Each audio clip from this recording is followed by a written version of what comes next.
9, 8, 7, 6, 5, 4, 3, 2, 1, 0. Women's Wrestling Talk, the #1 women's wrestling network on the planet.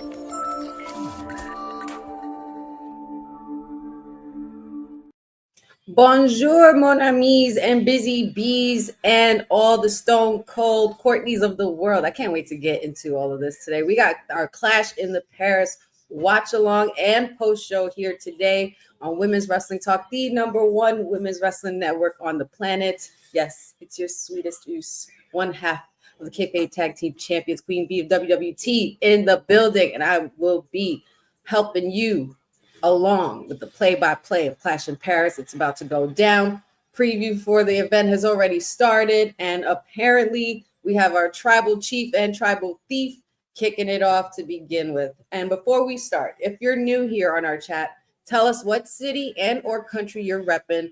Also, if you are new here, our super chats have been enabled, so please continue to support the show if you can financially. We can stop the show for donations of $2 or more and give you all the credit you deserve. So don't be afraid to comment and show some love to their co-hosts here at Women's Wrestling Talk. And as the last broadcast was ending, we want to shout out a couple of people, and we did have some cool super chats then as well. So make sure you guys keep us engaged for the next few hours, because we're going to be very, very busy talking about all things Clash in Paris for WWE as well. And of course, you know that I don't do this alone. Now this young lady, I would definitely call her the workhorse.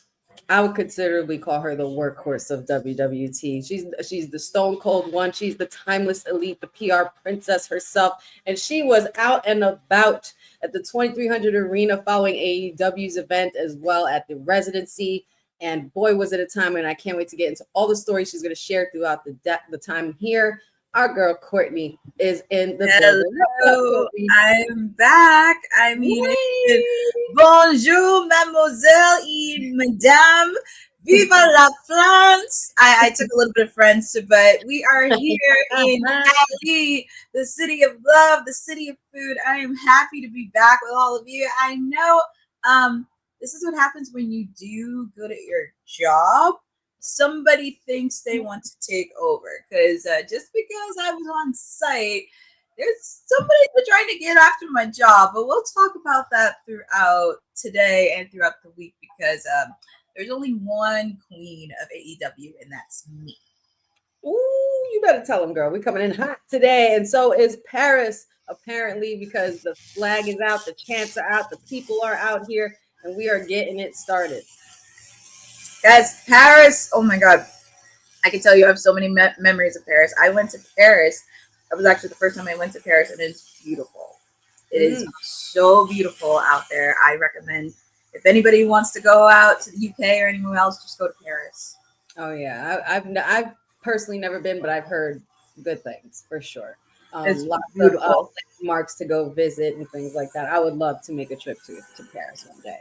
But here he is making his way to the ring alongside the wise man, or excuse me, the Oracle, now known as Paul Heyman.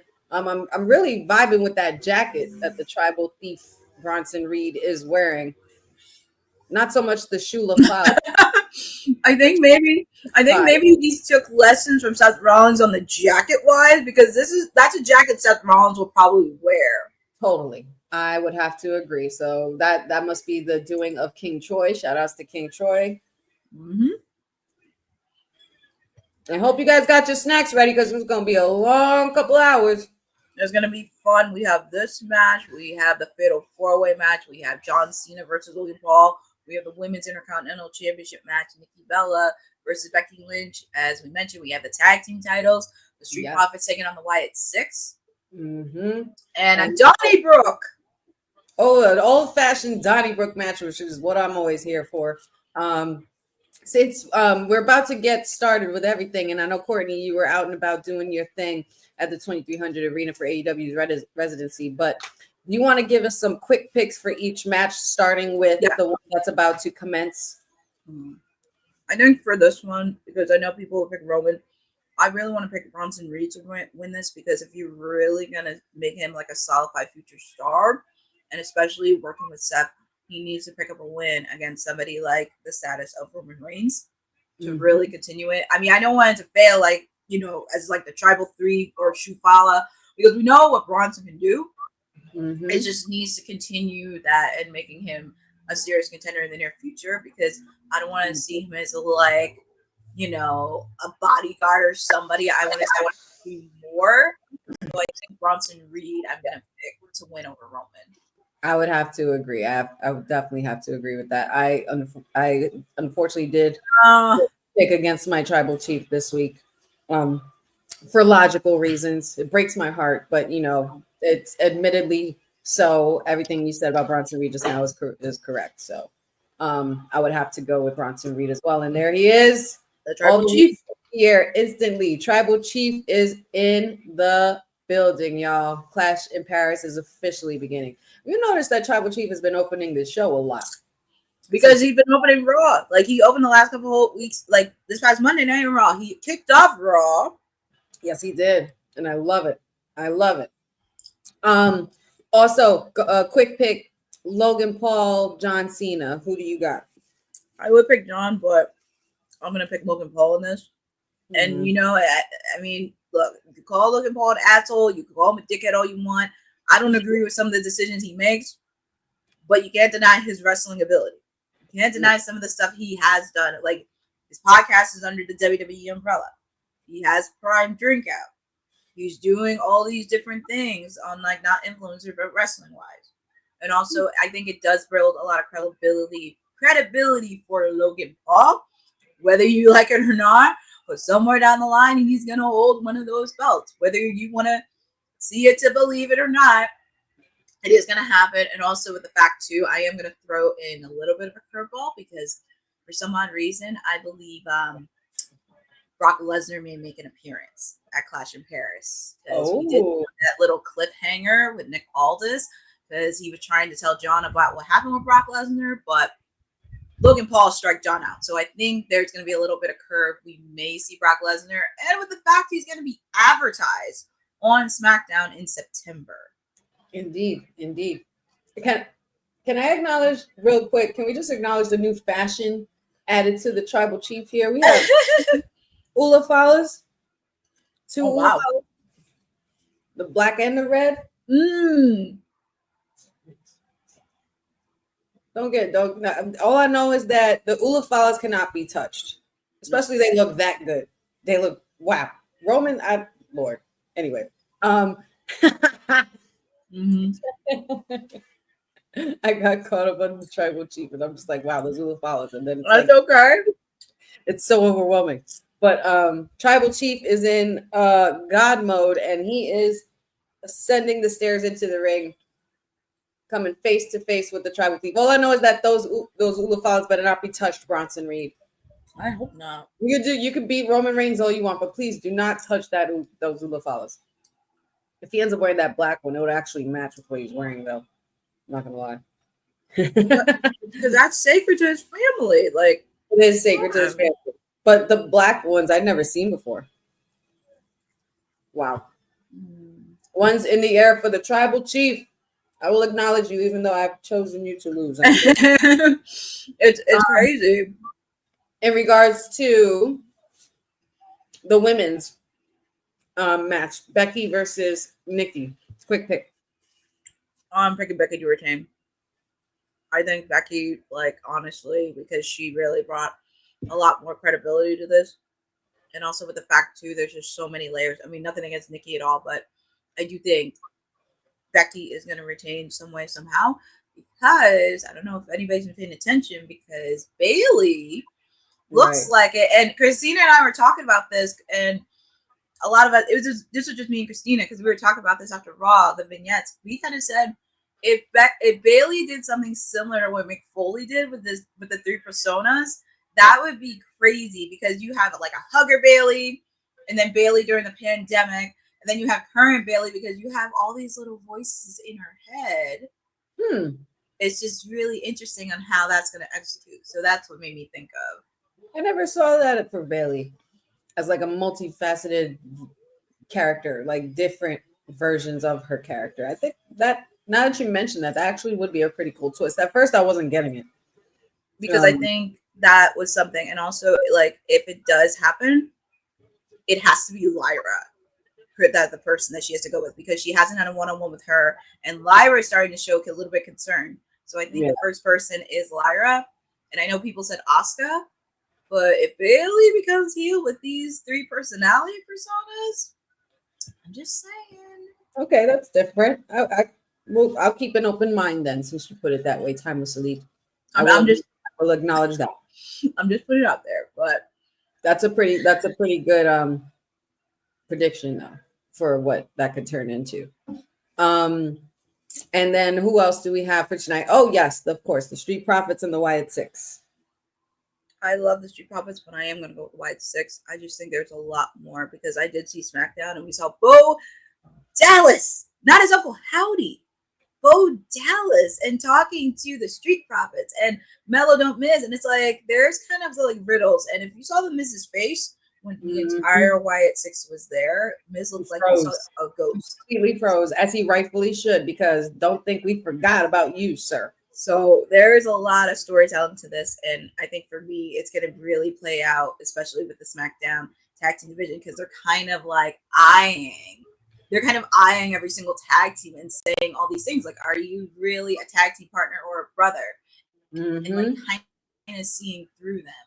That's why he saw, like, between Mello and the Miz, there is something there. But I'm very curious on where this story is going to go. I know you guys talked about it on Friday, and there's so much confusion, but I'm picking the Wyatt 6 to retain. The good old Donnybrook match, Sheamus and the Redeemer Rusev. I'm picking Rusev. I don't think this is going to hurt Sheamus a lot, but I think since Rusev came back, it would be huge to get a big win over Sheamus and just continue that. I don't think this is going to hurt Sheamus. Okay. Well said. And finally, the dreaded moment everybody's looking forward to, the Fatal 4-Way. Seth Rollins, CM Punk, Jey Uso, LA Knight. There can only be one. Who you got, Courtney? Oh my God. I put Big LA Knight because he's my guy. I love that guy. I just love him so much. I want him to be champion, but I'm going to be honest. And the thing is, Seth doesn't have to be pinned to win. But I'm going to say Seth. Only because he's going to be on Good Morning Football. And could you imagine him being champion and just gloating about it? I mean, obviously he's going to talk about the Bears, but him gloating about being the champion. Yeah. That would just add so many layers to that character. But I am going to pick Seth, but CM Punk has to take the pinfall. Oh boy, just to add more fuel to that fire. And speaking of fire, it's about to get hot in here. Tribal Chief versus the Tribal Chief. Rung, sizing each other up, and here we go.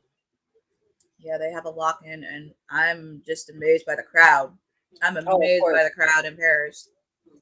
What do you think about, speaking of the crowd in Paris? We know that the crowd at Paris can be very excited, very loud, but also there were some things going on today on social media that were surfacing where Sheamus and the likes of Rhea Ripley were pretty much being bombarded with fans, no security around or anything like that. And of course, it definitely irritated the superstars. Invasion of privacy, what have you. And we've gone on to talk extensively about this on this show many times with certain cases, especially with, fans sending things to superstars' homes or overwhelmingly, being overbearing at meet and greets and things like that. Did you get a chance to see any of those reports from earlier? And did you see that the WWE has now allowed appointed security for superstars? Do you think this is something they should have been doing already? First off, I want to say with Rhea, I did see the footage. Then this is not just international, this is everywhere in the States. And it kind of makes me sad that they're trying to do their jobs. And even with people running into faces, because unfortunately, it kind of reminds you back in the early 2000s when you had the camera. It's like the actual portable camera. And now it's like people jam their phones in just for what? Like clicks and everything else. And you're not being respectful. And that's the thing I noticed when I was watching SmackDown too. Mm-hmm. because people like have the phones in their faces, and it's like, why you're gonna have your phone in your face? Because soon enough your phone's gonna drop it and you're gonna be screwed. Because that's what I noticed when I was at AEW. And they should have been did this. Like they should have been in this when Roxanne and Dominic had to deal with all these issues that were happening because somebody posed at them and sending them death threats and everything. Mm-hmm. Like this should have happened. And I do think this is an important notice, not just on WWE and AEW, but to all wrestling promotions, even on independent as well, that they really need to understand that these wrestlers are human beings. And I can see why. And actually, I can see why a lot of people who are single in their relationship status do not disclose it publicly, because it makes me sad to see this happening.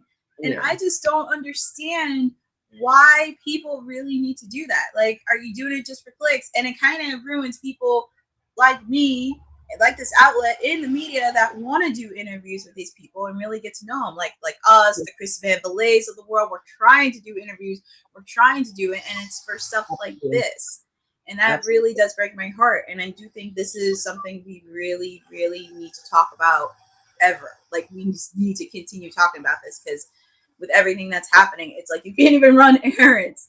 You can't even do that. And it's like, even as many times as I say jabs about Mercedes Moné, which sometimes she does deserve some jabs, I don't want to see her get hurt. I don't want to see her be like in a very unsupervised, in a supervised way. And especially with the stars of AEW, I just hope they do have some security while they do some sightseeing and everything else. And it just really sucks.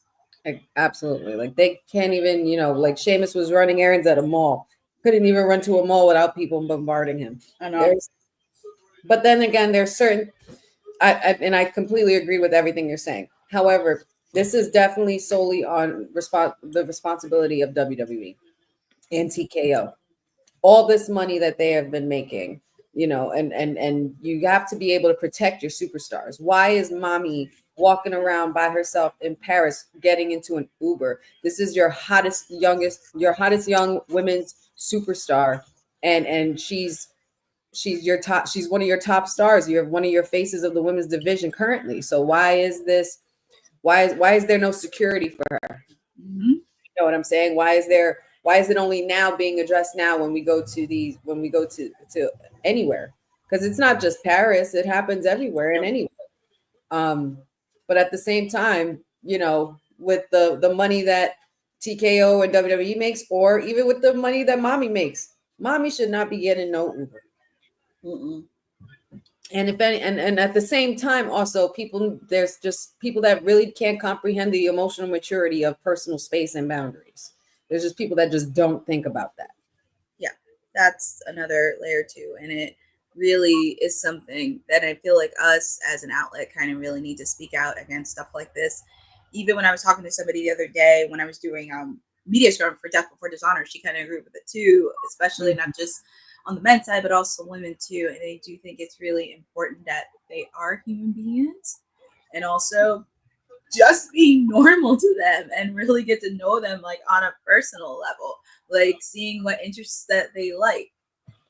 It's just, you would think it would be easy, but unfortunately some people have this parasocial mind in the fantasy that they think they know them, but in actuality you don't know what happens behind closed doors and know them like on a deep personal level. Yeah, and that's something like it needs to be said. And it's not just for the women, it's for the men as well. There's no discriminating on who could, on what security should be protecting who, whatever. All of them at the end of the day. One person who's not looking so protected right now is our tribal chief, because Bronson Reed is absolutely beating him down to the ground. Yes. Bronson Reed, so much control in this match so far. This is honestly, there was a couple of facts in here too. Shout outs to Bo's, our information officer. 1,200 days since Roman has not been pinned in a one-on-one match. That's crazy. That's a wild stat. That is crazy. And this is only Roman's 5th match this year. Oh, wow. That is crazy. Absolutely crazy. Yeah, 5 matches, a few appearances here and there, but yeah. And he's going to be in another movie. Oh yeah, he's going to be doing Street Fighter very soon. Mm-hmm. We know Cody Rhodes is pretty much done finishing that. Yes. Shout out to everybody in the chat. We see you. We love you. Thanks for joining us. Don't forget to share. Tell your peeps the show is on.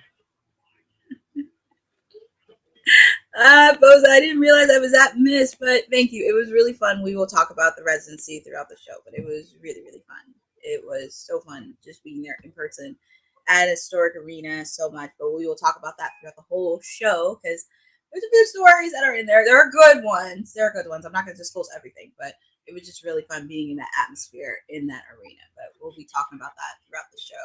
And happy to be here with all of you on a Sunday at Clash of No, on a Sunday afternoon, just chilling out. We might as well be in Paris ourselves, girl. Let's just pretend. I know. Our French hats on, and we're sitting outside, and we're just enjoying the wrestling festivities. I know. Viva la France!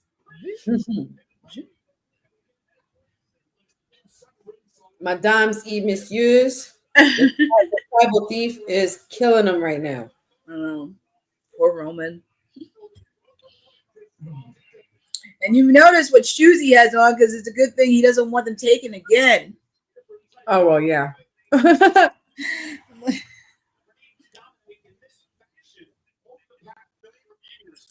This is good for Bronson Reed, though, story-wise. Yes. This is good for his build-up. And it's good so that way we could continue to take him more seriously. You know, yeah. I didn't want the Shula Fala thing to start turning into a whole thing. You know what I mean? Like, funny for the time being, but I don't want to turn him to a gimmick. He's supposed to be dangerous. You know what I mean? Yeah. He's nothing to mess with.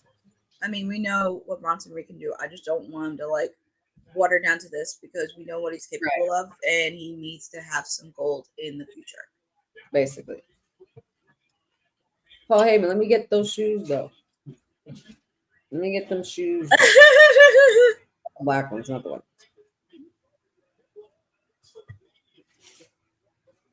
one. Paris trying to wake the tribal chief out of the potential slumber. Oh my goodness. He's getting there. Seems to be getting up there. Bronson Reed better look out now.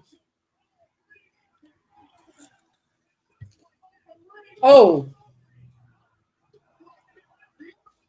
That was a crazy Samoan drop.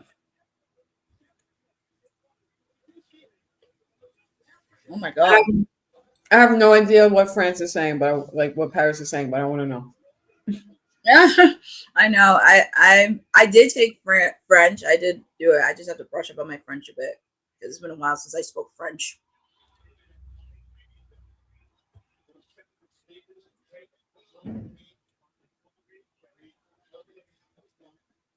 And you tying the laces together and knotting them up like, oh God. As long as you don't crease them, please. Yeah.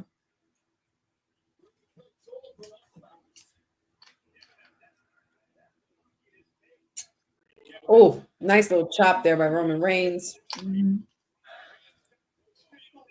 Nasty headbutt there by Bronson Reed. Mm-hmm. Breaking him and breaking the tribal. This is the first time I've seen the tribal chief get beat down like this. I know. This is just so not normal. It's just not a normal thing to see. It's normal. Well, I'm not gonna say normal, but it does make Bronson Reed a little bit stronger. Oh, it does. Absolutely does. We've never, like I said, we've never seen the tribal chief be beaten down this bad. And of course, being under the tutelage of Seth Rollins, Seth has probably, filled him up on game before he even got into this match. Yeah.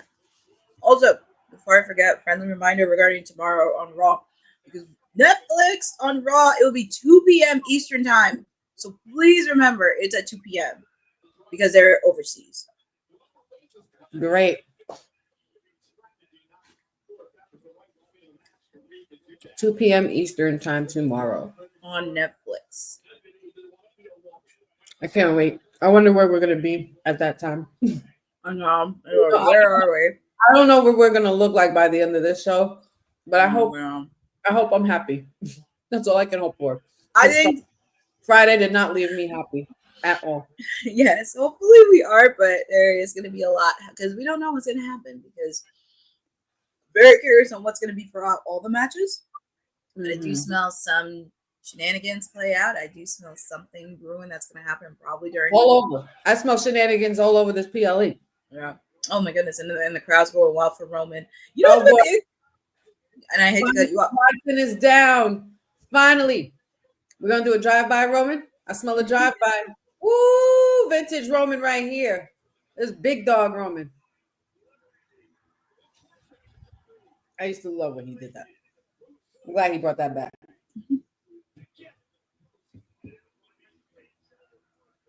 It's like big dog Roman Reigns infused with tribal chief Roman Reigns, and then mixed in with a more humble Roman Reigns. It's like Roman has completely come full circle and found again, and also is, you know, advocating for family first and things like that. So shout out to the growth of Roman Reigns. God, I remember when he first came out as a big dog, and I was actually at that SummerSlam. Roman Reigns. They're serenading him so much. They've been doing this all night. My God. Oh. 1, 2. Big slam by Reed. Kick out. Senton drop. 1, 2. Kick out. I think I'm a little fast. I think I'm a little faster, but I won't give away any spoilers. You'll just know by my face. My face. Okay.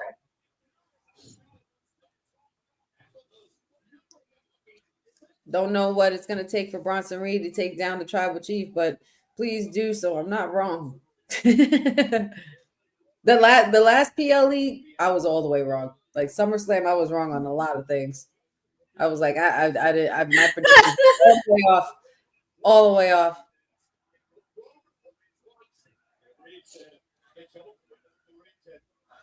Got some elbows on Bronson Reed there.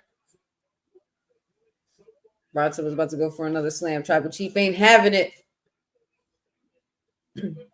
Ooh, nice roll up. Oh, wow. Wow. That was a crazy roll up. I know. It was really great. I was like, oh my God. Superman punch. No. Oh, man. Oh. A 1, a 2. Woo. Kick out. Okay. All right.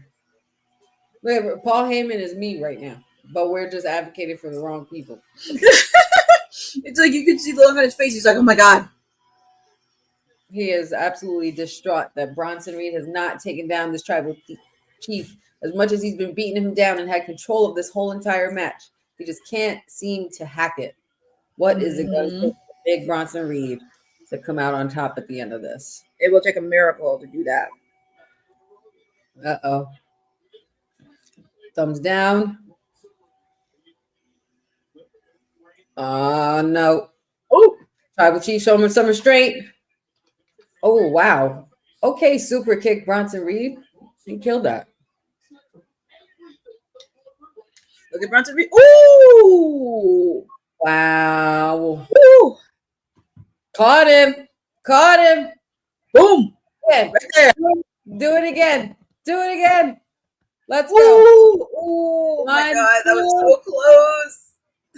They are really building this up, huh? They are really building this up. This is only the first match. We're 28 minutes in, and my anxiety is already through the roof. This could honestly go either way. This match could go either way, no matter which way you slice it. Roman has a reason to win, and Bronson has a reason to win as well. It's just about who wants it more. It's who wants it and what's going to help elevate it. Mm-hmm. Roman getting up, getting fired up, realizing this, he needs to put him down for once and for all. Put him down for good so he can get to Seth Rollins, because that ultimately will be the goal.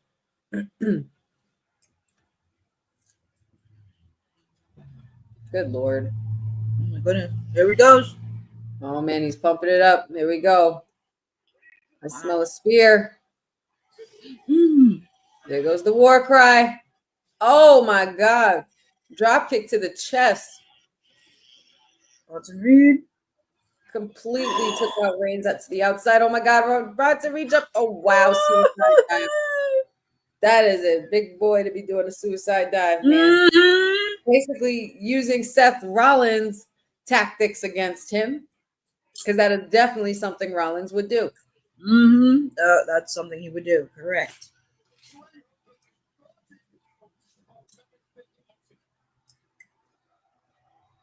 This is awesome. This is awesome. I love their accents. I love the accents. It's just, I love so cute. I love it. I love it. Love it. Love it. I love that their energy and the atmosphere. Oh yeah, they're bringing the energy, hands down. Ooh. Oh boy, I smell a tsunami, and he moved. The tribal chief moved out the way. No tsunami. I could have sworn that was gonna hit. Listen, if Bronson Reed wins, I'm right. If my tribal chief wins, I'm happy. Win for me. What is going to He's happen? feeling it. He's feeling it. Here we go. And there's this. Oh, he caught him. Reigns is caught into a power bomb. Oh my God. 1, 2. Oh my God. Wow. This is really a good match. This is really a good match to kick off. Happening like this. Oh my God. Somebody has to win. Why is this match going so hard right now? This is probably going to be one of Bronson's best matches going forward. Because Bronson's had some pretty top tier matches this year, but this is probably going to take the cake for him. He's done so well. Yeah. His improvement since he got back from injury has been immensely, without a doubt, for lack of a better word, amazing. He looks very confident. Yeah, for sure. Bronson Reed up top here. I'm not sure what the tribal chief is planning to do. Are you going for a suplex? Are you going to be able to? What is Can going he do on? it? Tribal chief is going for the suplex. Oh my God, it's a superplex. Still up. Bronson Reed resisting with some body shots there. Headbutt. Tribal chief down. Superman punch. Yeah. Superman punch on the top rope to Reed. Is he? No way. No way. Oh my God. No way. A Samoan drop from the middle. My Holy God. Oh my God. Tribute to the High Chief Peter Maivia. Oh my God. Oh my Lord. Roman is pumped. It's over now. Oh man. But shenanigans are still afoot. I smell it. That's the spirit. It's it. Oh my God. Maybe not. That's it. 1, 2. That's it. He got the win. The tribal chief. Tribal chief wins. He Yay! wins. He did I'm win. happy about it. Yay! Yay. Breaking news. Your tribal chief, Roman Reigns, defeated Bronson Reed. Wow. What a great match. What a great start. Holy cow. I also gotta give credit to Bronson Reed too, because he pulled out a really good solid match in this.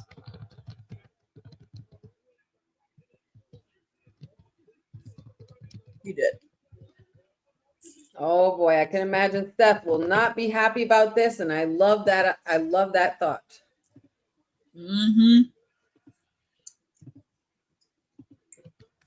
Roman The international Roman Reigns. Take that, Oracle. Roman 1, Oracle 0. Yo, Roman still hasn't been pinned in a one-on-one match in 1,201 days. That is crazy. Amazing. Shout outs to the tribal chief. You better get it, Roman. That's how you open the show. Great match to kick off Clash in Paris.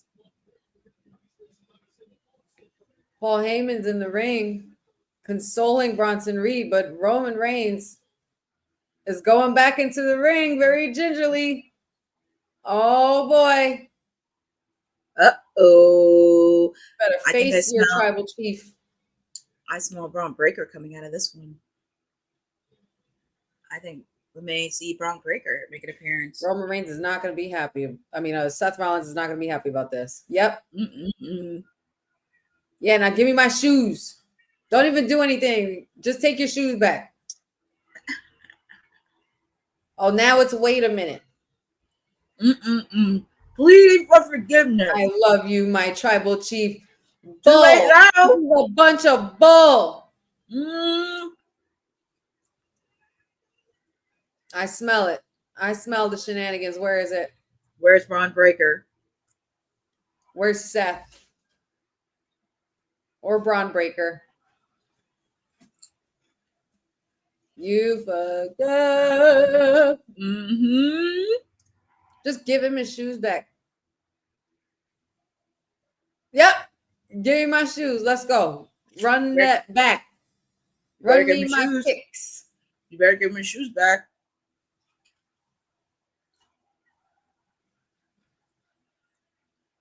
Are they saying what I think they're saying about Paul Heyman right now?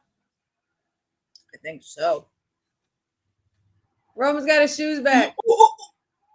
Yay, Roman got the shoes back. Yes. No, yes. wait. Yes. E-team. E-team. Yes. Yes. We'd love to see it. The torture. The hate. Get him. Get him. The betrayal. All these years. Loyalty to your family. Down the drain, Paul Heyman. Look at Paul Heyman selling. You can definitely sell. You can sell. We love that. We love our victorious tribal chief and the reunion of him with his shoes, of course. Them things expensive, y'all. They're very expensive. Oh, I jelly roll sighting. I saw a jelly roll sighting. Oh, jelly roll's there. He's gonna be the reason Logan doesn't win tonight. Oh yeah, because remember they did lose at SummerSlam. Oh yeah, with Drew McIntyre in the tag team match, and we know Randy Orton got his lick back on Drew, but now we need it for. I just spotted jelly roll. Yep. You're not fooling me, Clash in Paris. That's why I feel like if Drew, because I just figured that I'm right with that. Because I forgot Drew may come in too because him and Logan. He just signed his sneakers. Oh my God, he's signing his sneakers and he's gonna give his sneakers. Oh my God, either he's putting them up for auction or he's just gonna give them to somebody. Bro, he's oh my God! Here we go. Oh, Lord, Roll. I just see Jelly Roll right there. Oh my Lord, Roman. He's throwing. Oh, there's Braun. Oh! Braun Breaker. Spear through the table by Bronson. Big. Oh my God, Braun Breaker. I almost said Big Bronson. The dogs were barking. Dogs are barking in Paris. Braun Breaker. Looks like Roman Reigns is gonna have to go through every single member of the Vision before he gets to Seth Rollins, and Braun Breaker is next. And who knows what other tricks up his sleeve Paul Heyman has. So we'll see Braun Breaker and Roman at Saudi, maybe. Perhaps? Maybe Australia, because Crown Jewel's gonna be in French Australia. Is gone. Oh my God! Wow. Yeah, they're gonna have to because no, not Crown Jewel. Next pay-per-view is WrestlePalooza, September 20th. Oh my goodness! So they could meet in Indianapolis. Dogs are barking in Paris. Braun Breaker did not forget. That was a crazy smash on that table. That was so good. That was done so well. My God.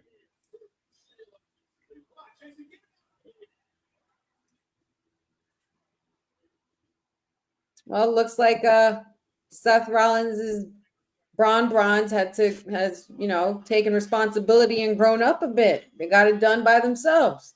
Yes, Tribal Chief is down, and they are now helping their Oracle.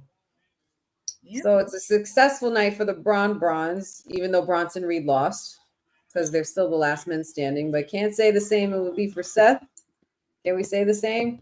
Not sure. We will see later on tonight because that Fatal 4-Way will be the main event.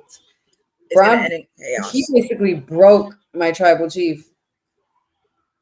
Somebody help this man. Well, he's being helped out. he's being helped out. Paul Heyman can sell any type of injury, and it would be. Why Paul Heyman look like that? Oh my God! Paul will sell anything.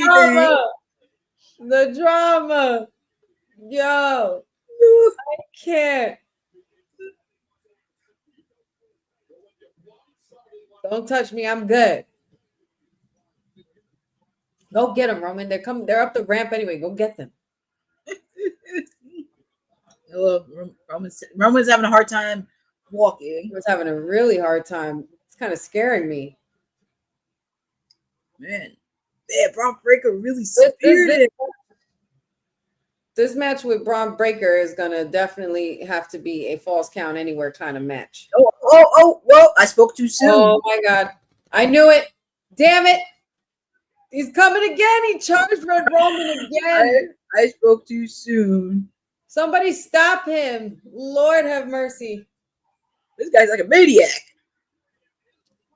And Braun Breaker is absolutely unhinged. Somebody put this dog on a leash. When he goes unhinged, you know what happened. Lord, man.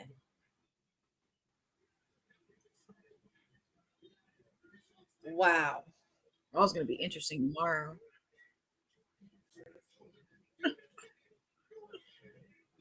Jeez. You yelling all in his ear and stuff. You're going to like bust his eardrum just yelling in it. They're not done yet. They're trying to do a lot more damage. They're absolutely not done. Like, this is 40 minutes. What more do we need of this? How much more is there to do? I mean, we got 5 more matches to go to. I mean, yeah, seriously. I feel bad whoever's the next one. I know you guys want to yeet, but the yeet man ain't coming until later. Oh man, my tribal chief. I think this is gonna be this is gonna be the last time we see him for a while. Yeah. This is the send-off. I feel like this is the send-off. He's We'll gonna go film, do his thing, and he's gonna appear back just in time, maybe. I don't know, War Games or something like that. Has to be for Survivor. It's gotta be something like that. With Brock being advertised and not Roman, and we've been seeing a lot of Roman the last few months, making more appearances, opening the shows, things like that. So that makes sense. But damn, man, you gotta torture the poor guy. And also, Brock's supposed to have the match has been over for a good 20 minutes. And also, I think Cody's gonna be back soon. Adam Pearce, like, what's the matter with you? But you know what? This is exactly what they needed to do. This got the job done. Mm-hmm. This got the job done. You made Bronson Reed and Braun Breaker look like legit strong men. Yep. And it does carry build up. My guy out in a stretcher. Yeah, this is definitely the send-off. And then it's like long term because you're building that up for Survivor Series. Yeah. Technically, we're on the road to Survivor Series. Yeah, we have a couple of stops in between that, but technically Survivor Series is the next big one. Mm-hmm. The last big one, actually. Mm-hmm. One of the big 4. Adam Pearce. What's wrong with you, Adam Pearce? Adam Pearce can't get a break.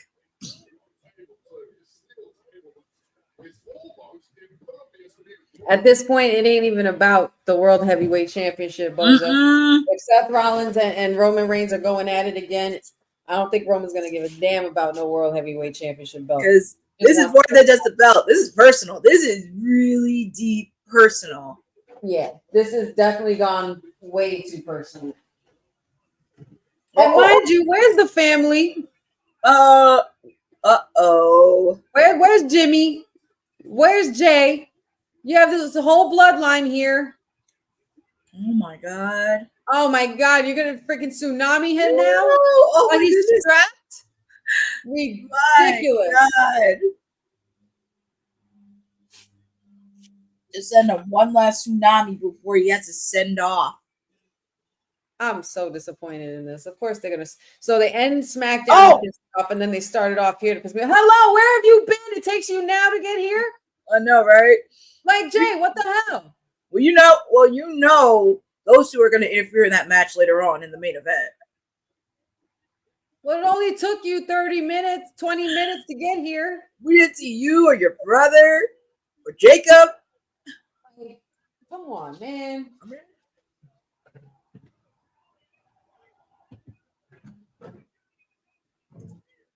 My goodness.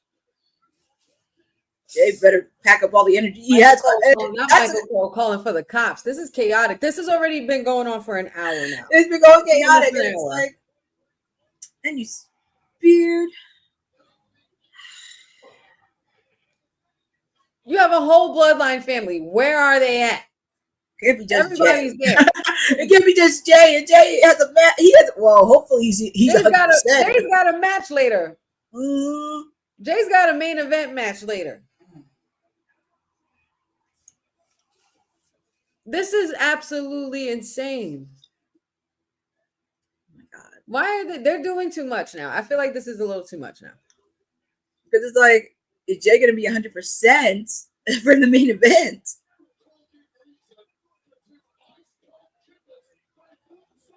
Come on, man. But you know what? This is what Will predicted would happen. Just completely bury, destroy, and tsunami the hell out of the tribal chief. Man. Poor Jay. He's still lying there. He's still lying there. This is ridiculous. This is absolute chaos. There's too much going on right now. All because Bronson Reed took matters into his own hands.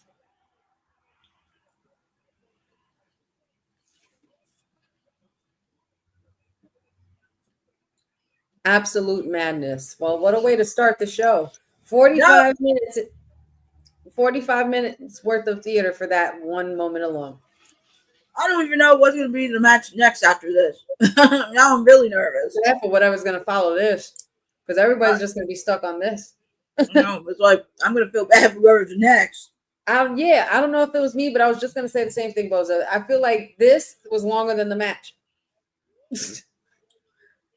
Maybe it didn't need to be done that long, but I get it. You already did the job. You made Bronson Reed look strong.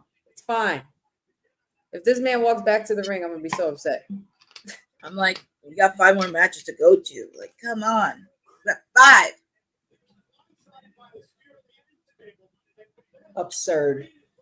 The absurdity. Well, at least Jay's up, but hopefully he doesn't have damaged ribs. Hmm? Oh, now that would have been crazy if Jay came out and joined them. That's a little wild. That would be so much. That would be like a side quest or like something we didn't expect. But my thing is now, Jay's hurt. He's not really. After that, he doesn't look like he's totally 100%. But I think what kind of position is he going to be later on for his match? I think that's might have what Seth's. You know what it is? I think they planned this already, but they added more to it because something is going down tonight. There's been many reports before the show start that something big is set to happen by the end of tonight. Well, we shall see. It's either in the Fatal 4-Way or y'all can't even strap him right. They can't even strap the tribal chief down properly. The belt is all messed up.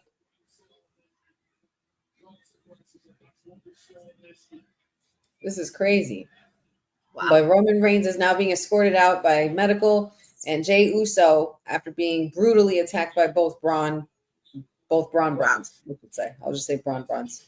Yes. But nevertheless, Roman Reigns did defeat Big Bronson Reed, so he does still have the upper hand. But this is this has definitely become very, very personal.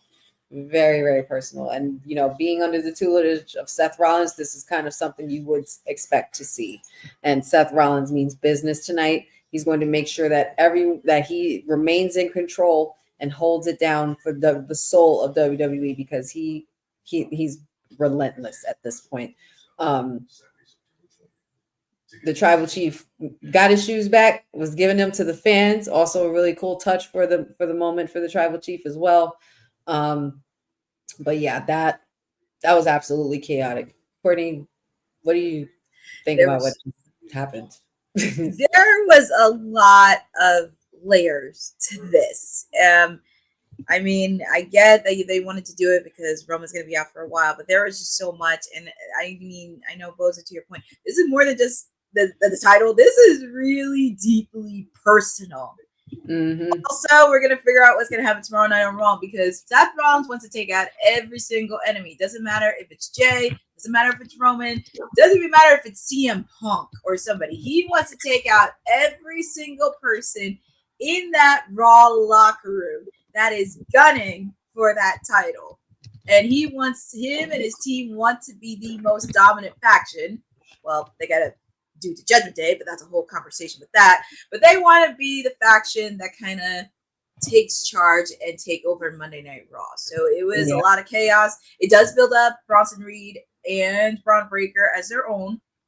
So, but it's going to be very interesting on how they feel on the road coming in, because I know we have a few PLEs before we get to Survivor Series, but it kind of really builds on to Survivor Series and War Games when it comes to San Diego.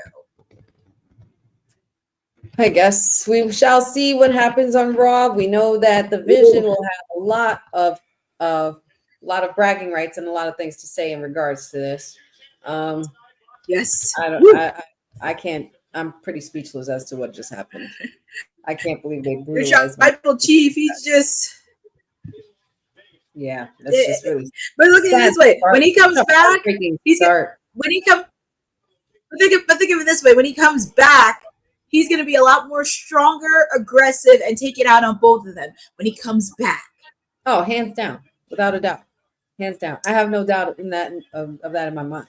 My tribal chief will always bounce back, but those big better look out. Oh, hey, Posty! I didn't realize I was Post Malone right next to the Jelly Roll, because he did lose some weight too.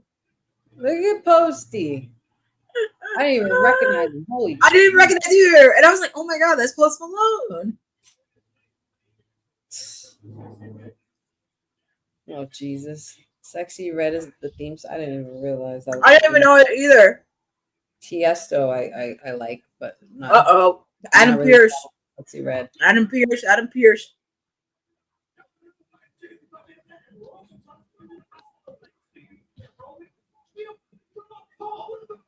What about Paul?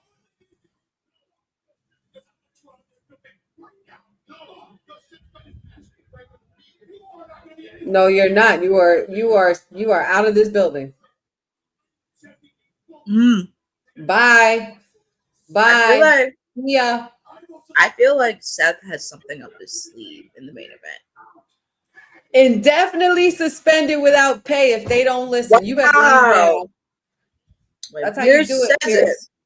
Now you start messing with my business. Now I gotta mess with your pockets. Pierce growing a backbone spine. Somebody get this man a drink.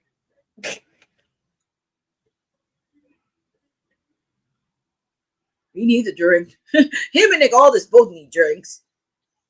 I have never seen Pierce sweat so much. Oh boy. Oh, we got some tag team action. And then just when you thought it couldn't get any crazier, the tag team match is now going to be next. The Street Profits have arrived, and we already know who they are going up against. Oh, look at that. I mean, do you see their outfits that they're wearing? Oh, I like this. That's really dope. And B-Fab is with them.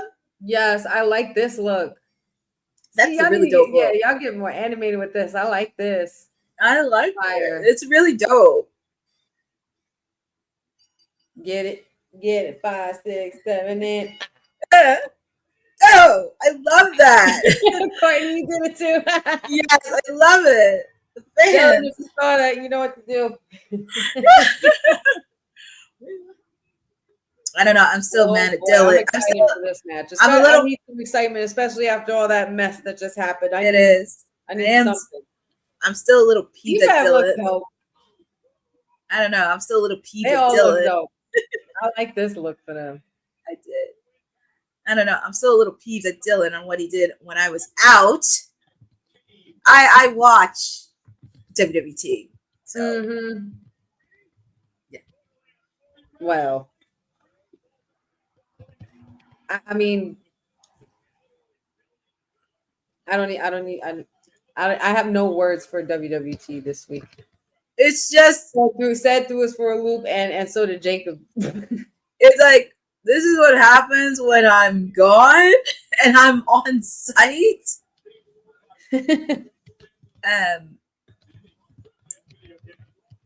Yeah.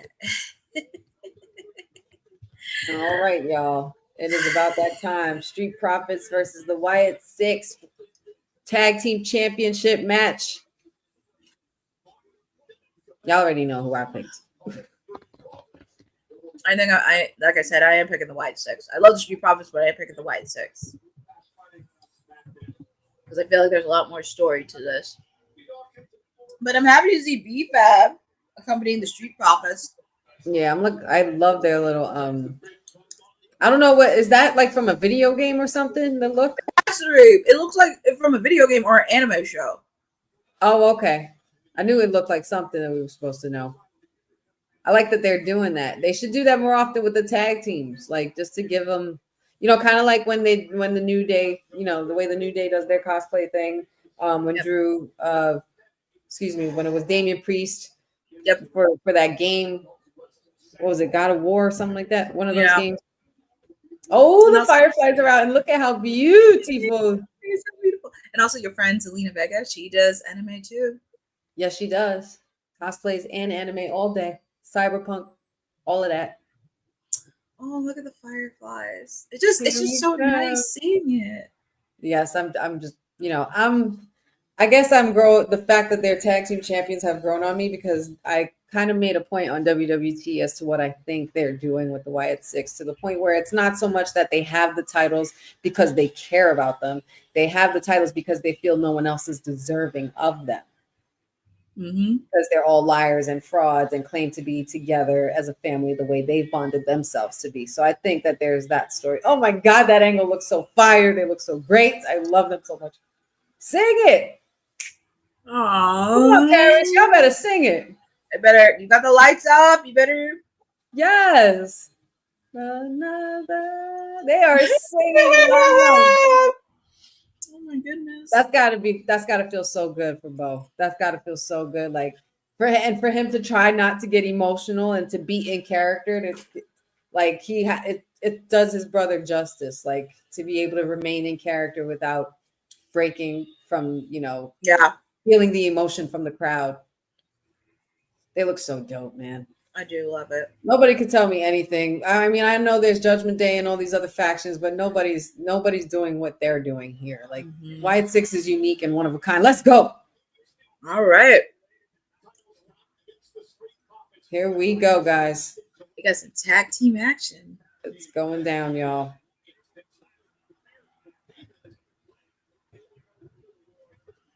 Tag team titles on the line, y'all. Let us know in the chat, guys, who you got. Wyatt 6 or Street Profits, and why? Let us know. And also, don't forget, got the super chats enabled. Show us some love when you can. Bella has rung. Oh. Montez wanted to start things off, but Angelo Dawkins was saying otherwise, saying I got it. And look at Uncle Howdy's face after what he said on Friday. Very interesting. This is more so about the Street Profits and their bond, and will it stand the test of time against the Wyatt 6? Will the Wyatt 6 reveal their true self of the Street Profits? Will they be able to prevail from tonight? We will find out. Dawkins with a quick G check right there on Joe Gacy. Here comes Dexter Loomis. Let's make it interesting. Come on, Dexter. This is my guy right here. Let's go. All right. A little bit of misconstruity going on here between the Street Profits, which is something you rarely ever see. Very rarely, because they're usually on the same page. And I love that the ladies are at ringside too. Yes. Look at Montez. Montez is funny. A real life superhero. I swear to God. He's that, but he's also funny too. He's so funny and just. I mean, I love, and this is no disrespect to Chad Boseman, but you wanted like a real life Black Panther too. Like Street Montez Ford would have been totally fitting for that role, especially after all that acrobatic ability that he has. Oh, you see, case in point. I can see him being in a Marvel movie. Any Marvel, anything. Give him anything. Give him anything, because he's definitely like one of the most fascinating superstars on the roster. Yeah, he is. Come on now. Oh. They're trying to play mind games with Montez. Lots of history here. A lot of NXT going on in this match right here.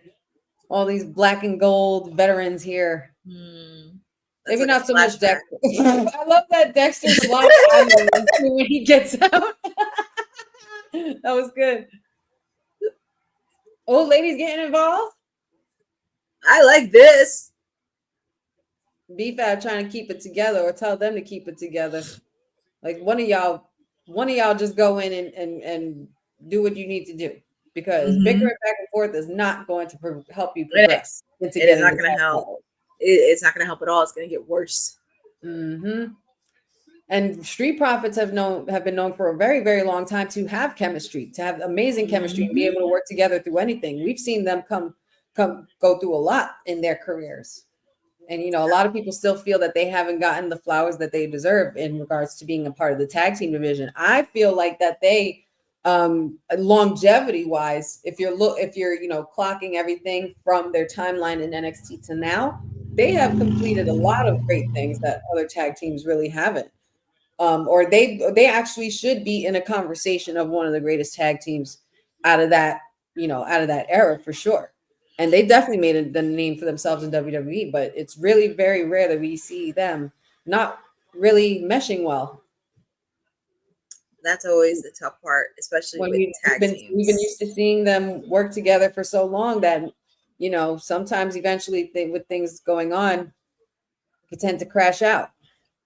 I just hope, I mean, I don't want that for the Street Profits. I don't wish that for them, but looking like it could happen in that direction if they don't keep it together against the Wyatt Six. And if that happens, like, who's going to fill that void? Mm-hmm. Who's going to be the tag team to do it? I mean, nothing against DIY, but it's like, what's there? Yeah. I mean, you have DIY, you have Motor City Machine Guns, you have Fraxium, you have, I mean, I don't know where Pretty Deadly's been. But yeah, where has Pretty Deadly been? Where have they been? Because they were entertaining, and it's like... And Street Profits, and not for nothing, the Wyatt Six has run through every single one of these tag teams. And it took me a while to think about it, because even though I wasn't really all for them winning titles, I had to remember that they beat every single tag team on this roster. So why not give them the titles, you know? But I thought they were going to go more the mystical route, but it seems like they're mixing it up. That's what it seems like. The power of the Wyatt Six is a lot greater than they're showing it to be. And they've stretched out their story for a while, even though they've had injuries in between that and in the midst of that and everything like that. But ever since the Wyatt Six has arrived, they haven't really failed to keep them in the loop of making sure that we remember that they are present and that they are still a force to be reckoned with, because of the legacy that they lead and where they come from. They come from the legacy of Bray Wyatt. So, you know, you don't want to overdo it where you're showing them every week. You know, they've stretched it out to the point where they've done promos, vignettes, had them do singles matches every now and then and things like that. So I think it's rather smart. It's unexpected. It's unexpected because I wouldn't have known for WWE to book the Wyatt Six this way, because it's not going bad for them. I mean, I don't know if anybody else would feel the same way, but I think that what they've been doing with the Wyatt Six stands pretty on brand. And they're just, you know, treading carefully so they don't oversaturate the Wyatt 6 story too much. You know, because if you put it out there every week, people are gonna get sick of it. Mm-hmm. So they're smart for doing that. A lot going on here. Montez Ford throwing out Dexter Loomis. Yep. Joe Gacy throwing out Montez Ford. Uh-huh. Angelo Dawkins trying to gain some momentum from the crowd so that way Street Profits could find some energy to get into this. Yeah. But it's not looking good for Montez Ford.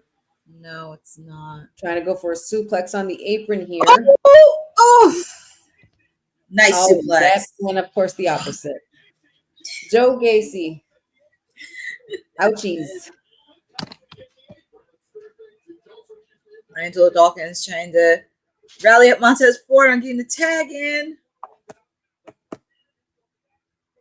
BFAB, I just want to commend your makeup artist, or if you do your own makeup yourself, your face part never declined, girl. Yep. She needs Oh my goodness, Dawkins. Maybelline needs to give her some makeup. You know, sometimes I underestimate the ability of Angelo Dawkins as well. Angelo Dawkins could have a lot of potential to be a solo superstar if he really wanted to be, or if they really wanted to push him that way. I know everybody talks about Montez Ford because Montez Ford is the easiest one on the eye, and he has all that charisma. But Dawkins, look, Dawkins has his moments as well. He's had many moments. He had many moments. Moments I never thought he would do on high flying size. And I think for tag team, and this is always something you have to think about. You want to have that versatility, not that in a solo start, but also as a tag team. It's kind of like when you think about the Hardys, because they both, even though they're a tag team, they were able to achieve things separately. Jeff had his own accolades. Matt had his own accolades. Edge and Christian is another one. Like, they were a tag team, but they both had separate accolades, but they still can be versatile. So at least they kind of can be more than just a tag team wrestler. Doesn't have to fall into the burial where we have seen some tag teams that have split and done solo runs where some of them do not turn out that great. Right. But I just hope they don't do it with the Street Profits, because like I said, if you're going to, it is going to be a void because you do have some other teams there, but it's like, where are we going with the SmackDown tag team division? Indeed. I would have to agree with that as well. Dexter with a very close pinfall there, but kick out just before the ref could get to 3 by Dawkins. Uncle Howdy rocking in his chair. I'm sure he's happy with what he's been seeing so far. Oh, Gacy dropped off the ring. Oh, nice slam on there by Montez Ford. 1, 2, kick out by Dexter Loomis. Yep.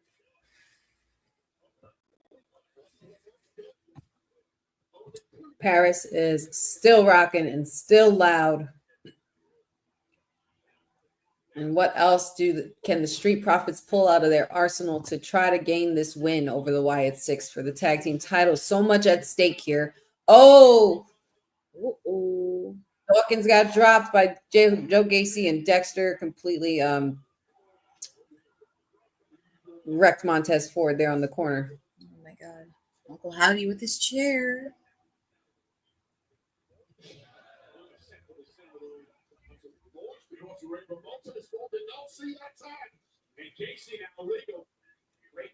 Gacy, the legal man now. Trying to go for a suplex on Montez Ford. Nope. But I think different plans here.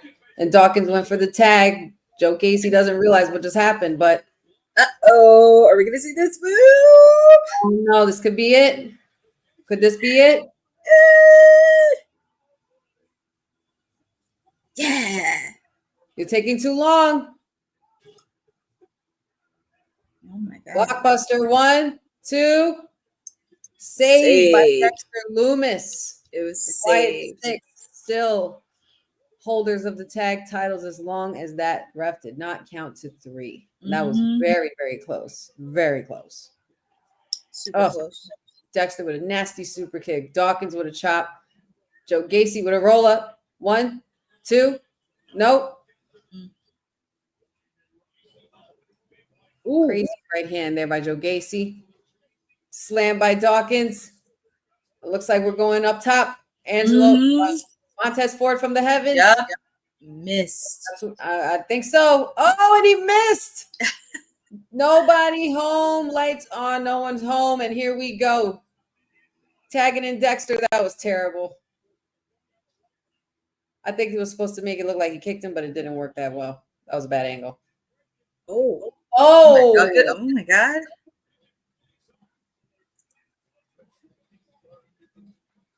And bodies are hitting the floor, man.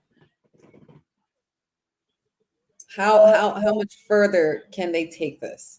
This match has already been insane as it is.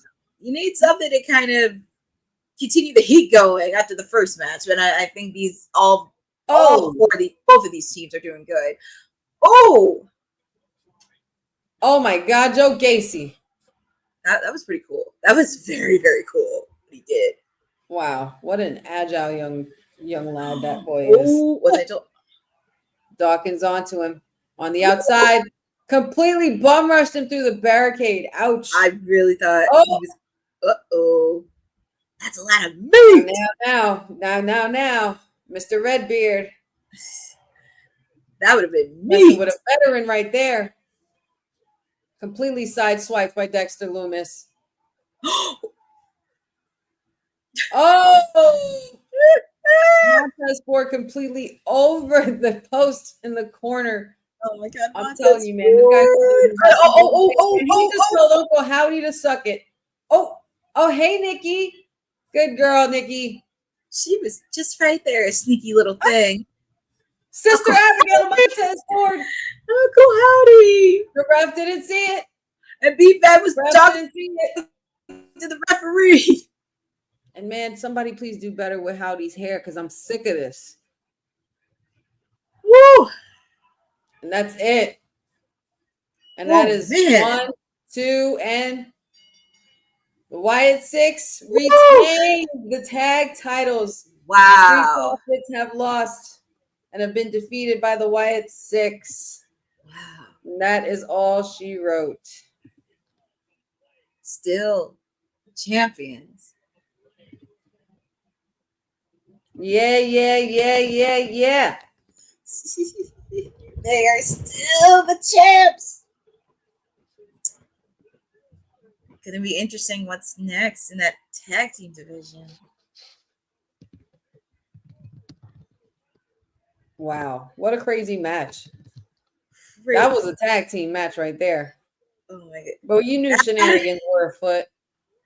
That is what you see in tag team wrestling. This is a match that I'm happy they finally put a PLE tag team in there. That makes me happy to see, and we need to see more tag team wrestling than PLEs. I love them.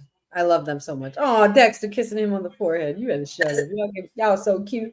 That's a group family shot right there. That is. That's a true family right there. I would even say the blood. I mean, I would say they're giving the bloodline run there for their money.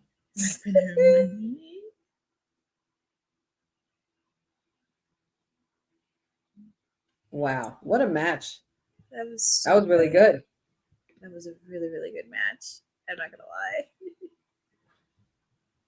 Yeah, it was literally a 5-on-3 kind of match. That was pretty insane. Yeah, it was. It was very much insane. But you know what? I mean, the Wyatt 6, it doesn't matter.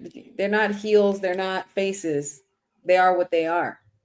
And the fans love them. They're just here to destroy. That's it. Fans love them. Mm-hmm. Now, before we get into our next match, we actually do have a project that we're doing for Women's Wrestling Talk. And honey, you want to talk about this little archive that we have? Yes, indeed. Actually, I do. Hold on one second. So we are coming up with a women's wrestling archive. It's currently being built here, womenswrestlingarchive.com, where you can go and make donations. Any donation, of course, is accepted, but we are pretty much opening this archive in order to preserve the history and legacy of women's wrestling and also the future. In order to do that, all you need to go do is visit womenswrestlingarchive.com. and you'll be able to get into all the shenanigans we have going on for the trailblazers, rising stars, and of course the legends that have paved the way in women's wrestling as we know it. So yeah. And before we get into our next match, we do have a promo, because since they are talking about Nikki and Becky, it's good that we actually do have a promo that we're going to play for you right before this match. Women's wrestling didn't just show up yesterday in glitter boots. We've been here the entire time, body slamming through history. The Women's Wrestling Archive launches January 1st, 2026, and it's going to pave the way for all women's wrestling. Because if we don't document it, a man might say he did it first. This has been a passion project for a very long time. Head over to the womenswrestlingarchive.com to donate $1, $5, or whatever you can. It all goes a long way. Let's give these women the spotlight that they've always deserved. Her story belongs in history. Help us preserve it today. Join us at womenswrestlingarchive.com. Support the archive. Support women's wrestling. Donate today. I love that. You heard that was cute. That was actually really, really cute. Shout out to all the women a part of that. Shout out to the boss lady. And of course, make sure you guys go check it out, womenswrestlingarchive.com, and check it out today, right now, as soon as you can. Every little bit helps. Every little bit helps to support. Indeed. Absolutely. You know, the wrestling community, we got to stick together out here. So feel free to join in the cause and donate to women's wrestling's future and help us preserve it. That was actually really awesome. I like that clip. And we will be playing that moving forward in our future WWT, because we want to make sure we get the reminders in, spread the word. And like I said, every little bit helps. Every little donation helps to support keeping women's wrestling alive and well, especially right now. Yes, and we can also always start with that by checking out Clash in Paris, because we now have big time Bex versus Nikki Bella for the Women's Intercontinental Championship matchup going on next. We're just waiting for the promo to yeah. Everybody in the chat, feel free to let us know who you got for your pick, Nikki or Becky. Let us know. I can't not go with the big time. Like I kind of technically have always been Team Bex. Like I was never really a Bella fan or Team Bella. So. I'm picking Becky. I mean, listen, I watched through the entire. When I mean entire, I mean the entire Bella army. Y'all didn't miss much. I just want to say that you didn't really miss much, to be honest. Well, I'm not going to take anything wrestling-wise, but you really didn't miss anything much. Well, you heard it. You heard it from the Timeless Elite, y'all. She said what she said. But yeah, man. So let's actually give like a small, tiny recap. We just finished the tag team championship match between the Wyatt Six and the Street Profits, where the Wyatt Six have come out on top yet again and retained their tag team championship, therefore leaving Street Profits in the dust. And I'm not sure what is to happen or come of this result for the Street Profits, or what this could lead for them into the future. But yeah, in this case, Wyatt Six have still remained supreme and retained their titles. We also started off the night with what I feel like was a terrible, a crazy overdone ending, but definitely necessary if you're looking at it from a writing standpoint.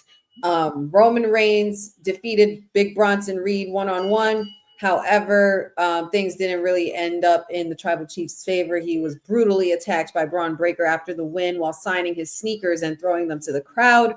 And he, before that, Roman Reigns had definitely attacked Paul Heyman, put him in a guillotine and knocked him out.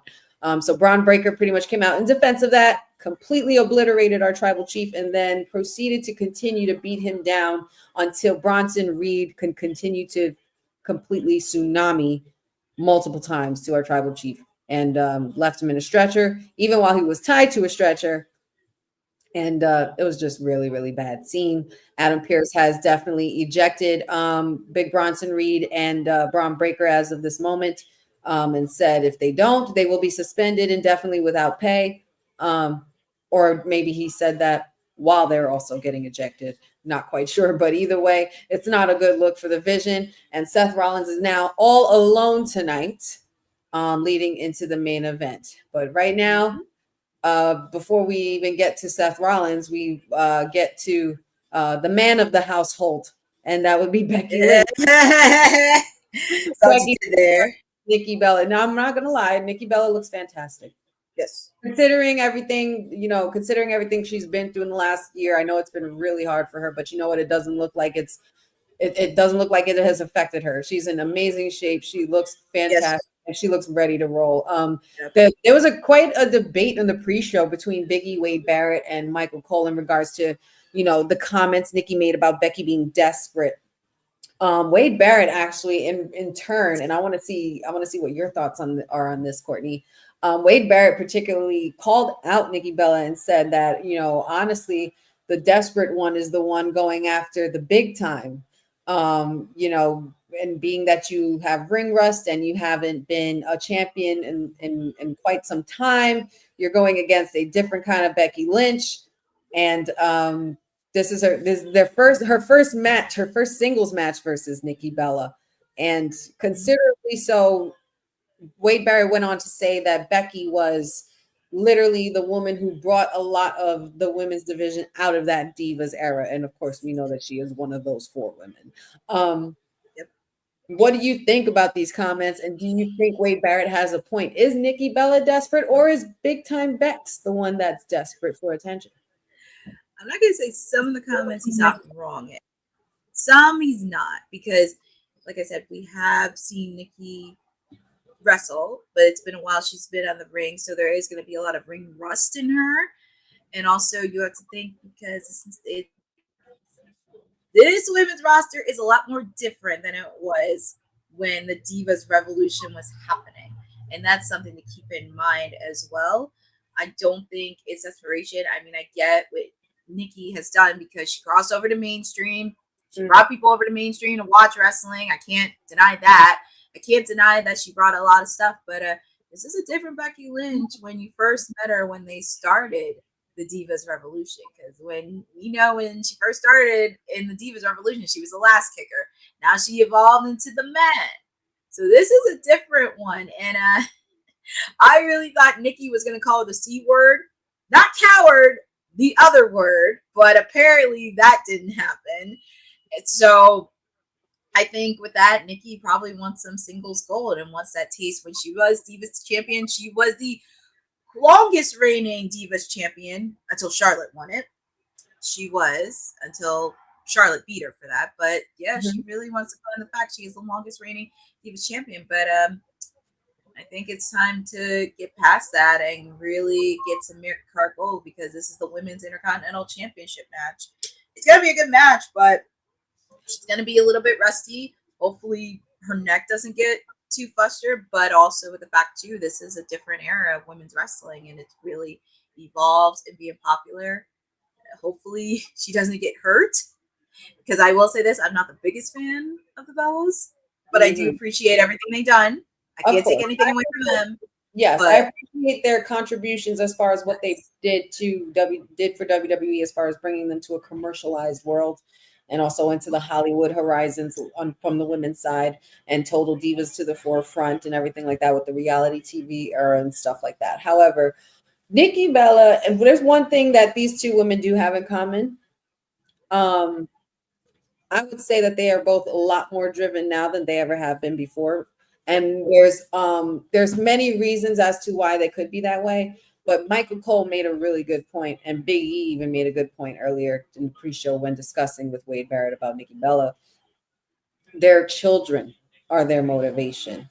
Yes. And we know what, we know as us, for those who have our mothers around and everything like that, we know that they can be a very big motivation to us, and they have little girls to inspire or little boys to inspire from home, to be able to still triumph and to contribute to what they love, in order to to better themselves and to better their life for their children. So in that case, with Nikki Bella, you know, of course, having her son Mateo, do you think that she's a little bit more driven as far as where she's just solely focused on her now, being that she's, you know, this isn't really the Bella twin thing anymore. This is that, as much as this is a different Becky, do you also believe that this could be also be a very different Nikki Bella? Could we be underestimating her? I do think she's a lot more different now than she was back then because, of course, as you know, it was very polarizing with the fact how at that time they were kind of, I don't want to say handed opportunities because we knew who they were with. I don't want to say it like that, but just the way at that time kind of felt a little bit entitlement because I'm like, if it wasn't for Trish Stratus, you guys would not be in existence. I just want to put that out there because they have praised Trish because Trish paved the way for them. And at that time, it was kind of a little bit of entitlement thinking they created the Divas Revolution by themselves, which was not true. But there is growth. There is time for growth. And also with the fact, too, with Nikki, I know she went through a messy divorce. It was very messy. And then, of course, dealing with everything that's happening. But she's a mom, and her son is her motivation, and especially with her sister, because her sister is also a mom as well.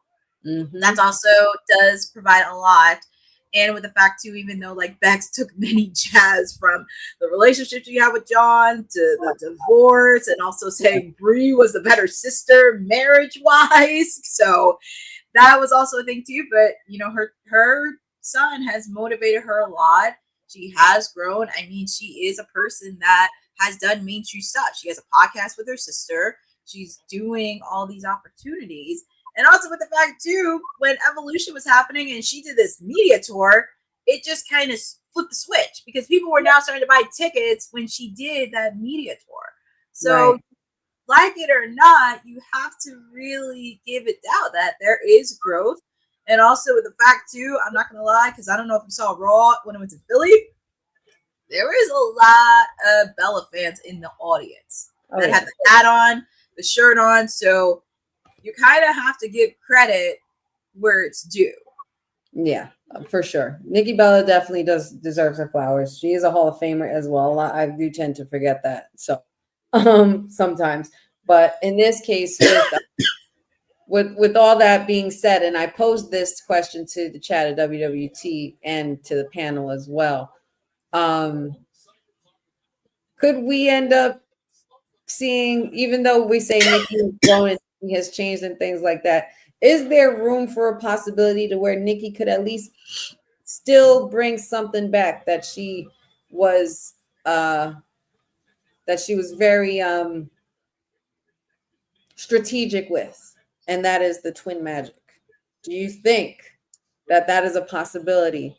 And do you think big time Bex is possibly in over her head to where she thinks she got Nikki Bella, but maybe Nikki Bella has something in the chamber for her?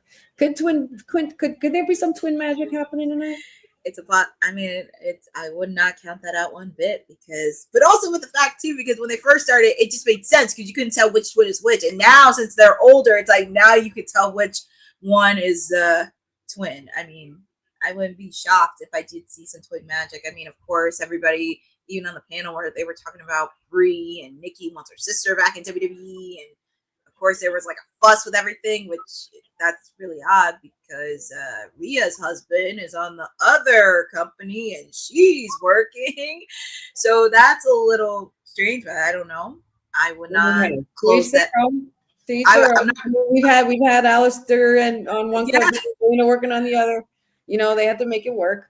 But I mean, I'm just curious about the twin magic. I think it's still a possibility. Oh, that was bad. I'm not gonna close the door on it. It could be a possibility we could see some twin magic because that was their MO. It was twin magic. Yeah. So maybe Nikki Bella isn't as unpredictable as she seems, but no, she's letting off more than she can chew. But this match has definitely been getting very, very gritty between these two women. And Nikki Bella was completely like obliterating Becky on the table with her face and everything, smashing her face in. It looks like she has some control over this, but Becky is just giving her a run for her money. She's trying to pretty much respond to everything she's got. Yeah. But I give it this. This match is not bad. This match has not been bad. And Becky's doing her great part. Yeah. So. Oh. No. Nikki was trying to go for the finisher, but Becky completely reversed that into a nice little slam there. Quick pin. Nope. No dice. Big time Bex.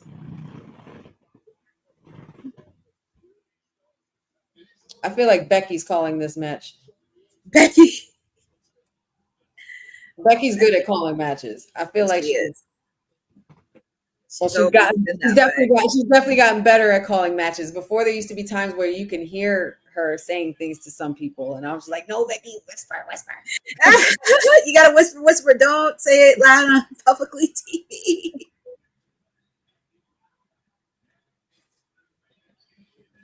Oh, that was a little bit of a miscue.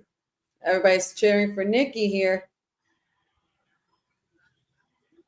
Oh, is Bex? Nope. Nikki tried to go for it.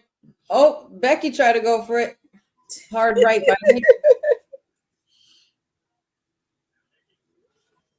A little bit of boost for Miss Nikki. Mm-hmm.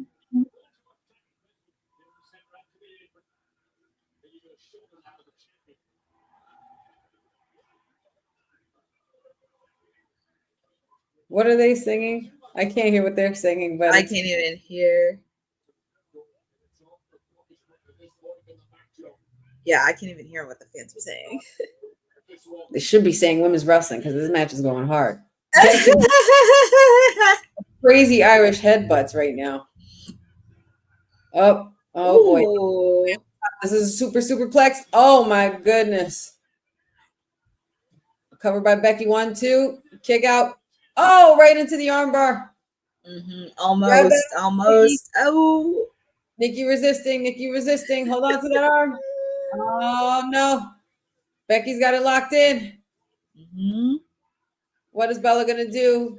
Hall of Famer is stuck in a bind right here. Oh, reversal. Pin. Nope. Kick out by Becky. That was a good move.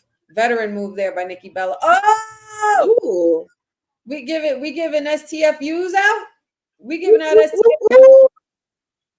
We still got permission from John to use that. Very nice. I would think. I don't want to make assumptions, but I would think reversals are pretty sick. They're getting technical on us. Come on now, Nikki. I like that. I didn't see Nikki wrestle like this ever. Okay. The reversals and everything. It's growth.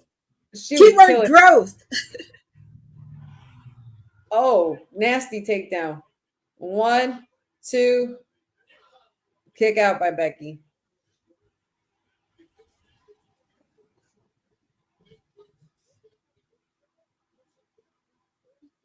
Nikki Bella looks like she's just trying to catch her breath. Poor thing. I know.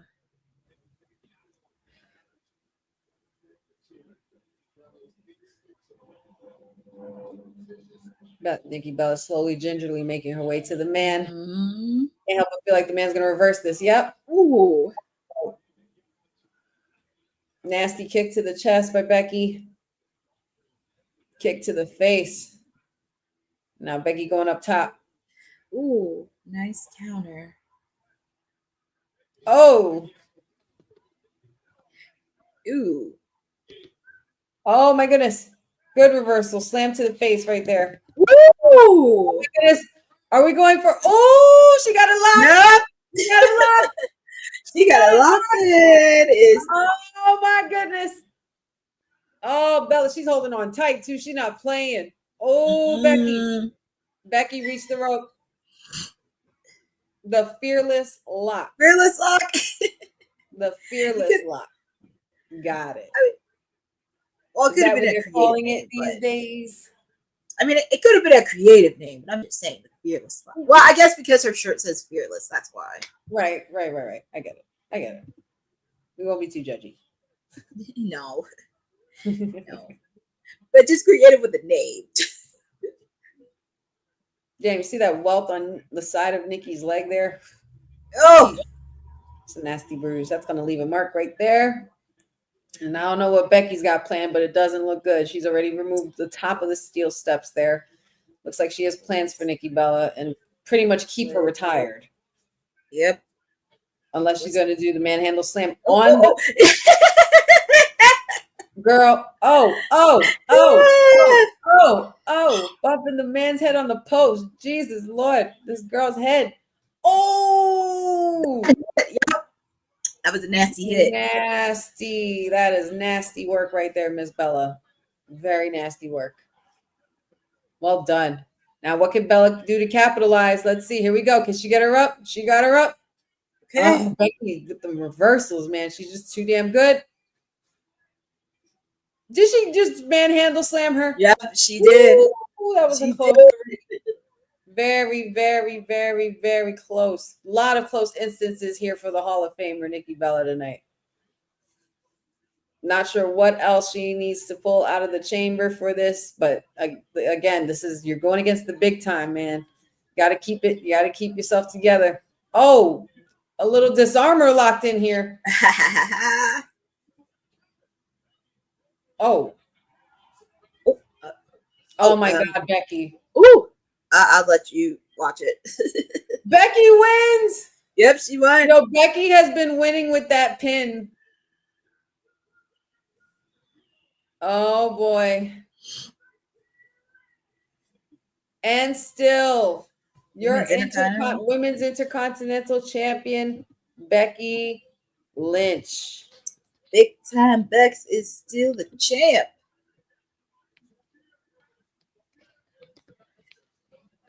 She is still the champ.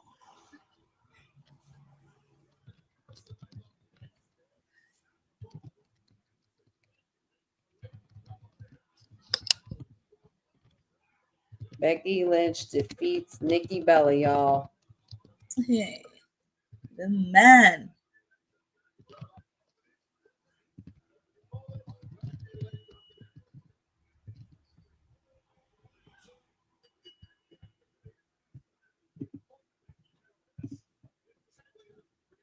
And still IC Women's Champion. Oh my goodness. The greatest horsewoman, in my opinion. Big time Becky Lynch. And still. She's still the champ. The man reigns supreme in Paris. Yes. I don't think they ever had any intention of Becky losing. I think they're going to build more on this story with Nikki and Becky. It's probably going to get more personal. Yeah, I think it is. Next time is when she'll bring out the twin magic thing. Because I wonder what Bree's been up to. I'm not sure what she's been up to, but I wonder. I'd be very interested to know what if she's been training at all or has trained. I know she's doing like other things, like outside of like mom stuff. She has her own wine. Right. Her and her sister have a podcast.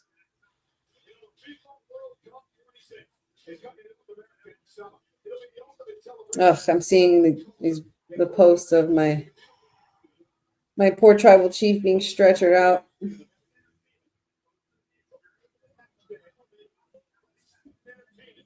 Two heavyweights went to war and one survived.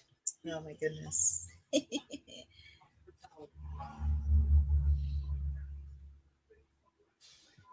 I wonder what's next. So it's 3 matches down. Yep. 3 more to go. If you guys are just tuning in, you guys have just joined us for Clash in Paris watch along and post show with me, the sweetest Oos Wrestling with Honey, and of course my WWT sister, the PR Princess, Timeless Elite of WWT, Courtney Rice in the building. Hope y'all got your snacks. If you guys need to take a quick break, stretch a little bit, go replenish your beverages. Do that because we are gonna go take a quick 40-second break. And we'll be right back, y'all.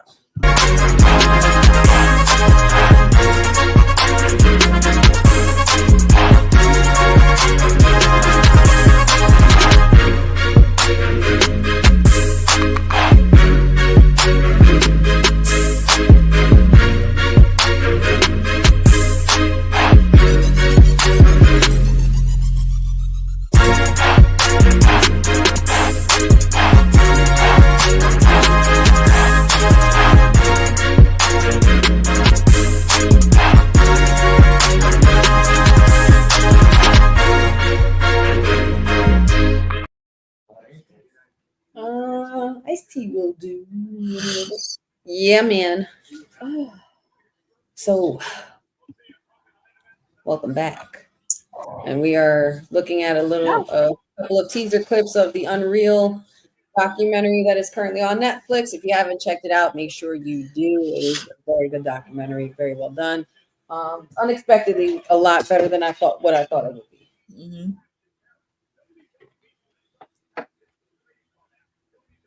Oh boy. Clash and Pair. Oh, they got the little trading cards. Like those. The Topps trading cards. Nice. We just finished the Women's Intercontinental Championship match between Becky Lynch and Nikki Bella. And of course, the man comes out on top. And she defeated Nikki Bella. Mm-hmm. No shenanigans. She did it all herself. And we also had the Wyatt Six successfully retain their tag team titles, as well as Roman Reigns, our tribal chief, defeat Big Bronson Reed, even though there was a lot that went down after that. So 3 more matches, and 3 down and 3 more to go. Wonder which one is going to be next. If I had to guess, I'm going to guess the Donnybrook match maybe next, because you got to save. Like, which one is it? Is the Fatal 4-Way the main event, or is John Cena and Logan Paul the main event? Yeah, I think John Cena, right? The Fatal 4-Way is going to be the main event. You think so? It's going to be the Fatal 4-Way main event. Of course, that something big was supposed to happen for the Fatal 4-Way tonight, which is why I think they were said they were main eventing it, but I'm just not quite sure how that works. Because John Cena is this farewell tour, and it is Logan Paul, but interesting. Oh, Jey Uso's backstage, still hurting, icing down those ribs from that spear by Braun Breaker and attack with Bronson Reed. Adam Pearce not looking too sure about Jey Uso.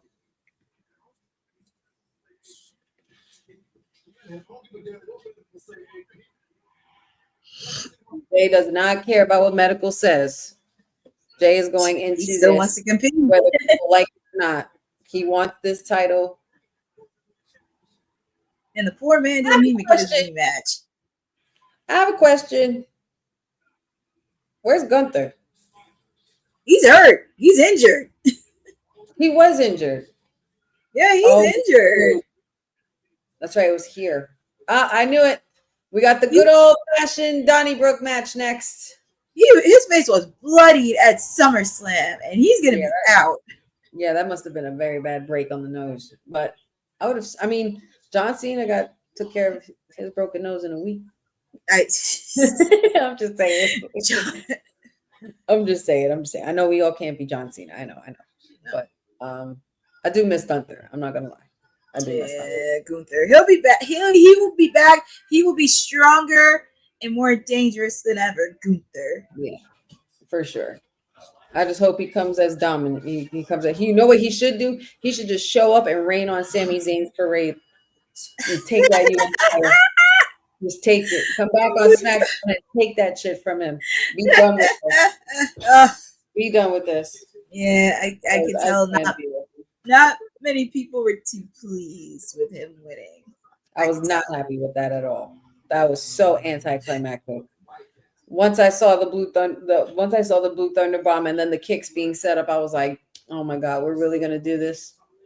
This is what we don't sign Cross's re-sign a contract with Cross for, to give him a consolation prize, to basically prove Cross right that he's. I don't know, Sammy. I don't like the way you're moving these days. I don't like the way you're moving these days. Honestly, Sammy, everybody cheers for Sammy. Listen, I'm about to put y'all on. Everybody cheers for Sammy. Sammy this, Sammy that. Oh, he's the underdog and this, that. Not I. And the only reason why is because I know I talked a lot of stuff about Sammy on Friday, and I said things like Sammy can't really do things on his own anymore. That's not necessarily the full case. But what I mean with what I'm talking about with Sami Zayn is that you've always been moving shady. You always talked about being the honorary Us and being people's best friends and people, showing loyalty to friendship and this and that. But where have your loyalties truly lied all these years, Sammy? Because you've been flip-flopping for as long as I've seen you on this main roster. It's no shade. It's to the point where we've seen you literally ditch your own best friend for the Samoan bloodline, then betray Roman Reigns, who welcomed you into that Samoan bloodline, to then go back to your best friend, who you saw him get beat to shit by the bloodline at that time, those years ago. For some reason, people don't remember that. And then also the back and forth with Kevin, the back and forth with Cody, the back and forth with CM Punk and Jey Uso. You've always been very wishy-washy, Mr. Zayn. So now you've reached the point that finally, not only can you change timelines and destroy people's 666-day streaks and U.S. title reigns, so you think you could just waltz up in here and just do whatever you want? And Mr. Conspiracy Theorist. Oh my goodness. I'm not gonna forget the conspiracy theorist when he was Intercontinental Champion. Like I've always caught on to Sami Zayn's ways, okay? And like Sami Zayn, you sat there and watched your friend get owned by Cody Rhodes and slammed into a table and everything. You just watched it happen. So where have your loyalties really truly been? You basically are showing Cross that he's right because you are a fraud and you have been a liar this whole time. And if anything, you getting this U.S. title that definitely proves Cross is right, and you're never going to become a world champion. He should take a playbook like his daddy Mick Foley did. Yeah, no kidding. Mick Foley Jr. I said I'm revoking. I'm not revoking. I'm bringing back Mick Foley Jr. Just do the playbook like your daddy Mick Foley did when he was champion. Just do what he did.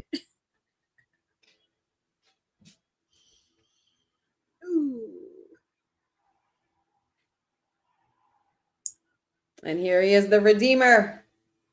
Rusev is in the building. He's making his presence known. Jeffrey, one of our good buddies here in the chat, Jeffrey Reimer, says, "Why do I come in and Honey is still picking up where she left off on Friday?" Sammy rant. Seriously, man. Well, we were just talking about the whole situation with that. I mean, I was just catching on. I was just stating facts of the wishy-washiness of Sami Zayn. Okay, I just don't trust it. His loyalties don't lie anywhere. Mm-hmm. Boza says, speaking of Cross, he and Scarlett Bordeaux did an interview with Denise Salcido over the weekend and a convo in Nashville. They hated how we fans thought them being let go was BS. It's not that it's BS. It's just that we didn't want it to happen. You know what I mean? That's kind of not what we wanted. Like, we kept saying we want Cross and y'all not giving it to us. But maybe in this case it's up to Cross to give us Cross. Now that he's going on bigger and better things. Yes, bigger and better things. Apparently, he's about to shut down all of these indie shows. It's not even funny. It really isn't. Like he's becoming like the hottest free agent. Like he and really also, is. And also with the fact it is safe to come in. It's safe to come in, Jeffrey. I'm done with my rant. But I'm just saying, I'm on to Sammy. That's all. and also speaking of Karrion Kross, he is going to be making some appearances in Jersey in the Independent. So feel free to check out those dates because they are plugging in.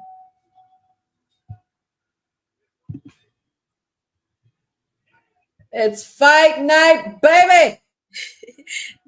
You have to do it like it's fight night. Pat McAfee. It's like the way Pat McAfee does it. I can't do it that way. I would do it. Oh my gosh, Sheamus with the old school gear. Let's go. Oh, I remember when he first came into WWE. I remember when he first made his debut. This is Sheamus in his element. 5th time ever we've had the good old-fashioned Donnybrook match. Oh, thank you, Bosa, for that. Yeah, so for Ring of Honor, Death Before Dishonor, as I mentioned, I did do a media scrum. I not only asked Athena a question, but I also got to ask Mr. Boss Man himself, Tony Khan, a question. Yes, and let me and I'm not saying this as mean or anything, and I kind of knew when I first started. Tony Khan's very short, and like me, I am a short person. Got nothing against short people, but I said to myself, I didn't realize he was that short in person. But he's very approachable. He's very approachable, and that's what I like about him. I mean, I know people say a lot of things, but he's very approachable, and he just likes to talk wrestling. I think Tony is just a diehard fan of wrestling. He just has a lot of money and just throws it. You know? I just nothing to get Tony. It's just he's very approachable. It's just sometimes it's like, what decision did you make? Yeah. Did you have to? But it was great. He did answer the questions in pretty much what you were getting, and he really was straight up about it. It wasn't like he held anything, it just the way he said it. But I was very happy with that. That should be posted later in the week. So, but yeah, we got a Donnybrook street fight happening. Oh, yes. We love a good old Donnybrook match. Honestly, I saw a match similar to this in person at Extreme Rules Philly when it was Sheamus along with the was it Brawling Brutes? Yes. Yeah, with the Brawling Brutes. With Pete Dunne, formerly known as Butch, and oh my God, why is his name escaped me? He was on NXT and became heel, and he would chase you and everything like that. Why am I losing his name? Ridge Holland. There you go. Ridge Holland, Pete Dunne, and Sheamus versus Imperium and Gunther at Extreme Rules Philly. That was quite the match. Sheamus so far looking like he's gaining control very easily. I mean, he is in his element. This is his realm. This is his kind of match. This is his style. The good old-fashioned Donnybrook. Rusev and Sheamus do have a lot of history, though. They do. And also, not far from Ireland, though. Not far from Irish. No, they're not. No, they're not.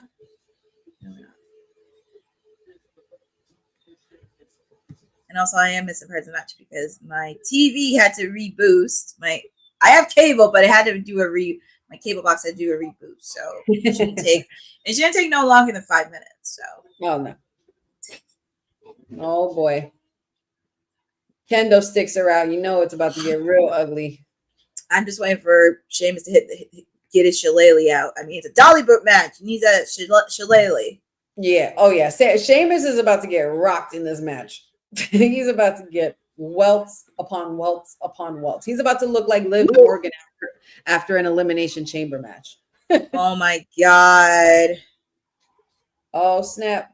Rusev looking like he's trying to take a page out of Sheamus's playbook here, strapping him to the ringside and going for the bashes. 2, 3, and they're counting with him. So fun little fact here. At that said Extreme Rules in Philly, I was pretty much sitting there front to second row with a certain Petu, a very handsome Petu, and counting off Sheamus's chops onto Gunther. And they literally caught me on TV for like a millisecond, like doing the count. I literally stood up. and was like 1, 2, 3, 4. They, they caught the sweetest juice on the tube real quick. They knew what was up. Oh my God, that is so cool. Yeah, that was pretty awesome. That was fun. It was like just when I thought I couldn't have another moment like that. Like I had one like that when I was a kid, at my first event when I was dressed like Bret Hart, and then I have one as I'm older. I'm like, oh, look at that. Gotta love it. It's just a full circle moment. It sure is. It sure is. No, you cannot prepare your chest for it. No chest can ever be prepared for something like that. You're gonna have a lot of welts. Here, hold on one second. You're gonna have a lot of welts for that chest. but feel free to put in the chat on who you guys got winning this Donnybrook street fight. You got Sheamus or do you have Rusev in this match? And yeah, just feel free to put in the chat. And it's crazy you mentioned that because if you've watched Ring of Honor Death Before Dishonor, I was sitting in the front row. I don't know if you can see me because I was kind of like right near the ring. And I was right across from Ian Riccaboni and Caprice Coleman when they were commentating. So you may see me throughout the event if you watch Ring of Honor Death Before Dishonor. Oh, but nice. It was so cool. Yeah. And may see me during Athena and Mina Shirokana match because those two ladies, oh my goodness, they just. According to the clips you posted up, girl, that match looked definitely like it was the match. It was so good. It was so good. Like, I was so happy they main evented those two ladies. Yeah. And it was just like, and even like after the match was over, Athena really wanted to wrestle Mina. She really wanted to wrestle Mina during that period. And she was very happy because she was kind of in and out of kayfabe. But when she was out of kayfabe, she said, I wanted to wrestle Mina for like ever. Nice. I love that for you. That's why she's a forever champion. That's exactly why she's the forever champion. She will always be our forever champion. Shout outs to Athena and congratulations to her still being the forever champion. But back to the action in the ring. Rusev completely continuing to obliterate Sheamus with a steel chair now in this case. And poor Sheamus, man, just when I thought he was in his element, is not looking too good for the Irish lad. But let us know in the chat who you guys got as well in regards to the match. Are we going with the Redeemer Rusev or are we going with Sheamus? Jeffrey says he got Rusev Day. I'm hoping for the day that they bring that back, man. I really miss that. I hope so.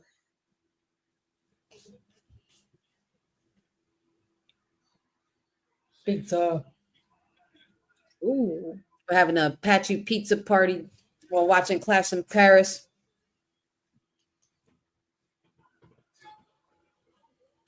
Oh, Sheamus ain't having it. He said, go ahead. That ain't enough. Give me more. That's weak. Weak sauce. He's like, is that the best you got? I mean, he clearly, oh, nasty knee to the face by Sheamus. Quick pin 1-2, no. Kick out by the Redeemer. Yeah, I think I'm like quicker than you are, but I'm not going to say anything because I want you to experience it. Okay. So I think I'm a little faster. No worries. I'm just trying to lead. Like, I'm just trying to give play-by-play and lead. So if I'm a little ahead or behind or whatever it is, just go with it, I guess. Okay. I'm trying not to give spoilers any ahead of time because if you see my face, it's like, okay. I do like the setup that they made. It's like a dolly bird. It made you think of Ireland, like you're at a bar and people are fighting. Oh, and there goes Sheamus. 1, 2, 3, 4, 5. See, basically when he was doing this, that's when they caught me counting. Okay.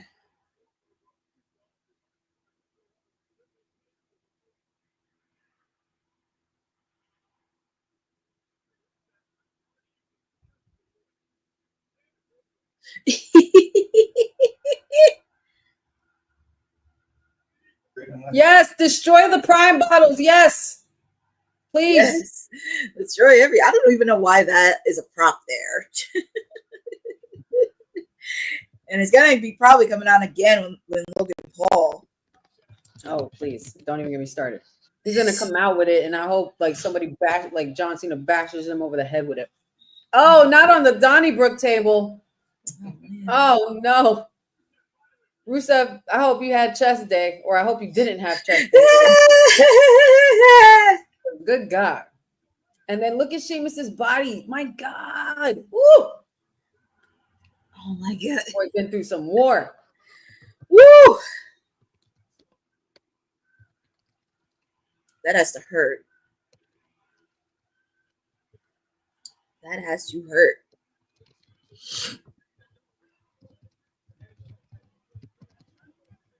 There goes the shillelagh.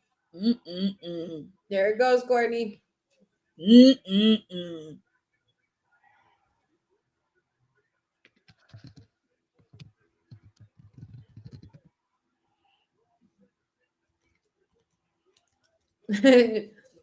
Sheamus congratulating with the WWE Universe that, yes, I just bashed him in the chest with my shillelagh. Hug me.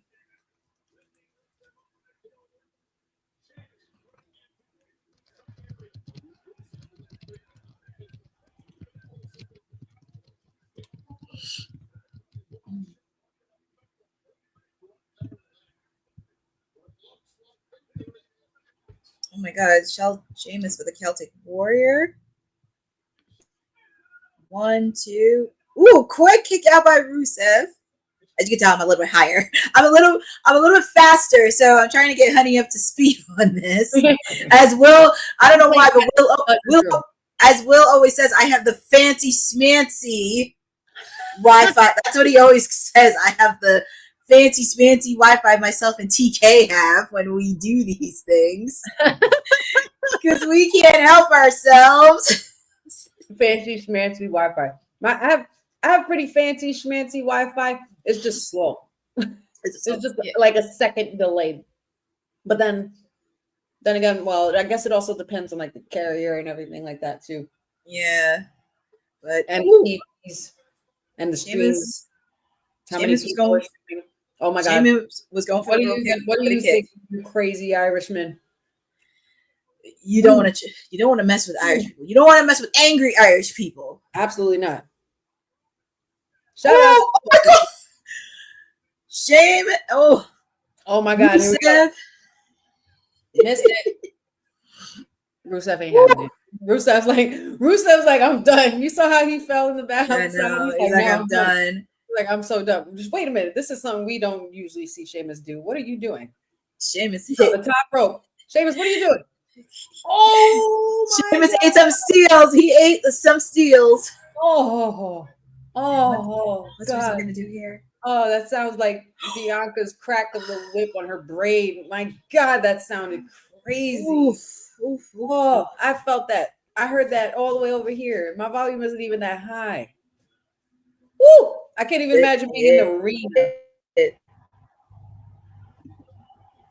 Oh my God. And what's he gonna do? Jeffrey's calling the shillelagh the I love that. That's crazy. That is crazy. From now on, from every time Sheamus uses the shillelagh. Oh my God, what's Rusev gonna do here? That means he's taking the superstar to Club Shay Shay. Oh my God. What are you doing? What are you doing, Rusev? Rusev is out of his mind, y'all. I don't know what Courtney is seeing, but I'm already seeing the start of it. Rusev brought the Donnybrook table closer to the steel steps and moved the top of the steps. What are you doing? It's oof. Oh my God! You know why? You know why? On my face. He needs some milk. Oh my God! Someone help this man! Oh my God! He's so done. Oh my goodness! This has to be. Oh my God!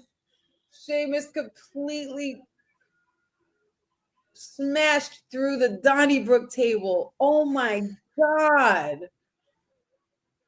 Rusev is strong as hell, man. Rusev, he is strong as hell. You can't put nothing past him. Oh man, looks like Rusev about to crush. Not looking good for the Irish lad. Oh man. Oof. Sheamus, don't you tap, man. Come on, don't tap. Don't do this. Don't do this. Oh. Both men are down. Rousing Sheamus, and he's up. How did you get up? Oh, yeah, that's how you do it. Yes, Jeffrey, this is a fun match. This is what I expect in a good old-fashioned Donnybrook match. This is what I expect. Absolutely, this is a straight-up bar fight right here, man. I love it. You could always rely on Sheamus to give you a banger after banger. After banger, after banger, damn it.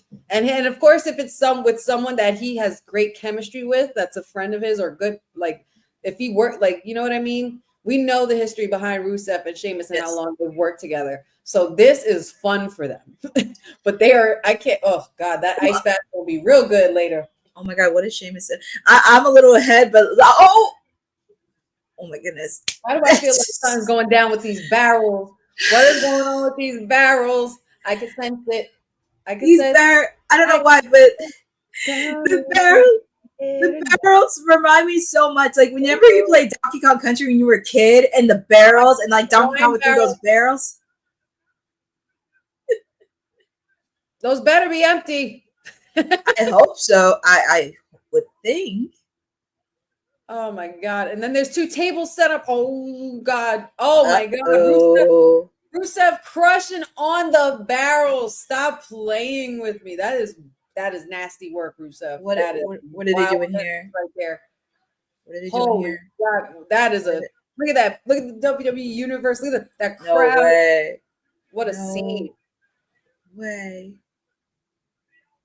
This is the fight that doesn't end. It's a fight that's not gonna end. On our friend. What's Sheamus doing here? Oh my goodness. I don't know what to expect. Oh, I know Courtney. Oh man, somebody's going through that table. I know it. Somebody's going through that table. Oh my God, it's Sheamus. Oh my God. Oh my God, Sheamus.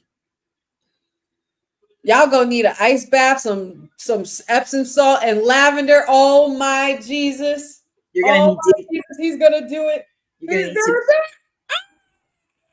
You're gonna need deep tissue massage after this match. Oh my God. Oh, they're dead. They're dead. They're done. They're dead.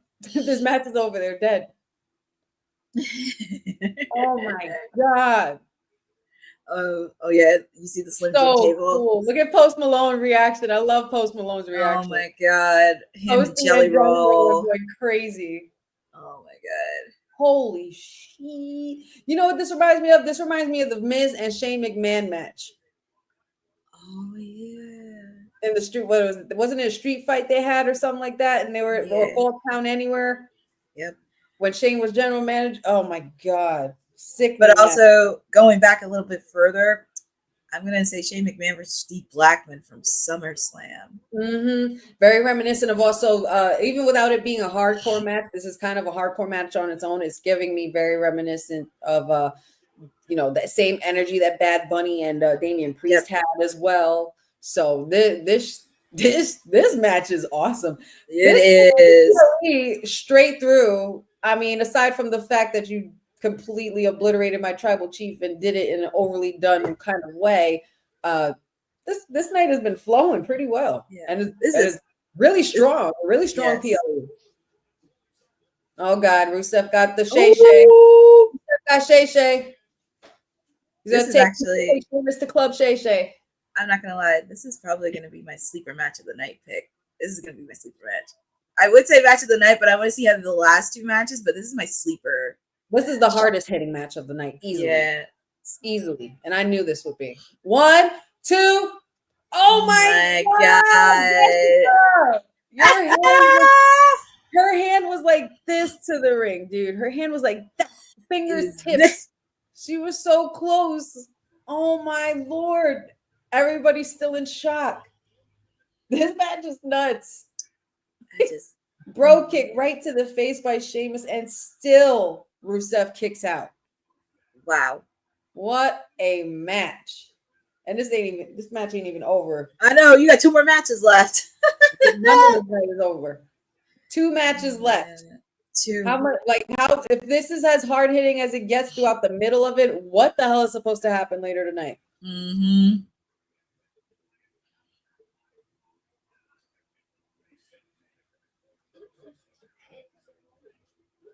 Oh, they're doing the AJ chant. Ooh. Oh, kick to the face, knee to the face. None of these boys are giving up, man. None of these boys are giving up. Oh, easy. That could have been really bad. Oh my God. Oh no. Oh no, Rusev. No. Oh. Desperate calls for desperate measures. The nail in the coffin. 1, 2. Oh my God, and he still kicks out. What the hell? This is Shay Shay right across the back. Someone's got to win. Y'all need an ice bath, Epsom salt, lavender. I was just like, he's the chant. That's the chant. They did that with AJ and Cody. I just let you watch the ending. Oh, the Rusev crush with the shillelagh. Oh, Mm-hmm.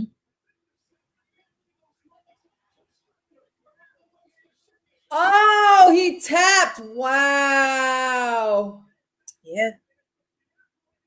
Wow. Your winner. Your winner of the Rusev Donnybrook Redeemer. match. Wow. That is crazy. The Redeemer defeats Sheamus in his own style of match. Wow.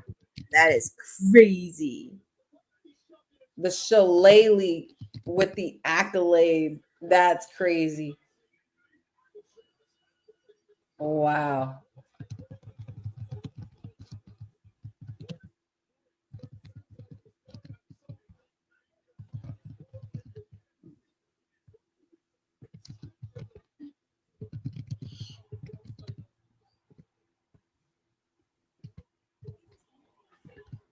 That's crazy. That was a hell of a match. It was That's probably one of my favorite matches tonight so far. It was a really fun match. It did everything it needed to do. That was definitely one of my favorite matches so far. That was so fun. Very well done. I enjoyed it. That match is exactly what it needed to be. And did what it needed to do. Because they basically made that match so good to the point where it's like, oh, you're not gonna have a piss break match this PLE. No, I don't think anybody was gonna have a bathroom break match.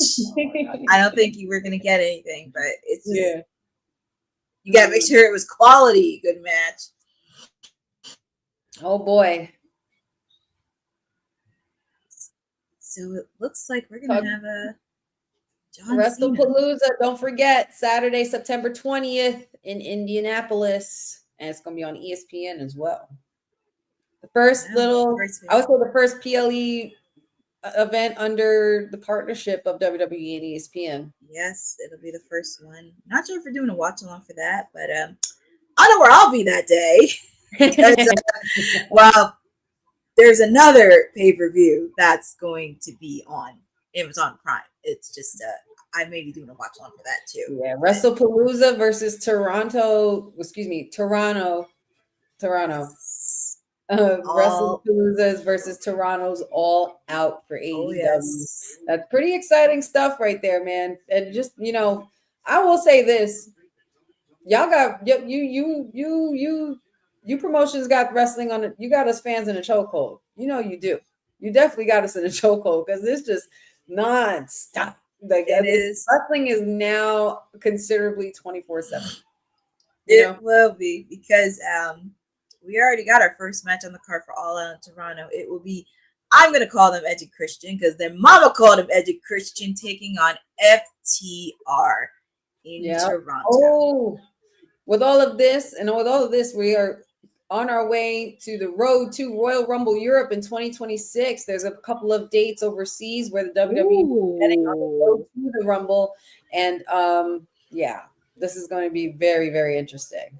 Look at these dates in England, Poland, Northern Ireland, Germany. Who's there? Who's that? Georgie Farmer from the Wednesday season 2, part 2. Yes. So I think it makes sense that they're doing it in Europe because we know it's going to be in Saudi. So I guess it makes sense for them to kind of travel all over the UK before they head over to Saudi. Y'all traveling, huh? Y'all got your passport game up. I know.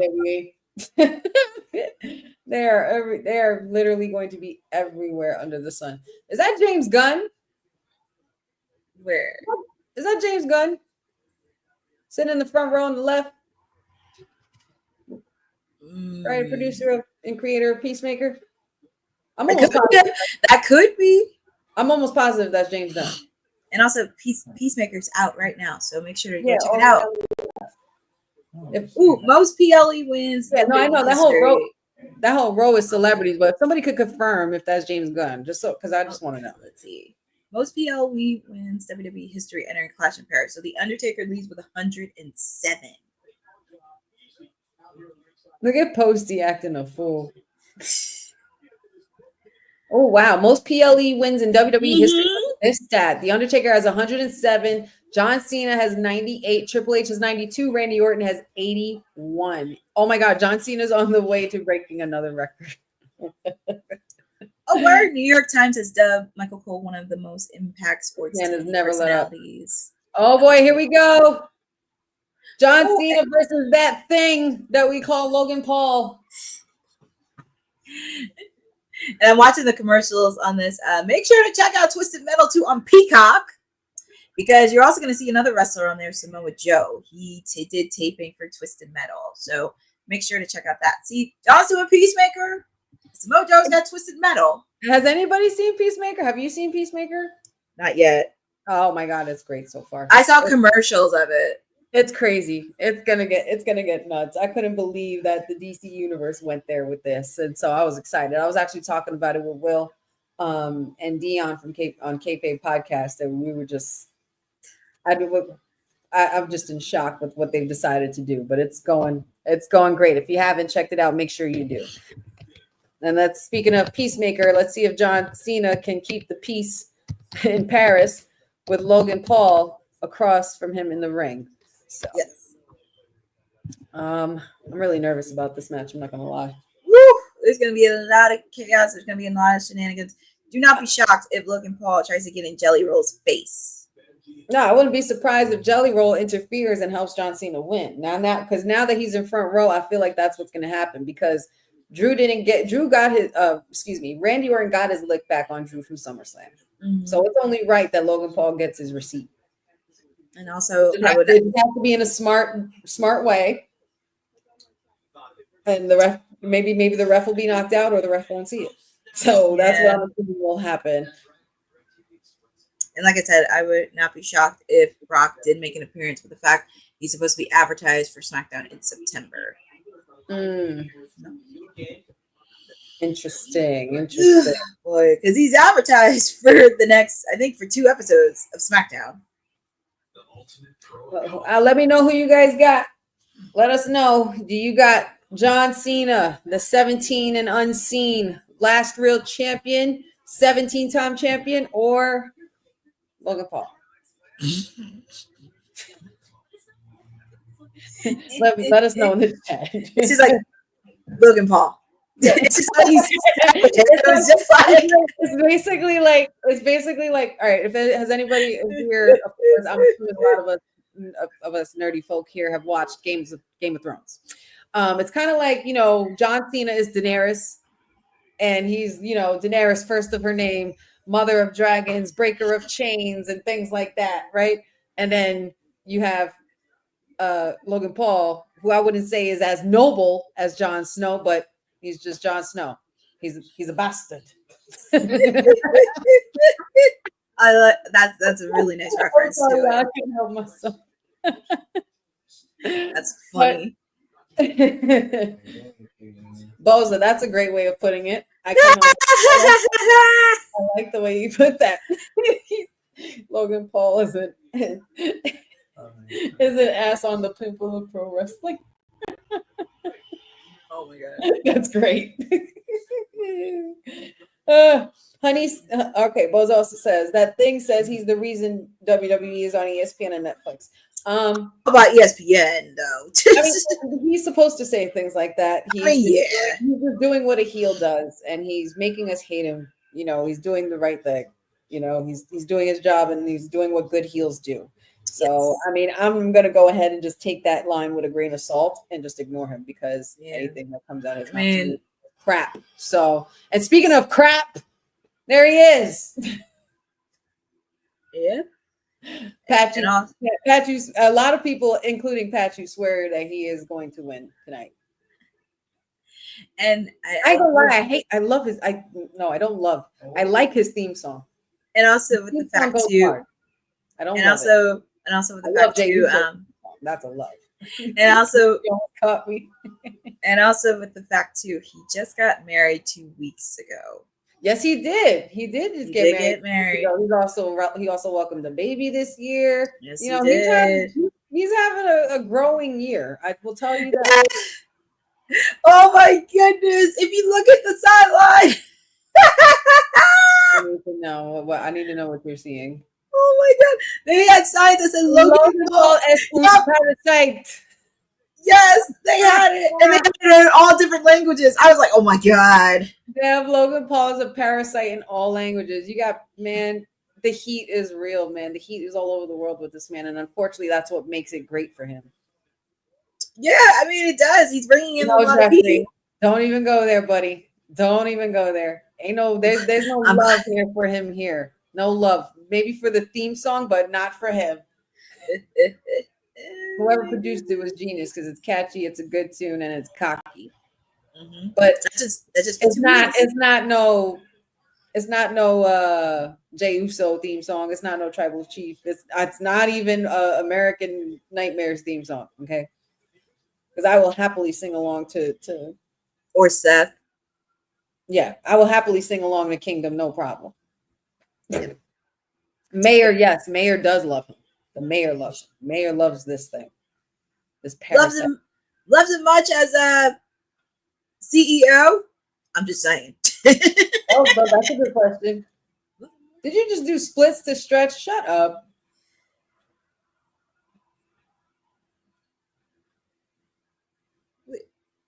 Alrighty. We're just waiting on the goat. Just waiting on the goat. We're just waiting on the goat. We'll wait as long as we need to. He can take his time and it's needed. Oh my God, this is his last time in Paris. Well, last time wrestling in Paris. Yeah, I suppose that I did see that because unfortunately hit the music. John's making his entrance, but I'll talk more about this. Well, I'll wait till John does his entrance and then we'll talk. Here he is. This is the last time, one of the last times you'll see him in Paris. Moment of silence for the GOAT. Let's take this in. It's crazy. I can't even hear John Cena suck chants. I can't hear anything. I just hear screaming. It's really crazy because he made his wrestling debut on my birthday in 2002. You can't see my time is now. Come on, crowd. It's so crazy. Mm-hmm. The and just impact seeing him, franchise. and just seeing him after all these years, it's like, man, seeing him when he first won the U.S. title, seeing him when he first won the WWE title, seeing him in so many matches, even on SmackDown when they had the SmackDown 6. Returning from Royal Rumble 2000 in that classic moment, facing Triple H after injury. Freaking all the moments that he's done with Vince McMahon and, going against Brock Lesnar and things like that. And speaking of Brock Lesnar, don't be surprised if the beast is lurking. That's what I mentioned earlier, because I was like, don't be shocked. Yeah. The last time you'll see him in Paris. That short-stinted heel turn definitely made me realize how much I need to appreciate Cena no matter what he does or no matter what side of the coin he's on. Like, I just need to shut up and just enjoy Cena because this is the last time I'll be watching him. I have nothing to complain about. I'm not going to sit here and complain about his heel run being too short or too long or not long enough. I'm just enjoying the man doing what he does. And it's every single time they announce him and he does the salute, especially when he did it at SummerSlam, I damn near cried. I was like, you know what? I'm gonna miss your fruity pebble ass. I'm gonna miss you. Also, with the fact too, John is right about wrestling fans. 1 minute and then the next minute it's just we ain't shit, Courtney. We ain't shit. John's right. We flip it, man. We flip it because that's the whole point. That's the whole point of it all. Like, it doesn't matter which side of the coin you're on. Just love it. It's oh my god. One thing Paris does is they bring so much energy to this. Oh, did Honey freeze on me? Did she freeze on me? I think she did. She did freeze on me. But we're, as you mentioned, because I think Honey's having internet issues because I only see her face. But we have Logan Paul and John Cena, Alicia Taylor, who, by the way, shout out to her because yesterday was her birthday. So shout out to Alicia Taylor, who had a birthday as well.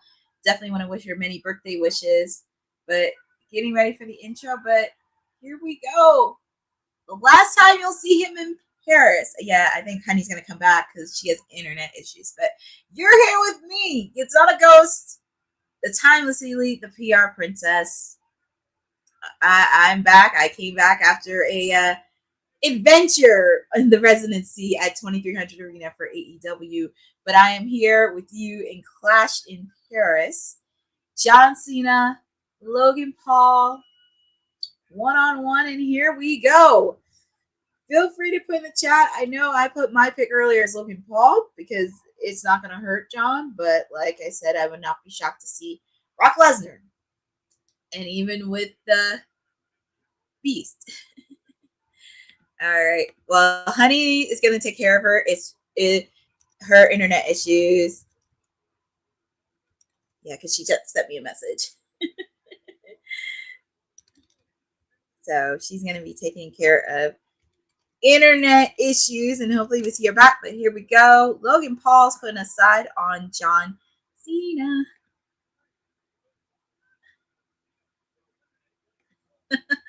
Yeah, but apparently I did not realize I was getting replaced or fired because I don't know who said thinks he is, because I am the queen of AEW, because you damn sure ain't taking my watch along spot. You could do it for Monday nights, you could do it for NXT, but you are not doing it for Wednesday nights on Dynamite, because there's only one person that can provide a lot of insight, and that is me. Yeah, well, Boza, he could try all he wants, but I'm still doing watch-alongs every Wednesday. That's not the case. So, you know, he can really make the claim of CEO Wednesdays or whatever, but it's still my day. It is my watch-along. And I'm not letting anybody take it. And the only way that could be taken is if Tony Khan offers me a job. That's it. But other than that, it is timeless elite Wednesday. Not this bullshit CEO Wednesdays, because I'm going to tell you something. Since I've been doing my watch-alongs, a lot of people got me into AEW. So he can try all he wants to, but he ain't taking it. Maybe I should ask TK if I can take over Monday Night Raw. But we'll get there with that. But anyways, we have John Cena and Logan Paul. And it looks like Logan Paul's just putting some antics in there, trying to do the heel tactics that he's doing. He's talking a lot of trash. But Logan Paul's getting the upper hand of John. It's on the top rope. But he does draw a hall of heat. Like, the people in Paris are drawing up so much heat.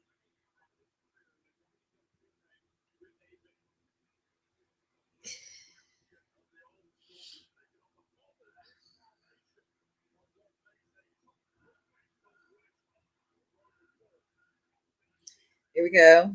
John's giving as many punches to Logan Paul to 10. Nice monkey flip, but countered by Logan Paul, landed on his feet. And then John said this on Friday. He told John Cena, John Cena told Logan Paul to bring his A game. Bring in everything else. And coming back, after dealing with some internet issues, I'm happy to have my sister back. Welcome back. I know I was talking a lot of shit, Logan Paul, but that doesn't mean you could get things done just because you're in the ring and tell your goons mess up Honey's internet because she's talking too much shit. Okay? Yeah. He does have a lot of goon squad.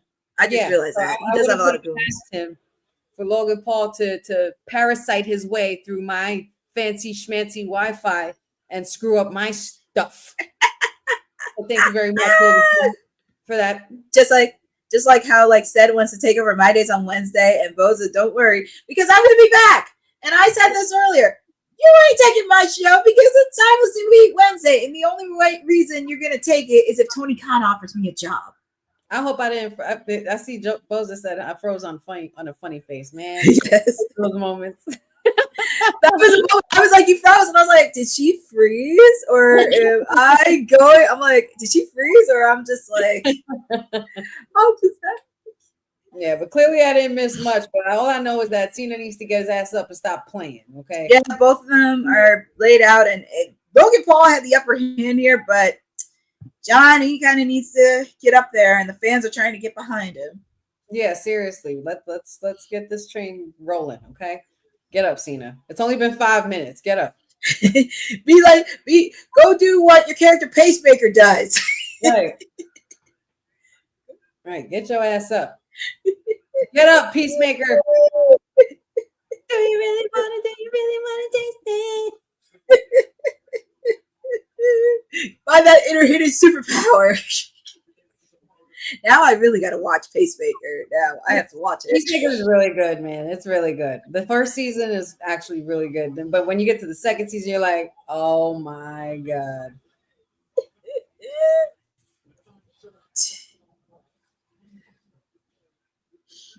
Also, I just want John Cena to actually throw a prime bottle in Logan's face. That's all I want to see. Mm-mm.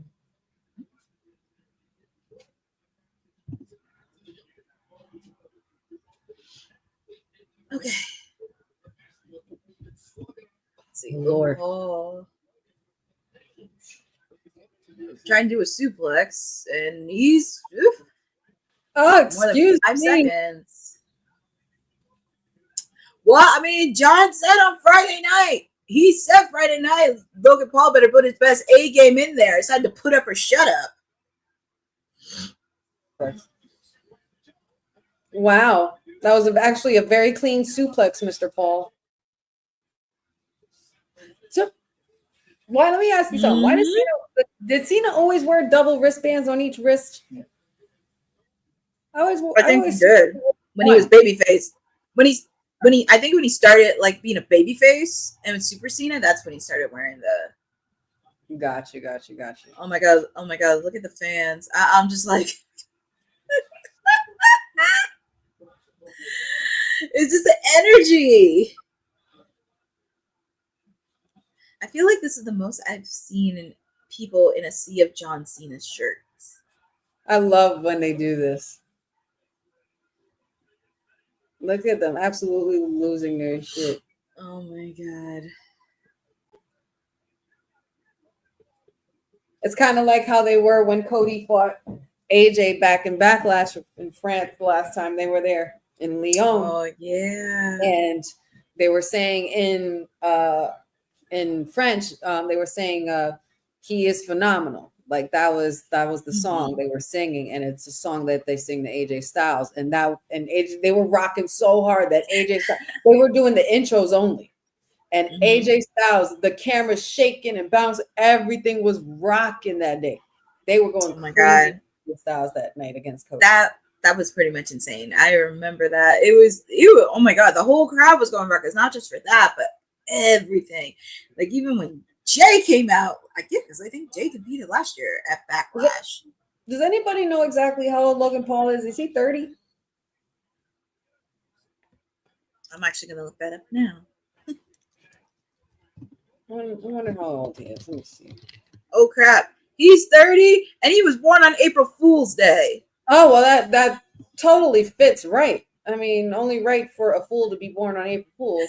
But yeah, so 30 years old, not for nothing. I'm looking at him and I'm seeing him do his thing, and I watch him in all these matches, and I'm just like, you know what? You really do have the potential to be one of the most top heels in this game. I actually completely bum rushed him. I actually found it hilarious on Friday from SmackDown when John and Logan Paul did a promo, and John was saying like, "Oh, there's a list of the top 20 social influencers in the world." He said your boys were in it, but not you.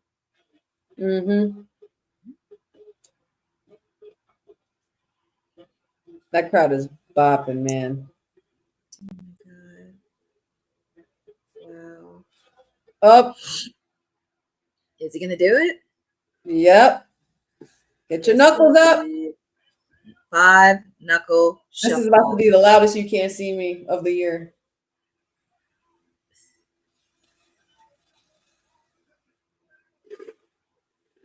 My God, that was loud as hell.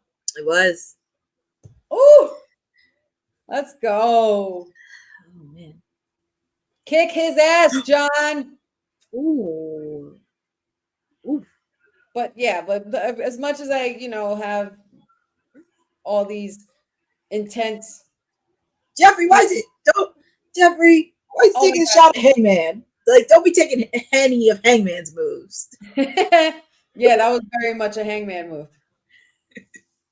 But this man improves every time he steps into the ring, and it makes me so upset. But I enjoy watching the growth and the improvement. I just really hope that Cena's not right.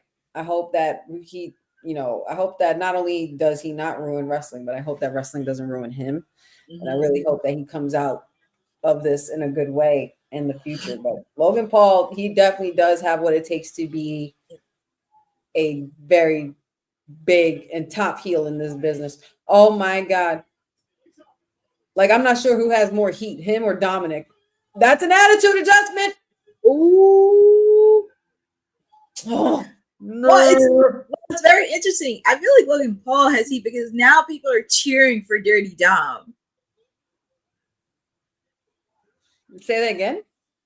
I would say Logan Paul has more heat only because people are now cheering for Dirty Dom. Well, that is very true. I would say, I guess so. I guess that would say, yeah. Because now they're starting to embrace him.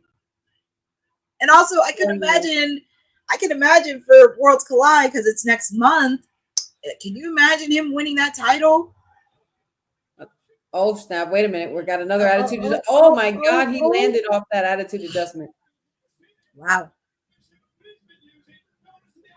John. An octopus.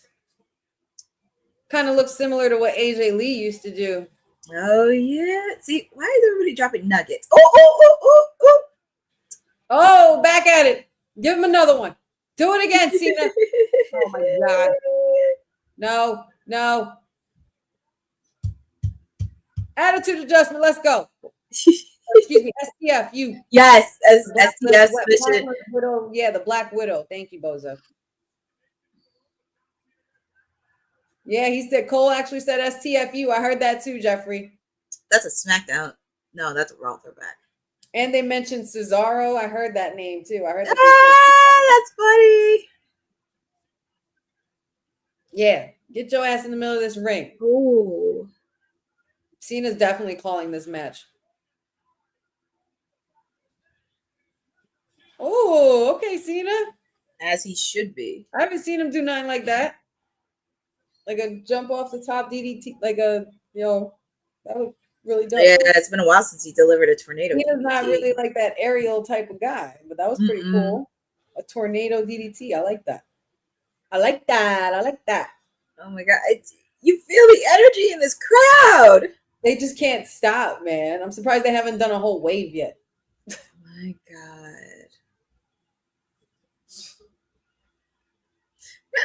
That's a beautiful sight. That's a money shot right there. US, y'all need to step y'all game up, man. We need to step our game up out here. Yeah, man. Like, that's what I'm saying. Screw MedLife. I'm about to go. Me and Pat, you about to get our passports and go to Paris for this energy, man.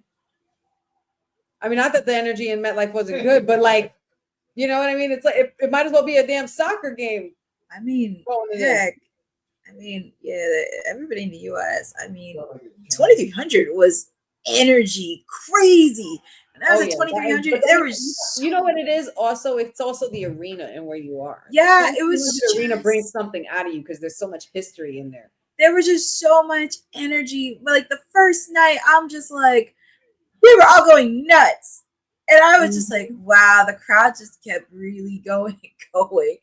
And also, it was kind of hilarious, too, because if anybody was from Texas, they would boo you because it was Eagles country and the Eagles don't like the Cowboys. And I thought that was really hilarious. That is pretty funny.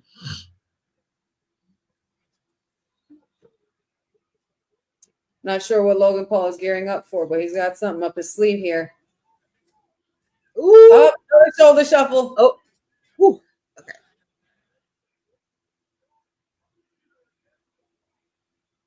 Ooh. Yo, Logan Paul, bro. I mean, he has been looking pretty solid in this match. Like it or not, he's been pretty solid. He really has, and it's making me mad because I'm looking like a hypocrite out in these streets. Oh, it's like the going down effect is happening to me with Logan Paul, but it's happening in a different way. It's happening quicker than I would think. Like I would hope to have so much resentment and hate towards this man for at least 5 to 10 more years. But he's making me like him so fast because he's improving and doing so well. Like he didn't look like himself doing that. He actually looked like a superhero kind of character. Whatever. Damn it, Logan Paul. Will's gonna get on you. It took me forever to like The Miz. It took me forever to like John Cena. It should take me forever to like Logan Paul, and it's not. It's slowly, gradually, like, but you know what? I'm not gonna say it though. I won't say it. I respect it. I enjoy watching it, and I respect it. That's all. I will leave it at that. I'm gonna say this. Will is gonna get on you on kayfabe this week. I don't care. I don't care. All the weeks that I've been on with them, and they've because the last time I didn't want to say his name. I said Drew McIntyre and this guy that he's teaming. You said that guy. What's his name, honey? Logan Paul. I can say his name. That's no problem. I acknowledge his work ethic in the ring. I can't stand him outside the ring still. But as a wrestler, this mofo's growing on me, and I can't take it. I don't like it one bit. Because not for nothing, if I was him, I'd be doing the same shit. And I know that for a fact. Well, there's nothing wrong with that. Hush, Jeffrey. I know what you're thinking, Jeffrey. I see your laughing emojis. You hush. Oh boy. What are they saying? I still haven't figured out what they're saying. Yeah, it has to be in French, but I don't know. I can't even translate it. Oh man, this match. Why is every match like a 5-star? This boy, Cena definitely got hair in, man. You know what? I feel bad because it's like, damn, man. We have this whole anti-bullying stuff and everything like that. Nobody likes to be bullied. And John Cena caved in because y'all were talking shit about his bald spot. And I was guilty of it too. But it was like it just does something to you when you see it. You're like, damn, Cena getting old. It's crazy. But you look great, Cena. Nonetheless, you look great. Keep doing your thing. That is wild. Hair transplants are an amazing thing. If that's what happens. Allegedly. I don't know. I wasn't in the room. I'm not with this man. I'm not a fly on the wall anywhere in his vicinity. But I'm just saying, there's a lot more up there than there was earlier in the year. Yes. Nice slam right there. Cena, let's go. Come on, Super Cena. 1, 2. I thought that was 3. No, not yet. Yeah, not yet. Thank you, Courtney. Not yet.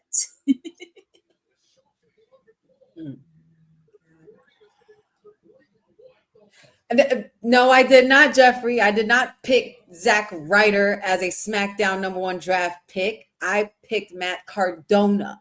Those are two different people. Get it? Also, and I am still very happy with my pick. I have no regrets. And also with the fact too, Matt Cardona says Zack Ryder is dead. He is dead. Zack Ryder don't even exist. That's what he said. His mouth himself. And look at Matt Cardona now, going up against the hottest free agent. You know what I mean? Still making an impact, still running the indie scene. No, it's not. Zack Ryder was an extension. Oh my God. Zack Ryder was an extension of Matt Cardona. Matt Cardona is Matt Cardona. And even if he was to return to WWE, if he ever made a move to come here, he's not coming as no Zack Ryder. Maria. You guys got to go ahead and visit Kayfabe Podcast, man. A while back, we did a draft, a fantasy draft for the draft that never happened with WWE. So we did one ourselves, the Councilman, Dion, and myself. Make sure you guys go around and search the archives for that. Does someone have a broken nose? Yep. Is Logan Paul busted open? Logan Paul's busted open. And I think he's human. No. No, he's trying to do the Yo, why you dropping? Oh no, you not. This is where it backfires on you, Logan. This is where it backfires. Because you're about to do this. Y'all gonna do it with him, Paris? Yep. Are they gonna say it with him? I don't think so. I can't stand him. He's milking it too. Oh. Cena's probably telling him to milk that shit too. Oh man. Yep, he's up. Let's go. One is done. We out of here. Well, time to go home. That's it. Oh my goodness. 1, 2. Oh my. I'm about to. Both men are down. Both men are down. I felt Lily was about to fall. I almost had. Oh my god! You don't want to wake Lily. Please don't wake Lily. No, nobody wants to wake Lily. Okay. No, please. Let her sleep.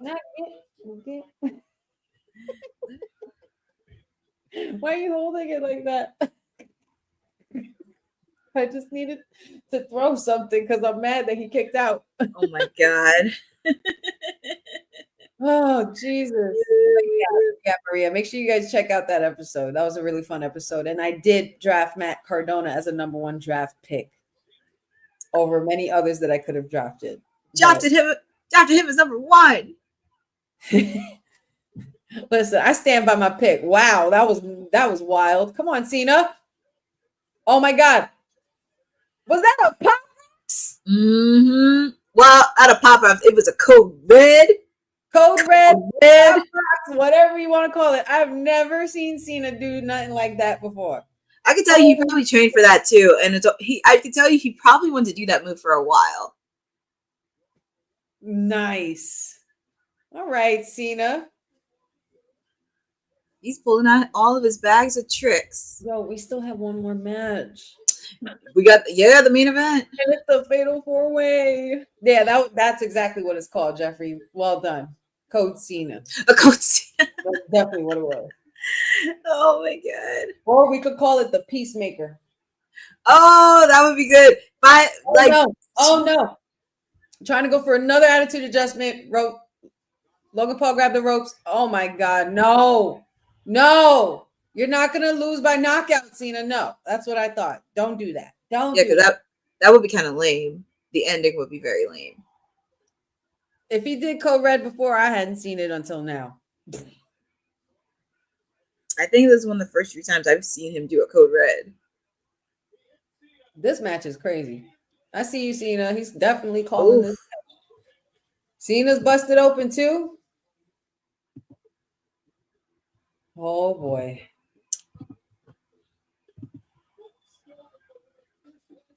Paris, get up on your feet. Get up on your feet.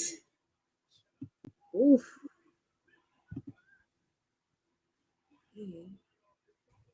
Oh, snap. Somebody's going up to fly. Yep, he's ready to fly. All we need is Brock Lesnar's music to hit when Logan Paul is starting to feel too full of himself. Mm-hmm. Well, you're going to all 4 corners?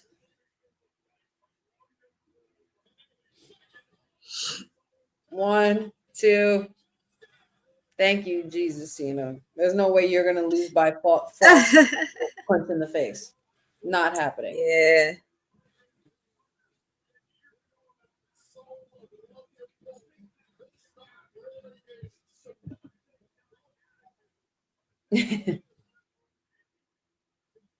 You hush, Patrick. I will put Honey's roster up.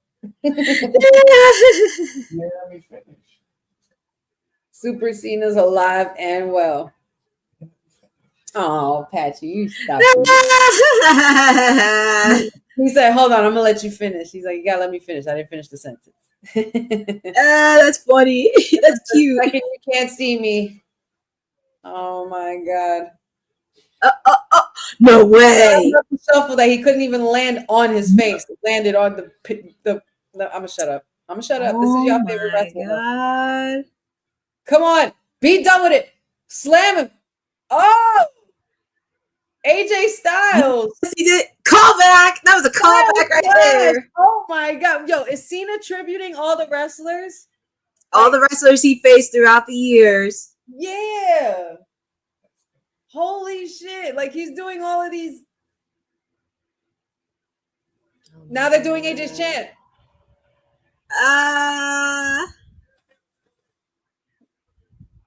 Oh my goodness. See. Oh, look at Jelly Roll. I'm looking at Jelly Roll's face. Get it, y'all. Get it, Paris. Oh my god. And AJ will be there tomorrow night. They are bopping. Yo, Posty look like he's having the time of his life. Good. I want Posty's life right now. Like if I was to go to be like in a time warp, I would want to be a Post Malone front row at Clash in Paris because he looked like he's having a grand old time. I know. This is like so cool. I don't know how you don't put this at the main event though. That's pretty crazy. This is his final match in Paris. Like, well, that's true. And you know, Cena's very selfless. We know that. Oh my God. Mm-hmm. Let's just hope he's not too selfless to put over Logan Paul. Get him. Oh, that was a tribute to Mark Henry. Oh my God. I love this. Come on. That's it. That's it. Do it again. Let's go. Keep going. Don't stop. No. Oh my God, this knockout. That's why I'm not telling you what happened. I want you to experience it. Please be done with this. Please. 1, 2. Thank you, Jesus. Thank you, Lord. Slightly over. That's why I didn't want to say anything. But that is John, the Lord's work right there. Happy Sunday. Oh, happy day. Happy day. Happy Sunday. Oh, happy day. When Cena washed Logan Paul away. Oh, happy day. That was some super Cena magic. Oh my God. I told every single one of you that Logan Paul was not winning. I don't want to hear it anymore. Yes, he is improved. Yes, he is getting better. Yes, he is a great heel, but no, he will not defeat the 17 and unseen on one of his final dates. You gotta be kidding me. Come on now. Yeah. Congratulations to John Cena on his victory. Damn good match, though. Really good match. I mean, they pulled off all the stops. Cena paid homage to every person that he's faced. This is hard to pick match of the night. This was just as good as the Backlash in Paris or in Lyon, France after Mania last year. That was just as hype. Like so far, this whole PLE's been like that. Yeah. But we got one more match after this. John Cena defeats Logan Paul. He did it. He beat Logan Paul. Yes, thank you very much. And it's hard to believe tomorrow is September. And we got him until December. Tomorrow's September 1st, y'all. What are we doing? And we got him December. And look, he's with the kid. He's with the kid from SmackDown. No. Oh my God. His wife. Oh my God. I'm going to cry. That's his wife. I love stuff like this. I love stuff like that because like I know that feeling.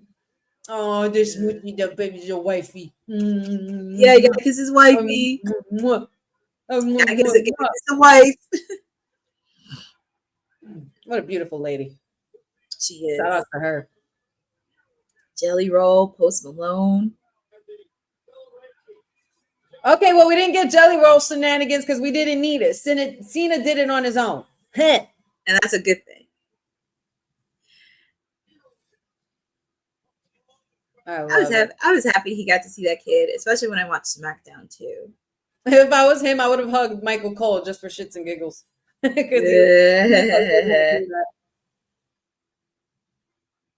One more time, Cena. One more time.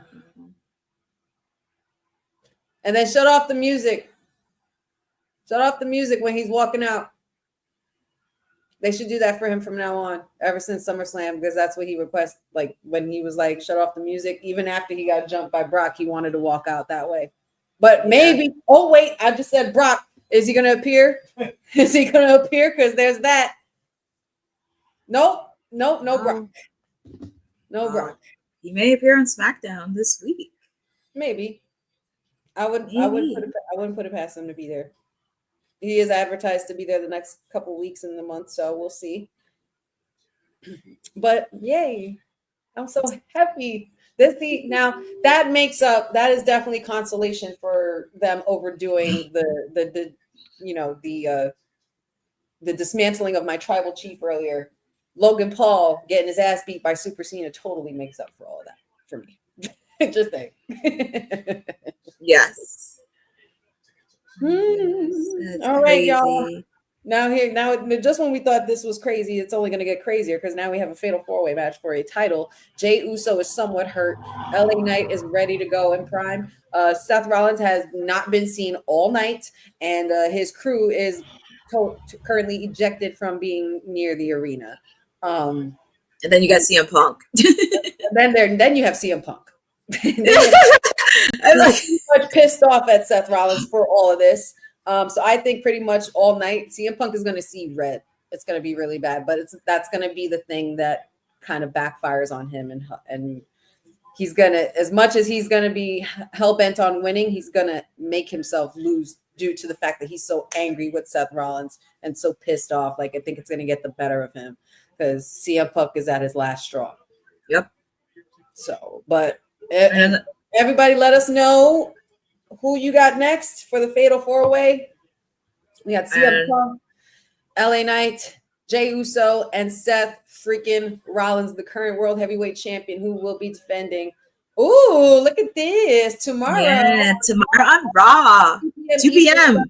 PT on Netflix. We have Intercontinental Championship action between our boy, the Dirty One, Dirty Dom, versus the Phenomenal One, AJ Styles.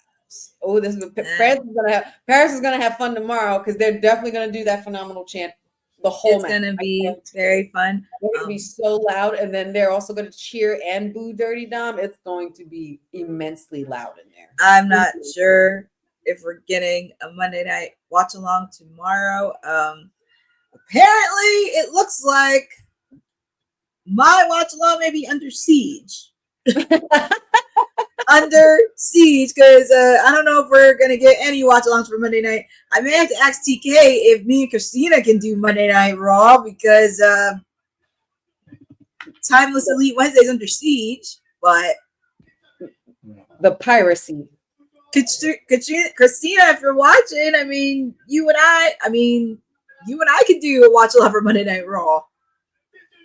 Oh, talking about ladies taking over. I mean, at this point, because it's like he can try to take over Wednesdays all he wants, but I'm still gonna have my watch along regardless. She said she don't give a damn what you say. Said I don't really care because honestly, she has vetoed. It's my show. And I got a lot of people watching AEW since I started. So let's just be very clear of that. And actually, I gotta give props. I was actually happy to witness Mercedes Monet's celebration because she picked a fight against one of my ladies, not Tony Storm, Alex Windsor. Girl, if I were you, I wouldn't be talking about anybody's relationship because you've been in a new relationship for less than 6 months. Oh, cha. I'm just saying. Oh. Her and Will have been together for a while, so I'm just saying. I love you, Courtney. I mean, gotta put more fuel to the fire. Mm-hmm. Oh, Yeah, I immediately think following the event, there will be a post show where we will have Triple H, Paul Triple H Levesque, our COO, and John Cena in attendance. it's I'm ahead of you, but I'll let Oh, you look you're at ahead Seth's of me. outfit. I'll let you look at Seth's outfit. It's Oh, fire. of course. I'm always looking forward to the fashionista for the night. And I Shout out like to the color. Troy. And I like the color. Did you get that from Becky's closet? Mhm. That's a nice color. It is a nice color. Very Such a nice color. I can't wait to see like the whole thing when he comes out. Like I like the Yeah. drama of the jacket. Oh, Jackie. I mean, yeah, Jackie, you're talking to my. Yep, that's Jackie.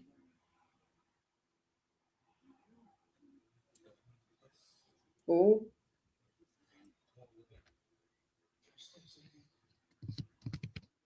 Two steps ahead. Remember, he did say a couple of weeks ago he got Plan B. We all know Seth Rollins always has the Plan B for something. Plan C, Plan C, Plan D, whatever.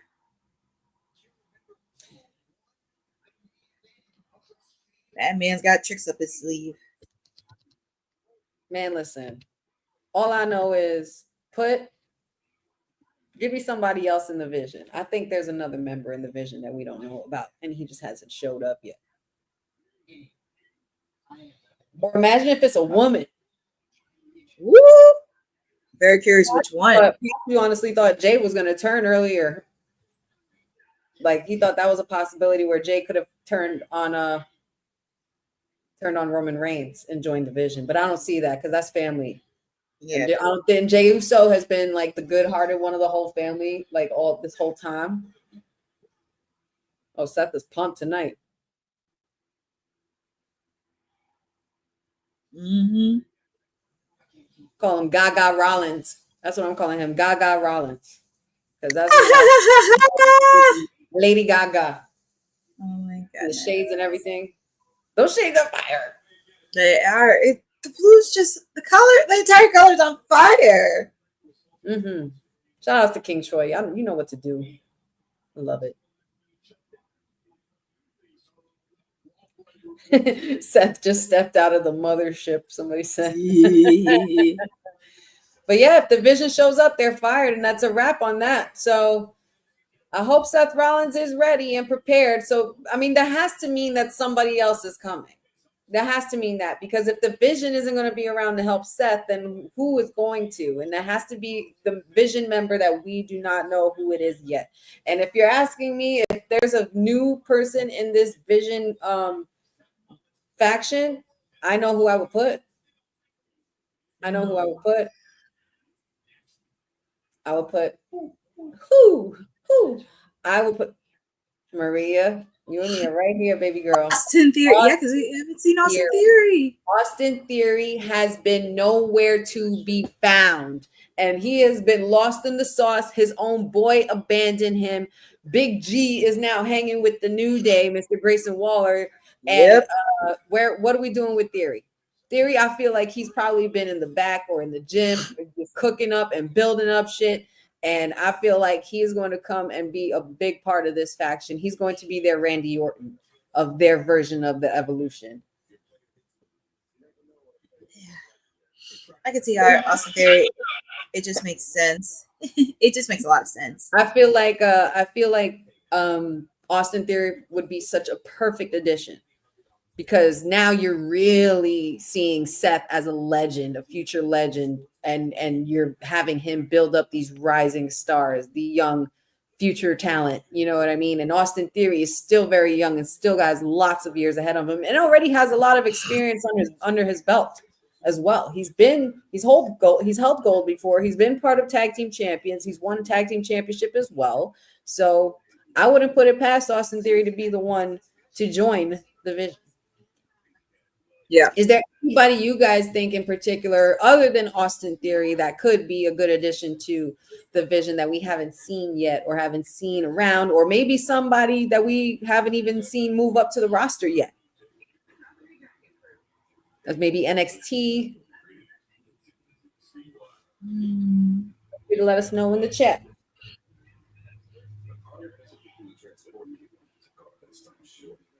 Oh, what a freaking PLE, man.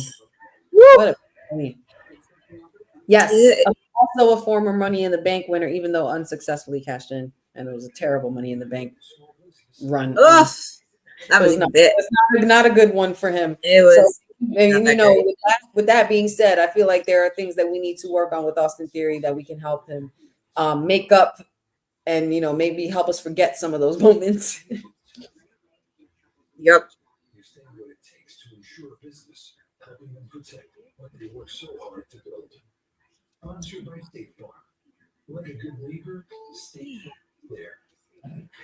My goodness, what a watch along, Courtney. What a PLE this has been. And we are down to the very last one. I will say, after being on assignment, it's nice to come back to a PLE that's good. Yes. And every single match wasn't bad. I agree.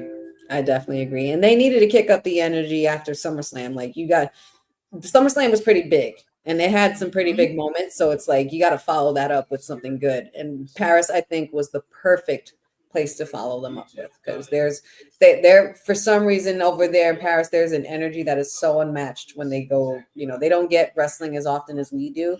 So there's like a different kind of appreciation for it. I really feel like that's something that we need to work on as fans in you know, on the US side, you know, not to compete or anything, but because the superstars feed off of that shit.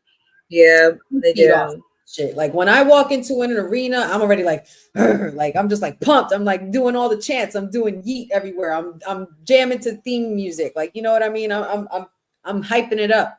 Yep. Where I'm screaming woo every 5 minutes. You know what I mean? Like I'm getting along with the crowd, meeting other people and stuff like that, rocking to the music.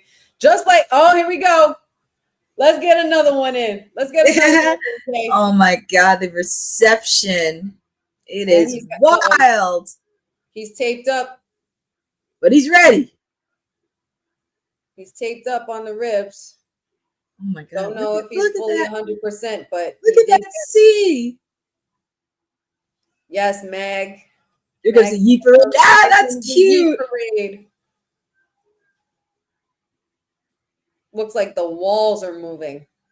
Oh my God. Everybody move out the way. You better move out the way. Give him room. Don't jump on him. Yeah, please. I think that's another thing too. We got to be very logical about, because he's trying to get to the ring, and I'm happy they. Not for nothing. Those barricades should even be around that area too. There should be barricades at least around there. Yeah. Because there's no controlling who might come out. You know, I mean, exactly. For God's sakes. Seth was doing his entrance and a kid completely tried to bum rush him while he was at the entranceway on Raw that one time. Yeah. You know, like we need to be a little bit heavier with the security, man, for real. Me too. Or like the time when they did the Hall of Fame and somebody speared Bret Hart. Exactly. My guy couldn't even catch a break for him and his brother to be entered into the Hall of Fame. As if people ain't up his ass enough. And then people will wonder why he's so bitter. You know, and I'm pretty sure that ends. Maybe he shouldn't be bitter about other things, like, you know, what the way the business changed and stuff like that. But in regards to that, it's like, dude, why? Like, if I was Bret, I'd be like, and then the whole seating at SummerSlam, it's like, if I come back to this place that, you know, was my home, and, you know, I contributed to this business in a pretty big way, and in an impactful enough way to the point where I'm a Hall of Famer. Like, what gives? Like, I would be like, why is it every time I come back to this place is doing something to piss me off? You know, I would kind of feel away. I would feel away, but yeah. I get it, bro. I get it. Yeah. But y'all need to WWE, and yeah, we gotta do better with that security and protecting our superstars, because they're people just like us, man. And then they make it worse for people like myself and Courtney. And Courtney mentioned this earlier. You make it worse for us who actually want to go up to these people and talk, just have a genuine conversation with them about what they're doing, or just even shake their hand in appreciation. You know, you guys make it harder for folks like us. And the Chris Van Vliet's of the world.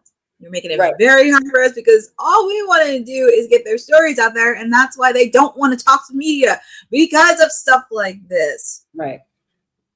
Come on, Paris. Oh my goodness. They are That rocking. man. Look at this. See, it would have been Yeah, better. vertigo. You know what, it would have been great if Pat was just there, because I could see him on the stands and just yeeting throughout this whole entrance. Yeah. Jey Uso? Wait, were you talking about Jey Uso? Yeah, Jay. I was talking about. I mentioned Pat. Yeah, Pat McAfee. Oh, Pat. In Yeah. the end. Yeah, Pat. Oh, Pat Oh, was there's- in one on that table, but Jelly Roll and Posty looked like they were having Yeah. no time doing the. Here comes, and here comes my guy, LA Knight. Yes, he is. Here is the megastar in Paris. I love that guy. And he doesn't have his shades on. I will say he has good taste in color. Yellow and black looks great. You know, being a honeybee, I appreciate yellow and black. And speaking of that, football season's coming up. Say again. Football season's coming up. Oh yes, it is. I'm ready. Are you ready? Are you ready for? I'm semi ready. I'm only semi-ready because I'm just looking basically I'm looking at Rodgers like this the whole time when he comes out. This is what I'm mm-hmm. That's how I'm looking at him the whole time. Because let's show me why we acquired you. Okay. Because all this other stuff that I was hearing before you got here, all this ayahuasca stuff and all this diva stuff. At least I'm not hearing too much about it anymore since he's been with us. So I appreciate that because Tomlin is no nonsense. Yes. I wish I could say the same for mine because we had one of our linebacker coaches arrested for domestic violence. We had to deal with a lot of crap. Yeah, there was a lot of crap. And I'm like, but he got removed immediately, like administrative leave, which is good because I'm happy the Dolphins are doing their work. Wow, I'm like, look, I can't deal with this crap. I already dealt with it. Tyreek Hill being arrested last season, and then some of our team members. I'm not dealing with this crap this year. I just want to make sure we're drama free with everything else. I want us to at least get to the playoffs and have a playoff game because we got some big wins, and I would love nothing more because also said a lot of shit about my team because we played the Commanders in Spain. He said a lot, and I would love nothing more for us to beat them in Spain. But I'm ready for football season. I am ready. Oh, yeah. And here comes CM Punk. One more Sunday without football. And at least we get this. CM Punk is here. Paris is loud and singing along. It's crazy. People are singing the song. Alone and Jelly Roll jamming. It's funny because it's funny how like people are singing the song, but I'm like, do you even know who sings it, by the way? Well, I don't know now, but it's just funny how people sing it. I'm like, do you even know what the song Cult of Personality means? And I had to look up what it meant. It's a great song. Oh my God. And you have to listen to the band Living Color. They are so good. I have a few songs of them on my playlist, and they're really good. It's clobbering time, baby. And not for nothing. CM. Number one straight edge worldwide personified. Not for nothing. Phil looks very different tonight. Phil looks like a madman. He means business. Phil didn't even brush his hair back. He means business. He means business. He is not playing. He is sick of Seth's shit, and he's gonna whip somebody's ass to make sure he gets that title back, man. He's ready. He's not taking nothing. The cult of personality. Still you love me. Sing it, Posty. 1 and 1 makes 3. Oh, I'm the cult of personality. Yeah, so he looks like a madman. Bill is ready to fight. We're just waiting on one more. We're waiting on the champ. Oh, Phil, don't get caught up with LA Knight, man. Focus. Y'all need to focus. Seth, Jay's hurt. Jay's like in the corner, like, look, I'm just in the corner. Jay's trying to get through this match. Punk, Jay also super kicked the shit out of Punk to end Raw. Yeah. Yo, they're still singing. That's crazy. He won't have to follow me. Can't set Me, Oh please. Jelly Roll and Post Come on, Malone. Paris. See, why can't we My gotta God. do the same thing here, man? Like, Well, here comes the champ. man of the hour, the headliner, the champ. The man that Headlining will in be the on Good final, the Morning last Football. one out. I love that the show begins and ends with the Shield. Oh, look at this color. Yes, Seth. Ooh, that's a nice Seth, color. you're so kooky. Oh, he's so fly. This boy is so fly. I don't care what nobody says. Oh my God. I'm not gonna lie. Boy, fly. Shout out to King Troy. I love it. Oh, that color is sick. The color, the pink on there, it was very reminiscent of the old school. It's given like it's like a Seth. The look is giving me like a modified Seth's version of a modified Macho Man. Yep. You know, you're starting to see that. Paris is burning, literally. And you could tell like a lot of people were very influenced by Macho Man. Still to this day. Shout out to WWE for the set as well. I didn't comment on that earlier. The set is gorgeous. I love the Eiffel Tower set. It's beautiful. It's beautiful. I'm glad that they did that. They should actually do that everywhere. They like in, you know, even if they're on other locations, they should do something based on wherever the location is. And that's dope. The Eiffel Tower is such a good touch because it's such a classic monument. That's really dope. Come on, Seth, you freaking diva. I can't. I love it. Oh my God. Also give shout out to Alicia Taylor because yesterday was her birthday. So gotta give a shout out to her. Gotta give a shout out to Alicia Taylor. Madam Taylor looking fly as always. I love her punk edginess, like her look. Oh, it's so hardcore.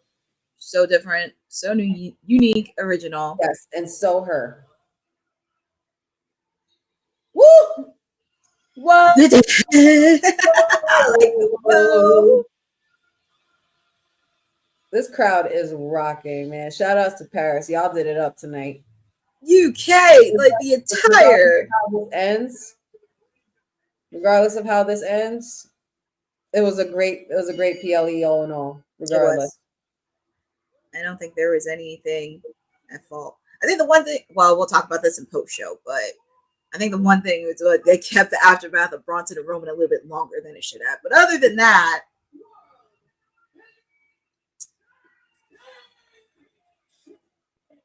here she is. Let's go, Alicia.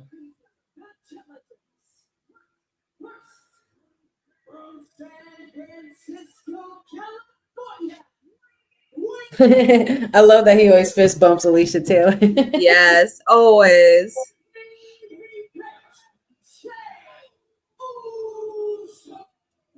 Four letters. One word. Yo, Jay Uso's so bossed up now. I always knew that boy was my favorite Uso. There he is, megastar. This is a big night for you. Yeah. Yeah. Yeah. I like the way CM looks in the corner. It's very reminiscent of Raven from WCW. Oh, Raven from the ECW days. Mm-hmm.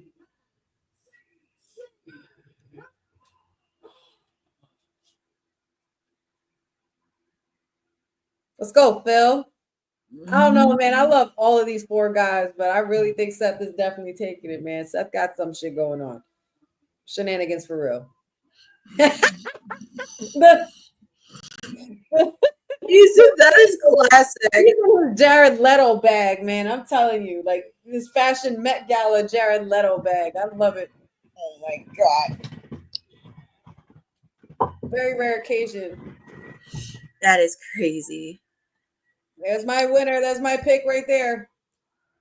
Every single man in this ring has every single reason to hate Seth Rollins because Jey Uso's history with Seth, of course, comes rooted through Roman and betraying Roman, and Roman is his family. Seth Rollins has costed LA Knight a lot of moments where he could have capitalized to be able to win a championship. And he's always been in his way with the vision And then, of course, there's the hatred, the long-lasting hatred that will probably last forever with the beautiful relationship of CM Punk and Seth Rollins as well. So Yes. Seth, even though Seth doesn't have the vision around in the building due to what happened earlier, and he has all these three men here, I can't help but think that Seth definitely has protection from somewhere else because it's obvious that the odds are stacked against him. Mm-hmm. And because it's so obvious, that's why I feel like he's going to capitalize and he's going to win. Punk just super kicked Jey Uso. Get him out. A little payback from last Raw. Yeah, he doesn't forget. Punk does not forget on things like That's that. one thing Punk will never do. Oh. And of course, with Punk never forgetting, he has not forgotten what Seth Rollins has done to him. And in this case, what he needs to do is forget about Seth Rollins for the moment and remember that there's a problem brewing between him and LA Knight. And I like this rivalry between these two. It's given very much like Triple H and The Rock, you know, like when Triple H and The Rock used to go at it all the time. Like I could see a little long standing up until where they go back and forth for quite a while. Because I can see that. I like that no man back, like neither of them back down. And they both I can see that as well, and also with the fact too. And they can definitely create something that's definitely long-term effect because I can tell these two have been wanting to go war without each other. Yeah, chance or an effect. You know, it's funny you said Triple H and The Rock. I was gonna say Stone Cold and Triple H. It kind of reminds me that of that too. Either way, either one. But like either one. Either one, but oh my God, Stone Cold and Triple H, that was yeah. Or when like Booker T and The Rock went at it, or when Booker T and Stone Cold went at it, you know, it was just like you knew that eventually, like once they you know, they had a deep rivalry, then you know they might split to a different brand or they might venture off to a different person or a different opponent and stuff, but eventually they do meet back up, and when they do, it's always a problem. Like it's always a face off, it's always going to go down. They hate each other on site all day. Like that's what I see with CM Punk and LA Knight going forward, kind of like Seth and CM Punk. You know, when he first came back, it was on site. They were both sick of each other, the brawl that they had, and they're not done either because they're not done with that story either. Nope, I'm not. Alrighty. Well, Phil had LA Knight in the corner, but then of course Seth capitalizes and throws him right into the knock that prime bottle over, please. He knocked over that prime bottle. Ooh, nice move by Seth. Kicking Jey Uso. He's mimicking CM Punk. Go to sleep. Because you know you love him. You know you love him. That's your big bro. You know you love him. Y'all know y'all love each other. Y'all stop playing. One day, all this is gonna end with Seth and Roman finally hugging and hashing it out, and Seth and CM Punk hashing it out as well and hugging. I would hope. Yeah, that would be really cool to see. Yeet versus a nod back to what the mayor said last time when these two were competing for the world title. And he was like, I want to get Yeet versus in a main event. And well, you got it. Jey Uso still moving really well. Samoan drop by the main eventer there. And still not looking good, moving gingerly on those ribs. But he's still moving. If Jay was smart, he would have backup too and have his brother there. I know. But I know Jimmy's been assisting with Jacob Sami Zayn. And all that stuff. Oh man. He who shall not be named. Yeah. Mick Foley Jr.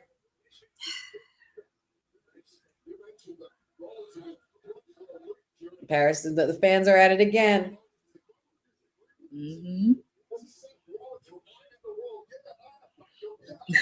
So saying, I don't need nobody. That's what you say. That is a double negative, sir.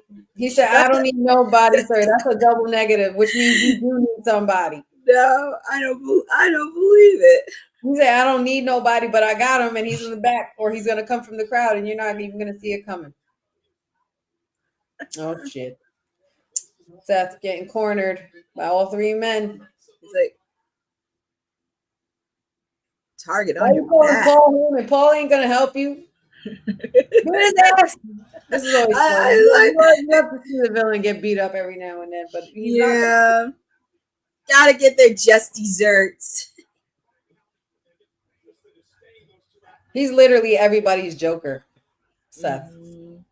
Seth is everybody's Joker. Yeah, I got to think about it because he They're has. taking turns stomping him out. Yeah, Yeah, versus because when you think about it, Paul Heyman's the Penguin. He has his goons. He just needs a Harley Quinn right. to do the puzzle.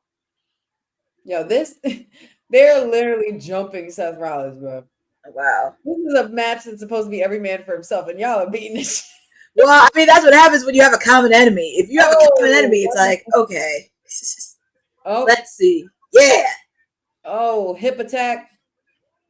Oh, Jesus Christ. No way. No way. Are y'all all going to use? No, we're not doing the yeet. No. I like this. They're making it fun. Oh. LA Knight said we need to get a table. He said, Jay, get the tables? Yeah. Oh my God. Look at this. This is great.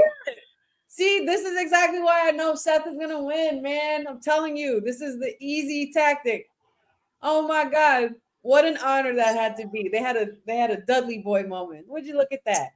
That is so cool. So this is a fatal 4-way. Is this a hardcore match? Like they could be outside and no count out or anything? Yeah, I guess. Oh. Jay. He just he didn't. Tables. He didn't forget about Monday night. He didn't forget about what happened about Monday Night Raw. No, I get that. I'm just saying. He did get him back already for that, though. Oh, yeah. He just got him back in the beginning of the match. Oh, God. The egos in this match are on a whole nother level.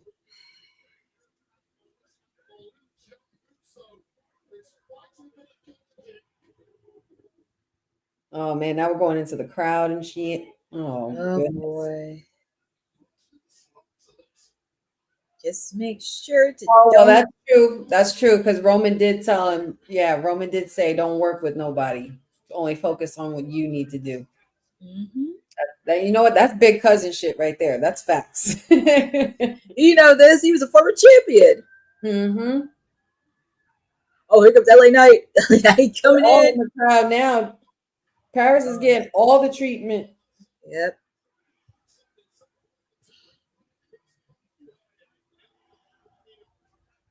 Oh, ooh, here he comes.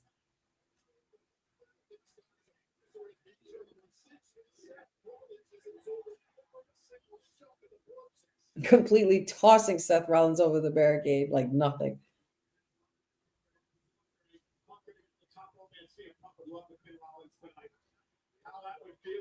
Punk gives him the middle finger before jumping off.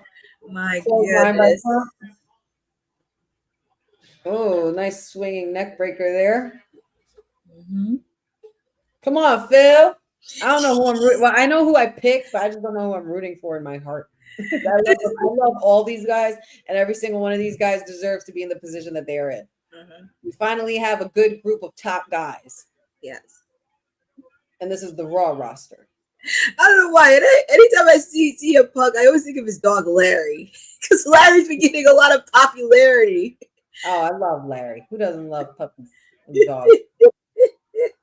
Hey, Frankie. Where's Frankie? Oh, yeah. Frankie's watching. Frankie's I just kept thinking about his dog. That dog is cute. Yo, Jay, you need to stop doing that, bro. You're not even landing right when you do that. And you be hitting your back on the post. I know that shit hurts. Mm-mm. You could hear it. Like, damn. Pedigree. Well, he was focused for a moment there, Jeffrey.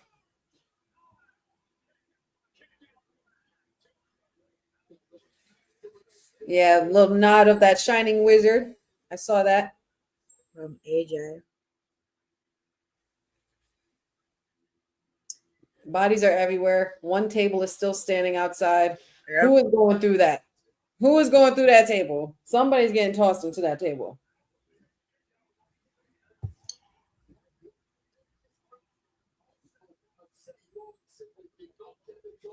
I'm gonna say probably. I want to say probably LA Knight getting through that table. I ain't gonna lie. I think LA Knight and CM Punk are gonna go through that table. Or I could see that. like somebody's gonna be on one side of the rope, the other person's gonna be on the other side. Somebody's gonna get ran into that person, and they're gonna get knocked into that table. That's what I feel like could happen. But Seth going up top once again. Frog splash, nice clean frog splash to Jay. Quick pin, 1, 2. Kick They gotta out. be very careful because anybody could get the pin. Once pinned, that is it. And Seth does not need to. That is the most dangerous aspect about this, and probably the most disadvantage that Seth has in this match for the fatal four-way. That is true. It's always a disadvantage. Jay looking like he's trying to find the air in his lungs, man. God. Boy, it's winded.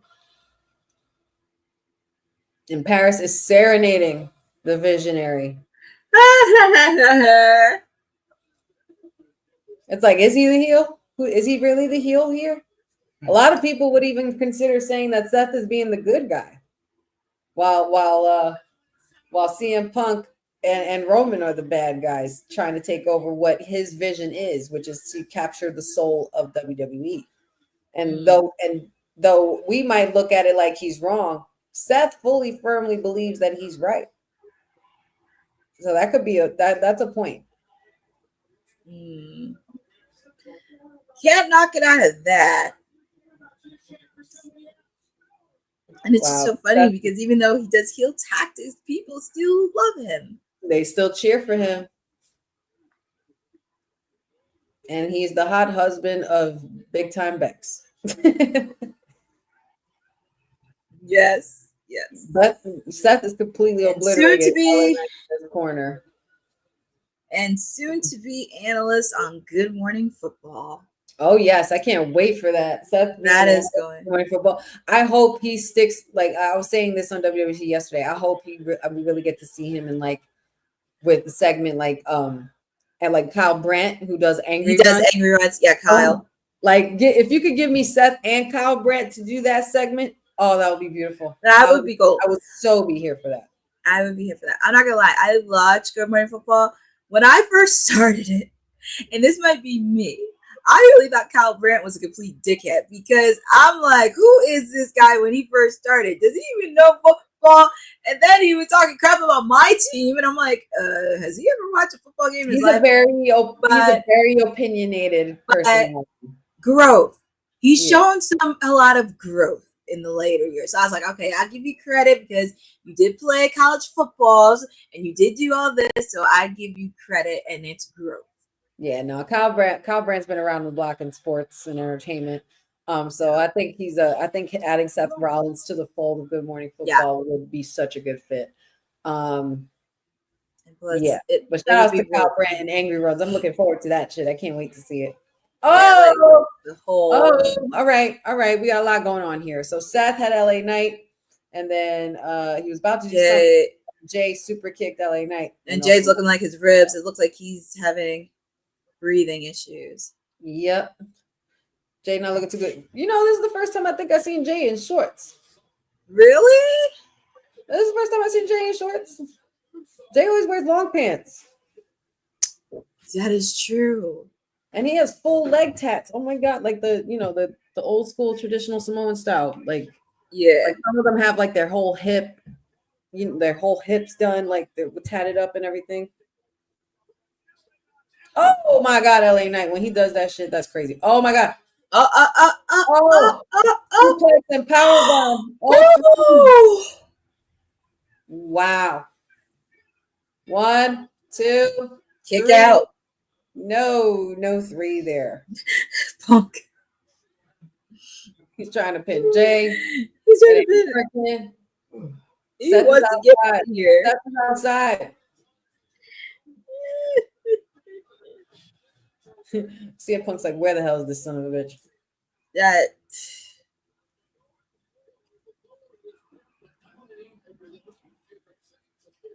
Why is every match a banger in Paris or in France? Why do they go so hard? I know.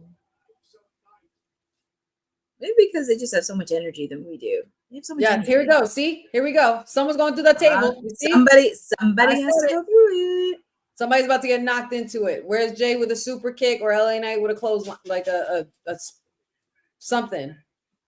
Here comes LA Knight. I see, I saw it clear as day, y'all. I just said this 2-3 minutes ago. Oh my God. Oh my God. Mm-mm. Both of these boys is getting knocked into this table. Both of these boys is getting knocked into this table. Oh my God. Here it comes. Here it comes. Okay. Oh, Punk is going to get knocked into it. LA Knight, are you going to do it? Oh, that was terrible. Oh, it didn't even break. It broke, but it didn't break all the way. Ow, he was standing right on his hand. Ouch. Nope, missed the stop. Oh, oh, oh, oh, oh, oh. We got a BFT. 1, 2. Jey Uso for the save. Ooh, my heart was pumping for a second there. That was crazy. I was like, ooh. Phil didn't even get to land on didn't have enough time to land on the table right. If Seth was in the middle of them and then LA Knight pushed him, then it would have been a little bit more effective. There would have been some more weight to that push, but that's fine. We're going to have to do another do-over. We need another table out. Somebody got to fix this. Yep.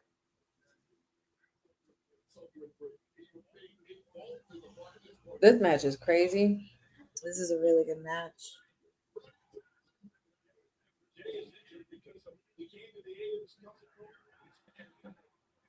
First one.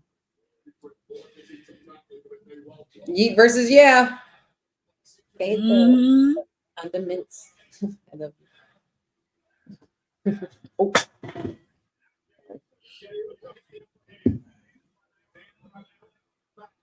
Yeet. Ooh.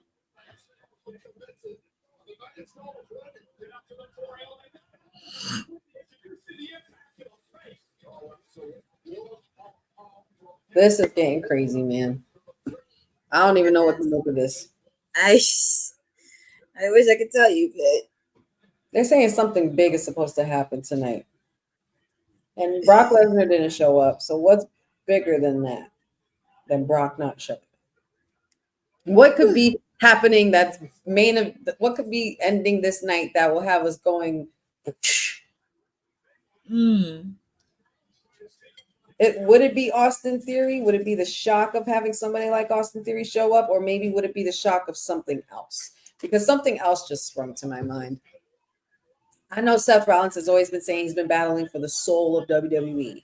Remember a while back, somebody else said something very similar about the soul of WWE and wanting someone's soul in order to keep control of WWE.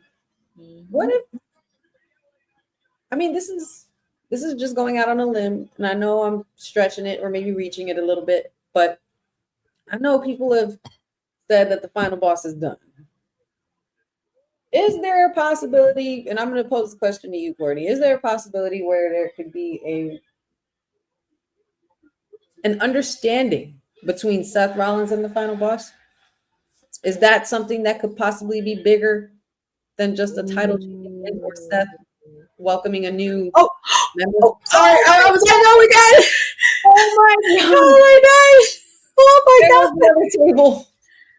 Yikes. Woo. Other table. Crashed and burned. Yeah, literally crashing and burning this whole arena. Oh man. But is that like, I don't know, would anybody be opposed to something like that? I mean, that would be a sick plot twist considering where we've seen Rollins going against Dwayne and being the final boss and everything like that. But I don't know. It just sprung in my mind. It's just a thought. What do you think? That's actually interesting because with the fact of the heel turn with John, it didn't go as planned and everything else. There's still some unfinished business between the final boss and Roman. that we haven't even closed on, especially after WrestleMania. And we did see him at Bad Blood, and then after that, it was just like, you know, I feel like there is still something there. And Seth, as he always has a plan, B, C, D, E, and whatever. And for that, sorry. No, that's Hold fine. on 1 second, but really quick, just to keep the people updated. Jey Uso went for the spear. Seth stopped it. Kind of very similar to how he used to do to Roman Reigns all the time. Yeah, but it would be interesting. But it would be interesting to see because, like I said, I know like we've had back and forth with Rock and Triple H, and I don't even know, but it would be interesting, and I would not be shocked if it was under the rug, if something similar to this happening. Like if there was nothing that was leaked out of reports, I could see it happening underneath the rug, outsmarting those narky dirt cheats that always want to spoil some of it. So I can see that being like a little bit under the radar, under the buzz. Right? And isn't he in Italy? I believe Dwayne is in Italy. That is true. Which is not a far plane ride from France, if I'm not mistaken. I mean, he could go on a plane. Someone of his stature. He could go on a plane from Italy to Paris easily. He'll probably be. He's probably if this is gonna happen, he's probably landing right now. But Uso splash on Seth Rollins, hook of the leg, 1, 2, elbow drop by CM Punk. Nice save, breaking the pin. I feel like that could be something. And Seth is that smart. Yeah. And what better way to outsmart the people than mislead them with not the heel turn that you thought we got. That wasn't it. Maybe this is where it is. Go to sleep on Jey Uso. 1. Oh, watch your head, Punk. Damn it. You always fall for it. Damn, he really put a curse on him. 1, 2. Kick out. Kick out. Kick out. Kick out. Oh that was 2. God. That was 2.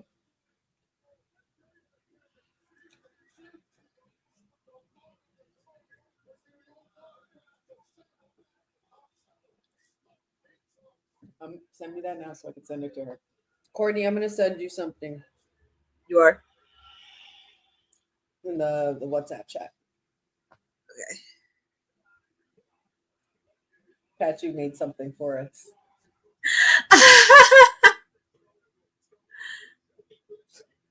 It's going to be funny.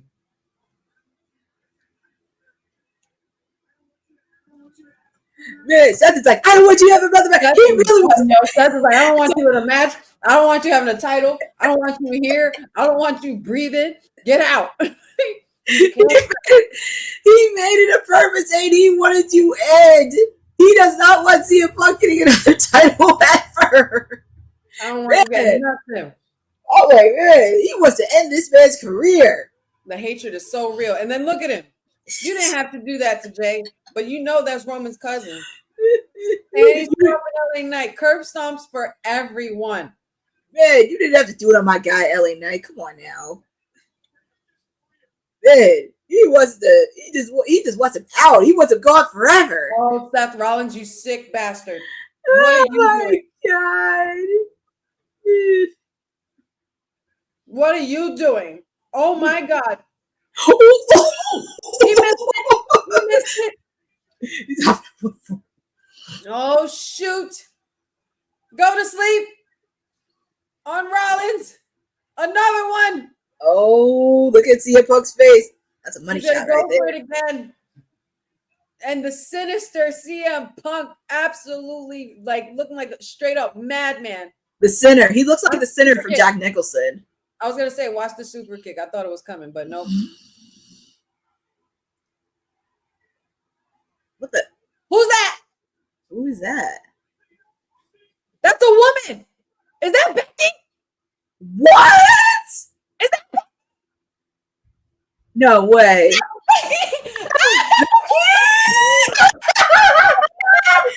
Becky! Wait. Oh my God. What? Are they bringing AJ in? Stop playing with me. If it's not AJ, God, Becky Lynch. And you were saying this too. Plan B for Becky, bitches. Period. How do you feel about And I that? said it earlier. Maybe it's a woman to join. Yo. I love this. You know this means AJ's coming. You know this means AJ's This coming has to back. make sense. You know this means AJ's coming back. Y'all know this is it. If her music hits right now, I'm gonna lose my shit. My camera might go off. I'm sorry. I mean, it's a logical way, but how is Wrestling couple right now on this roster. Let's go. oh my Let's go. God, And Becky! y'all not messing. The fourth man. The fourth man. Get it?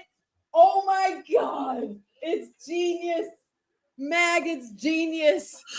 Oh, my goodness. I'm so happy. Oh, I'm Wow. so happy. If they do Oh my bring on an AJ, oh my God. I thought I could have sworn we were gonna get a like Austin Theory or something, but I was like, that's Yeah, a woman. Austin Theory. And it was Ah!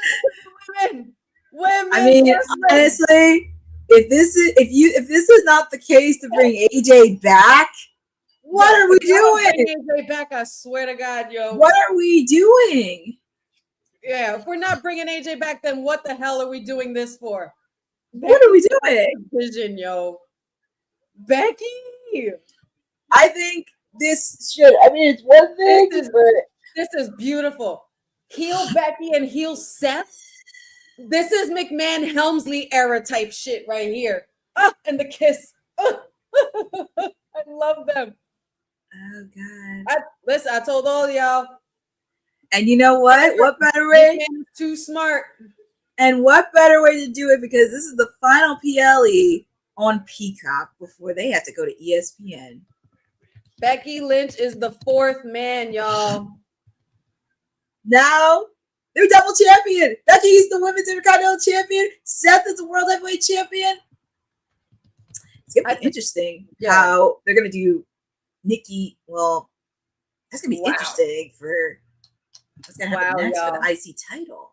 Holy shit, that just got me amped. Oh my God. Woo! Woo! Woo! Woo! Round of applause. Round of applause. Round of applause. Oh my God. That's how you close the curtain. Now we need AJ, damn it. If we're not bringing AJ, then why we here? Why do we get here now? This is just this has to be the drive. You have to bring her back some way, somehow. Oh my God. Insane. Oh my goodness. What a night. Seth freaking Rollins retains his World Heavyweight Championship title successfully due to the help of the fourth man, his plan B for Becky Lynch, wife. Oh my goodness. See, ain't nobody gonna back you up better than your wife, man. I'll tell you that. You forgot his wife was in the building, Adam Pearce? Really? You thought Seth couldn't find help from anywhere else? You can't underestimate Seth. That's Adam Pearce's fault. He's like, okay, I might fine and suspend these boys indefinitely. Oh, but guess what? Big Time Bex is also in the building too. You know. You forgot she had a match? Her money's crazy, so screw your suspension.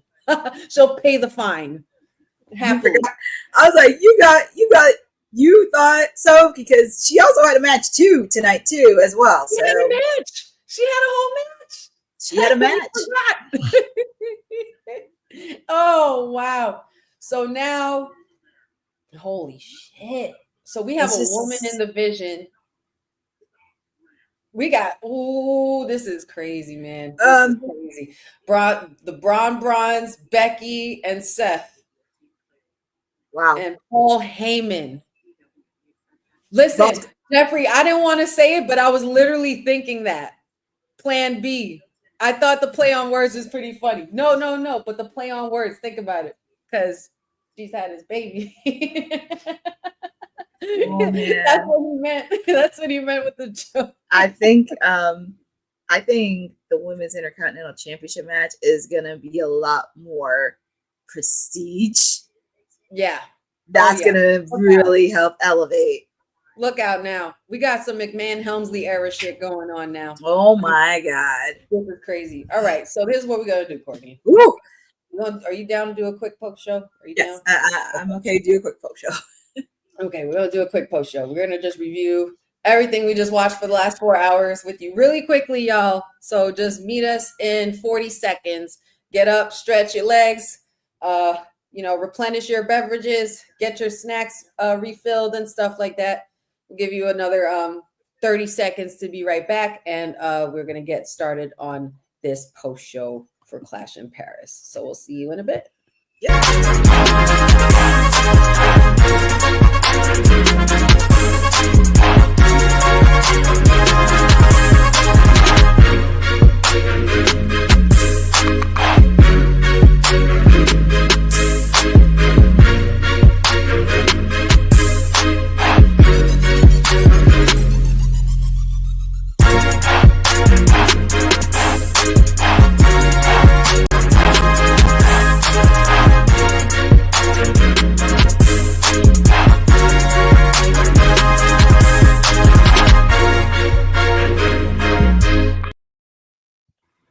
And we are back. We are back. Welcome to the WWT post show for Clash in Paris. If you're just joining us, we're sorry you missed it. There will be spoilers. We are going over everything that we just covered. So heads up. But it is your sweetest goose wrestling with honey and Miss Stone Cold Courtney Rice, WWT's PR princess and timeless elite as well here. And man, what a night. What a night. Courtney, do you have any words to describe the PLE as a whole before we get into the details? Woo! So much. PLE! C'est magnifique! It's just, that's all I have to say. C'est magnifique! Merci beaucoup, Palace fans! I will say overall, it was a really great experience. I just can't believe it. Like, there was no bad match from top to bottom. There might have been one hiccup in there, but it was a very crowded, solid show. The crowd was on their feet. Like, everybody was on their feet. Like, every person in international. Like, of course, we did talk about what happened with some of the stars internationally. But when they're in the stands, they bring out the energy nonstop. And I just love to see that. And it was so great to see. There was not a bad match. Everybody was involved. It didn't feel like there was no bathroom breaks in between. It was like you stayed through the whole PLE. And then, of course, we'll talk about the main event shortly. Absolutely. And we're looking at the post show and everything. If you're just tuning in, you know that the main event just ended. So just to update you really quickly, and we might as well start with that main event. We had a fatal four-way for the World Heavyweight Championship. Seth Rollins versus CM Punk versus LA Knight versus Jey Uso. And my goodness, like, I don't even know what to describe this match. This match was, the whole PLE was delivered, like completely served on a chef's platter, like worthy of a Michelin star plate. Okay. Like, it was very good. Left a great taste in my mouth the whole time. And, Punk just read a sign that said, "Bring back AJ Lee." We'll get into that. But yes, CM Punk is walking out through the ramp. Not a win. I'm sorry. I didn't see it. No, because Punk grabbed that sign, he looked at it, and then he gave it right back to the fan. Oh, yeah, that's what I was just mentioning. Oh, I'm sorry. Said, "Bring back AJ Lee." Oh, so I think I'm ahead of you now. I don't know how that happened. I don't know. That's okay. I mean, what can you do? No, it's all good. It's all good. But Seth, not the winning man tonight. Neither is LA Knight or Jey Uso, because Seth Rollins is too damn smart for everyone's own good, and y'all think this man is stupid, and he's not. Okay, he's the visionary. He has a vision. He has a plan. He had a plan B, and that plan B is named Big Time Becky Lynch. the Women's Intercontinental Champion. And that is how Seth retained his title. So regardless of what Adam Pearce said to the Bronze, either way, it was irrelevant to Seth because he had someone that he knew could pay that whole fine. Be like, oh, I'll just call my wife to help me then. You wanna threaten me by not having my crew in the building anymore? Okay, I'll just call the wife. You could always rely on your wife to make sure that things are, good in the household, to make sure that things are all set, even in business. And there you go. Big time Bex. It gets no bigger than that. Plan B was in effect and it worked very, very well. This is funny. That's hilarious. That's funny. Yes. You sent them all to me? Okay. But yeah, it was a very, very good match. These men put out all the stops. They basically, there was so much hatred in this ring. All these men have been through so much with each other in the last few months and things like that, and even in a couple of decades. But the minute I saw that black hoodie show up and I saw that it wasn't a man, but it was the man, I was excited. That man, what a great way to usher this in, a new era. And it's very much giving me McMahon Helmsley vibes. Seth has now become that Triple H kind of guy where he is making himself that top heel, and having Becky at his side. When you have your wife by your side, you can't go wrong. She's the one that he fully trusts with his life. And who better to rely on than your wife? So Becky Lynch, shout outs to her. And this definitely means they have to be bringing back AJ. You got to bring back AJ after all of this. There's no way, with all of this back and forth going on and all this poking that they've been doing, there's no way that you're not going to bring back AJ Lee. They didn't bring back AJ Lee for Drew McIntyre when he had the bracelet and when he crapped on Larry and all this stuff. But you best believe, you put your hands on my husband, I'm putting my hands on you. So I really, really hope and pray they bring back our girl. And let's light it up. Oh, so sweet. That would be a sweet treat right there. That was the main highlight of the night for the main event. Jey Uso, LA Knight, y'all performed. Y'all did your thing. It was beautiful. Punk did great as well. I really had no doubt in my mind that Seth was going to win. No, none whatsoever. He's way too smart. And when you say Plan B and you've been under the tutelage of Triple H, that means something else is coming. I initially thought it was going to be a different person, as we talked about in the watch along earlier, but I'm happy with this. What would you rate this match, Courtney, out of 10? 10 out of 10. I don't have any notes for this because honestly, and I kind of said this too, and I picked Seth to retain because I was like, this man has a plan. I don't see him walking away. I see him grabbing that belt and something is bound to happen. And just seeing Becky come out, I'm like, holy shit, I can't believe it. And it was just crazy. And like I said, it's going to bring relevancy to the women's IC title because yes, our favorite Jersey girl, even though she lives in Chicago, she is from Jersey, AJ, it would make sense for her to come in because of course she hasn't wrestled in a while. So of course she's going to have a little bit of rust going into the ring and training, but this would be a good segue because, what other females could you see? Because with the fact too, Lyra's not challenging for the belt anymore until it's off Becky. So what other female could you do that? And Becky already beat Nikki Bella. So it would make sense for her to step with AJ. Man, I don't know. I don't know when it's going to happen. I don't know where. I don't know how. But please just let it happen. Boza, I see what you're saying here. You're saying Roxanne, assuming that they might do that, but I don't know if they're going to take that, because that's more like their relationship off camera. Yeah, that Roxanne would do something like that. But I don't see Roxanne cutting in on CM Punk's business. Because not for nothing, I love Roxanne. She's the prodigy. She got her own shit to handle right now. With the Judgment Day. A lot going on with the Judgment Day. And I think she's doing fine right where she's at. Because AJ and Becky, it's no shade to Roxanne. This is grown women's business. No prodigies here. This is grown women business now. Because you laid hands on husband. Now we got a problem.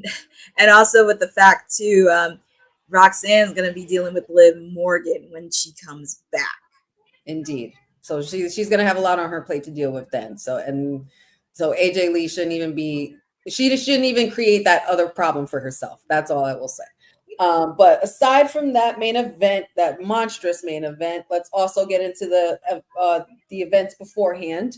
John Cena, the never seen 17 and the last real champion, the GOAT, on his retirement year, on one of his last few dates left, has defeated Logan Paul. And I am so happy to say this with the biggest smile on my face, because otherwise it would be with a tear in my eye. But I'm just happy about it, you know?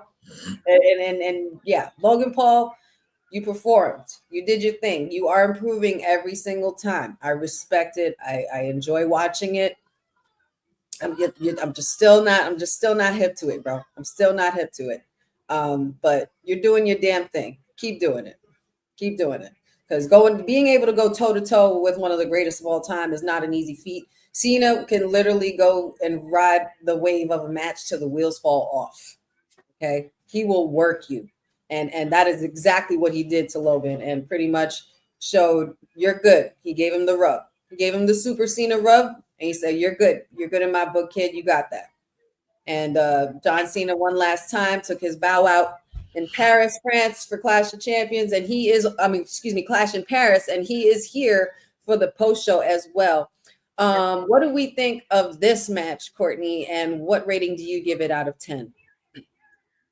I give it a 9 out of 10. I feel like this match really did everything it could, and also with the fact too, and I mentioned this many times, John told Logan Paul he got to bring his A game, because you're not facing off against anybody. You're not facing off against Ray. You're not facing off against Kevin Owens. You're not facing off against Randy. You're facing off against the GOAT. Yes. So he says, I expect you to bring your A game. And he did. He definitely did do that. And also, I did like the moves with John and calling back to almost not every single opponent he faced, but like certain opponents. Like you mentioned about Mark Henry. He did the Styles Clash. He did a Code Red. Also doing all these moves, even throwing back to when he was on SmackDown in his early years. Mm-hmm. It was just crazy. And really happy that Logan Paul put on a match. They both put on a clinic, and also it just was a feel-good moment because it's the last time you'll see John in Paris. We have to let that moment sink in, and also having a moment with his wife, also interacting with the child that apparently was sad that John turned heel earlier this year, but made amends on SmackDown. So it was just that feel-good moment to really have. But I give it a 9 out of 10. Did everything we could, and just ready to enjoy the last few months with John. Yes, indeed. I think one of my favorite things about this match was the tributes that John Cena was giving with all the finishers and moves that he was doing. Like he did AJ Styles Clash. He did the Mark Henry where he catches you and rolls you up and to pick you up into a slam and everything like that. So it was really, really great to see Cena in that light, being the legend that he is. And he highlighted Logan Paul in a great way. So the match was very well done. Probably by the end of this PLE, I'm going to say I give it all a 10 out of 10, honestly, because it was very well done. The storytelling was there. Mm-hmm. You could tell John Cena was calling the match, and he was calling it really well. And Logan Paul was taking it in stride, and he was doing what he had to do to follow through. And it was awesome. That was a really good match. Congratulations to John Cena, the 17 and unseen. Sorry, Logan. You're not one of those people that's going to be saying that you beat John Cena. No, unfortunately. I told you wouldn't be. But also with that, before that, we also had the Donnybrook match. We had the Deemer Rusev versus the Irish lad Sheamus in a good old-fashioned Donnybrook match, and boy, was it brutal, and it was definitely, as I predicted it would be, the hardest hitting match of the night. Courtney, what do we think of this match? Are we happy with the result? And what do you rate it? I did like this match. I would definitely give it a 9.5 out of 10. This was my sleeper match of the night pick, because I know people talk about the main event and all, but if I had to pick, that would be the match for me, because it felt like it was a Donnybrook match that you would go into a bar and be fighting. And Yep. thankfully, it wasn't too gruesome, but it really was a banger. Sheamus, he had a shillelagh and had his gear on a throwback because it made me think of when he first debuted in WWE when he had that gear. So I was very happy for Sheamus. They had some pretty nasty bumps in between, but it made it work. And I was very happy to see Rusev get the win. It makes him look strong. It's not going to hurt Sheamus somewhere down the line, but I'm pretty sure they've known each other for so long. So I know they wanted to give it their all, because it's always good when you have that close relationship with somebody. And even on screen, when you have that nasty rivalry, that's when you create some of the best quality matches. And I was very happy to see that. It's my sleeper match of the night. I give it a 9.5 out of 10. And it did everything you'd seen at the Donnybrook match. Courtney's bringing the half point back, so y'all. Go back to half point. Hilarious. But yeah, I would have to agree. I'm gonna piggyback on everything you just said. Definitely. Oh, they're singing to John Cena. They're singing something really at the post show. But yeah, I'm gonna piggyback on everything you just said. I think that match did exactly what it needed to do. It was the banger match. It was the hard hitting match of the night. It's basically the bar you don't want to walk into. Like, you basically see chaos and then you walk right out.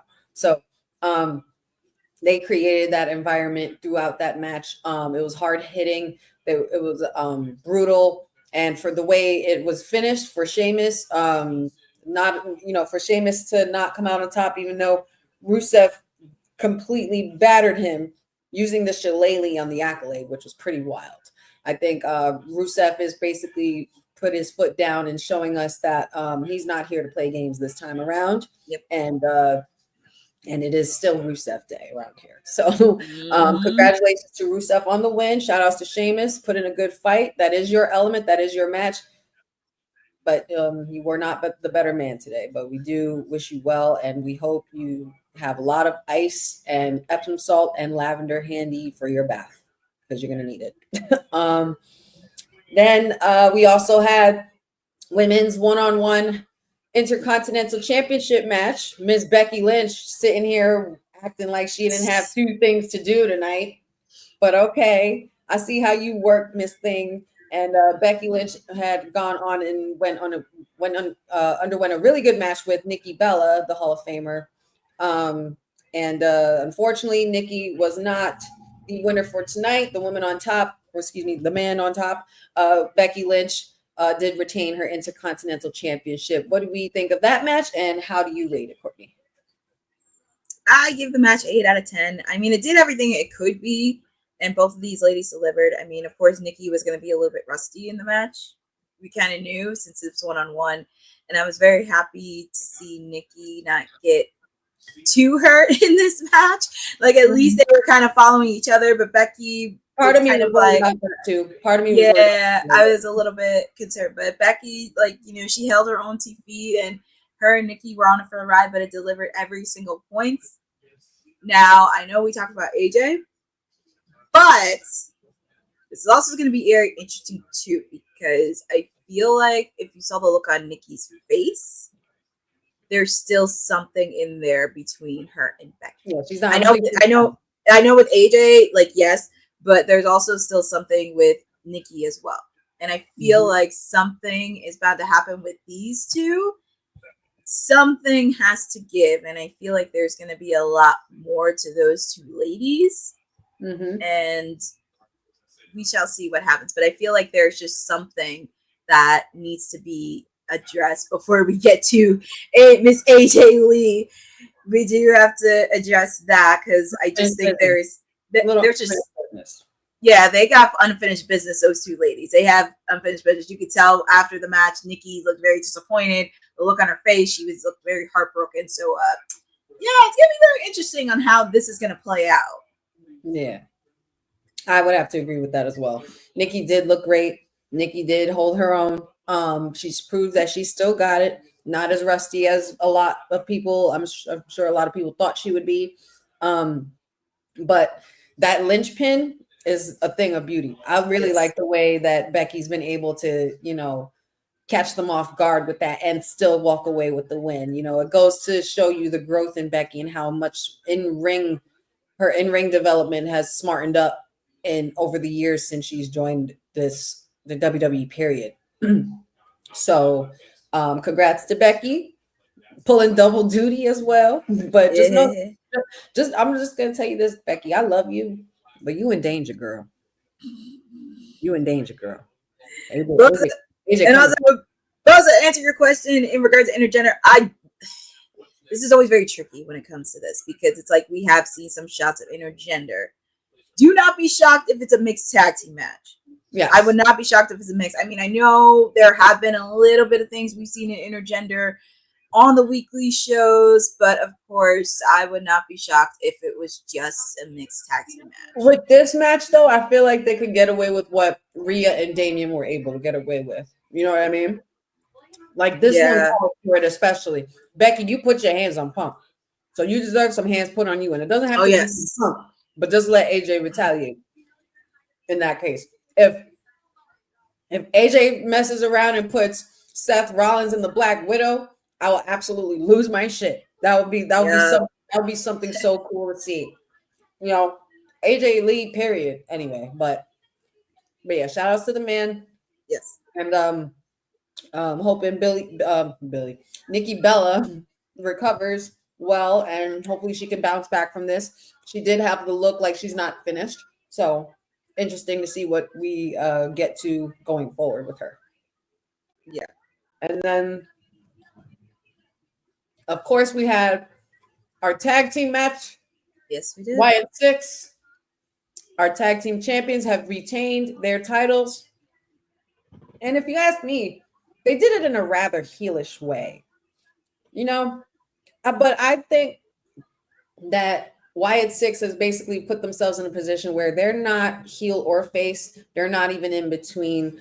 They're more so like unconventional superstars, to the point where it's like we're just the favorite. Doesn't matter if you like us or hate us. Doesn't matter if we have heat or, you know, if we're white hot. It doesn't matter. People are going to understand that we are here for a bigger purpose. And the Wyatt 6 definitely showed that to the Street Profits. The Street Profits definitely made their case as to why they were the number one contenders. We always know that Street Profits have always been able to bring it whenever it came to the ring. So there was going to be no disappointing in that aspect. But in regards to how much smarter, it's Wyatt 6, man. It's Wyatt 6. Mm-hmm. They're on a whole nother level. They're thinking way ahead before anybody else. And I did say this on WWT, but I really feel like they're at a point where they're just literally trying to protect all the gold from people who don't deserve it, or who they feel don't deserve it. You know what I mean? Because of their bond and being as close as they've been, and they've built this family that's so unbreakable that now all the groups and duos and factions that we thought were unbreakable are now breakable when meeting the Wyatt 6. And they definitely broke down the Street Profits tonight. And they definitely got the upper hand. So, Courtney, what do you rate this match, and what did you think of it? I'm going to give this match 8 out of 10. I was very happy to finally see a tag team match on a PLE, which was very nice to have. And, you know, we need to do more of that. But also with the fact, too, I was very happy the Wyatt 6 did win. And also, if you saw SmackDown, as I mentioned, with Bo Dallas, or Uncle Howdy, as you call him, was really testing the Street Profits and kind of sensing if they're the right fit and if they do have this bond and everything else. And that just provides another layer to the whole tag team rivalry on SmackDown. And also with the fact, too, I thought at least we had an interaction between B-Fab and Nikki Cross, but I think that is bound to happen sooner than you think. And also thinking with the Wyatt 6 what's next for Tag Team Gold, and not just them, but scouting out all the other tag teams and kind of eyeing them and scanning them if they're truly what they say they are, or is it not the tag team that everybody loves? So I want to see them interact, not just with Street Profits, but see them interact with DIY, Los Garza. I mean, heck, I wouldn't mind seeing a Pretty Deadly make a return, or even the Motor City Machine Guns testing out the bond that they've had for many years. It's just really lurking out to see which tag team is real and which one is not on the same page and clicking. So there is a lot more story to tell with this, but I do give it an 8 out of 10. And also curious on what's going to happen next as we move forward, and also very curious on what's going to happen with this entire SmackDown tag team division. Yeah, indeed. I, of course, said this was going to happen. I, of course, knew the Wyatt Six was going to come out on top. There's no way that they have come this far just to come this far. They have a goal in mind, and there's something that they are trying to achieve. And as far as what that is, that's not our business. Well, we have to just enjoy the show and watch along, because they have a bigger picture and it will be shown to us eventually. And this is the start of it. Congratulations to my Wyatt Six, as always. I'm so happy that they came out on top. I do love my Street Profits. I am so sorry this is happening to you, but yes, you know, your loyalty has truly been tested this time. And I suggest that going forward, we be a little more careful around the Wyatt Six, because they will tend to change you. Yes. And then going to the last match left to cover, which was the first match of the night with the most disappointing ending. It was definitely a great match. Another match that did the job that needed to be done. It was Bronson Reed versus our tribal chief, the tribal thief versus tribal chief. And a lot happened in that match too. A lot that you don't realize happened in there, between Roman Reigns attacking Paul Heyman with a guillotine that I was not expecting, it was the guillotine, and basically made him pass out, from Roman to then signing his shoes and putting autographs on them to then throw to the crowd. And as he was just enjoying his win, here comes the big dog, Braun Breaker, spoiling the party as he knows how, and that's what he does. He speared Roman Reigns into the other announce desk and completely obliterated him. Speared him more than once. And also, even with Jey Uso trying to come in and help, it still wasn't letting up. Bronson Reed also proceeded to tsunami Roman Reigns when he was being stretchered out. Adam Pearce gained no control of this whatsoever, and it caused the Bronze to get ejected from the arena. So that pretty much kicked off the night, and that was a pretty wild night. So now, because of what the ending was of Clash at Paris, I think for me it explains perfectly why the beginning was the way it was. Like I said, all of this was about Seth Rollins keeping control, keeping the soul of WWE. He will do whatever it takes as long as Roman Reigns stays down and as long as CM Punk stays down. And if there's anybody else who wants to get in his way, he will always find a way. Seth Rollins is the architect. He is the visionary. He is the revolutionary. He's also the husband of Big Time Bex. Both are very, very strategic superstars. And with that being said, unfortunately, Roman Reigns, the tribal chief, was defeated by wasn't defeated by Bronson Reed, but was pretty much demolished by Bronson Reed thereafter. So I would only assume that this is a way to write off Roman Reigns before he goes off to filming for Street Fighter. But other than all of those details, Courtney, what do you rate this match, and what did you think of it? Oh, you're still muted, honey. There you go. Oh, can you hear me? Yes, I got you. Okay. Match overall was really good. I give it 8 out of 10. It did what it needed to do. It's just like, it was the aftermath, took forever, but I understand why they did it. But I was like, they really wanted to destroy Roman Reigns, because Seth said he will do whatever it takes to get anybody that's in the Vision's way. Doesn't matter if it's CM Punk or Roman Reigns or Jey Uso or whoever in that Raw locker room, they have to go through the vision. And I think it didn't make sense in a way because, of course, we know Roman's going to be doing his next film, and he's going to be out for a little bit. But it's not a time to despair, because when he comes back, he's going to be stronger, he's going to be aggressive, and he's also going to look for vengeance too. Keyword, vengeance. So, especially right ahead of War Games, because there's a lot of storylines that can implement going into War Games. Since we do have a few PLEs in between, we're pretty much on the road to Survivor Series.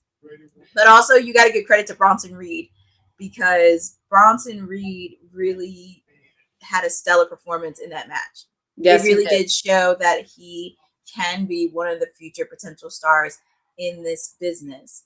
He's not next to Braun Breaker. They both can stand on their own. They're not like the goons standing behind Seth. They actually can hold their own 2 feet. And also another thing too, I know the Raw tag team division kind of sucks, but I wouldn't mind seeing them holding the tag team titles. I would not mind it at all. I love Finn. I love Finn with all my heart. I love Finn, but I love Finn with all my heart too. But it's time to get some tag team titles. Get the belt up, please. It's time for him to go solo. That's what he needs. Like, I would not mind seeing the Brawns get the tag team titles and at least try to bring some prestige into Raw's tag team division and really bring competition. You're already doing it on SmackDown. Why not do it on Raw? Indeed. I can't wait. I mean, I'm not happy about my tribal chief losing, but I did say that this was going to happen. I was afraid of this happening, and you know what? My fears have come true. And unfortunately, I will be tribal chiefless for a couple of weeks. And congrats to Braun Breaker. Shout outs to the Vision. Y'all did your thing. Y'all did what you needed to do. And you fooled us. Every single one of y'all fooled us. And this is definitely gearing up for War Games type stuff, man. Yep. It's gonna get brutal by the time we get to the end of the year. There's also something else. Something else I wanted to mention. I did see something breaking here. Psycho Stu, the superstar who was brutally attacked at Knox Pro Wrestling Independence event that happened just days ago, is doing well and out of the hospital. So we love to see that. We love to hear that. Hope all is well with his recovery. Glad he's with his family and friends and such. But I just saw my friend posted that. Shout outs to Mark Velez, my homie, my brother from another mother, with the news. He was also a good friend of Psycho Stu. Oh, okay. But yeah, so that's pretty cool. I just had to put out some good news there as well. But what a great PLE, man! This was so much fun. Y'all definitely brought the energy in the chat too. This was a really good PLE where you didn't really feel tired from. Well, I mean, I feel tired after. You know what I mean? I didn't feel tired throughout, or I didn't feel like it was dragging. Yeah, like that. Like, it was really well. Cindy, where you been, girl? Where you been? Girl, we were here the whole time. Mm-hmm. Girl, we missed you. And Lewis Johnson, shout out to everybody in the chat. You guys were so great today. Thank y'all for tuning in. If y'all missed it, we're so sorry, but you guys can always watch it back. Also, before we go, and just in case if you need some energy, and just in case if you need some boosting of caffeine without too much of it, if you need a coffee that won't powerbomb your sleep schedule, Savorista's got you. It's a premium craft decaf and half calf coffee, bold flavor, no jitters. Made from high altitude Arabica beans, naturally decaffeinated with no harsh chemicals. Bourbon pecan decaf minted mocha. Yeah, they are that good. Use our exclusive code for 25% off at savorista.com. That's savorista.com. So make sure you guys use the code that you see below in the ticker here. Use our code 691-793, because cutting caffeine should not mean cutting flavor. Yeah. So just in case you need a little energy boost after all of that wrestling you just watched, go to savorista.com. Also, don't forget, check out Women's Wrestling Archive that we are going to be building as well. Womenswrestlingarchive.com. All the information will be there. Help us preserve women's wrestling so it's not lost in the sauce of history. We'll be highlighting all the rising stars, legends, and trailblazers of those who have shaped women's wrestling as we know it today.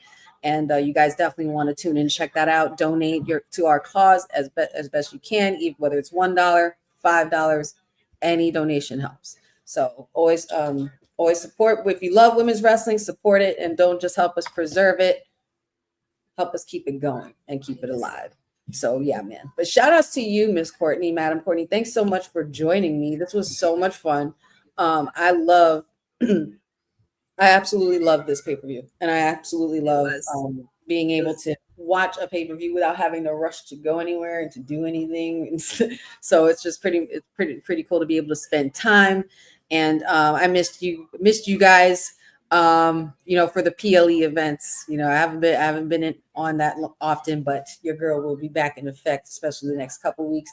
Boss Lady's gonna be doing some traveling, so we'll be here holding down the fort for the week for WWT. So make sure y'all stay tuned for all of that. Also, don't forget to check out the Kayfabe podcast with the boys, All Star Fandom, Dion, and Councilman Wolf Farrell as well.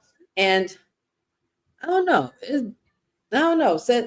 Maybe I heard something about a Monday Night Takeover. I don't know, but we'll have to discuss that further later on down the road. But we'll see.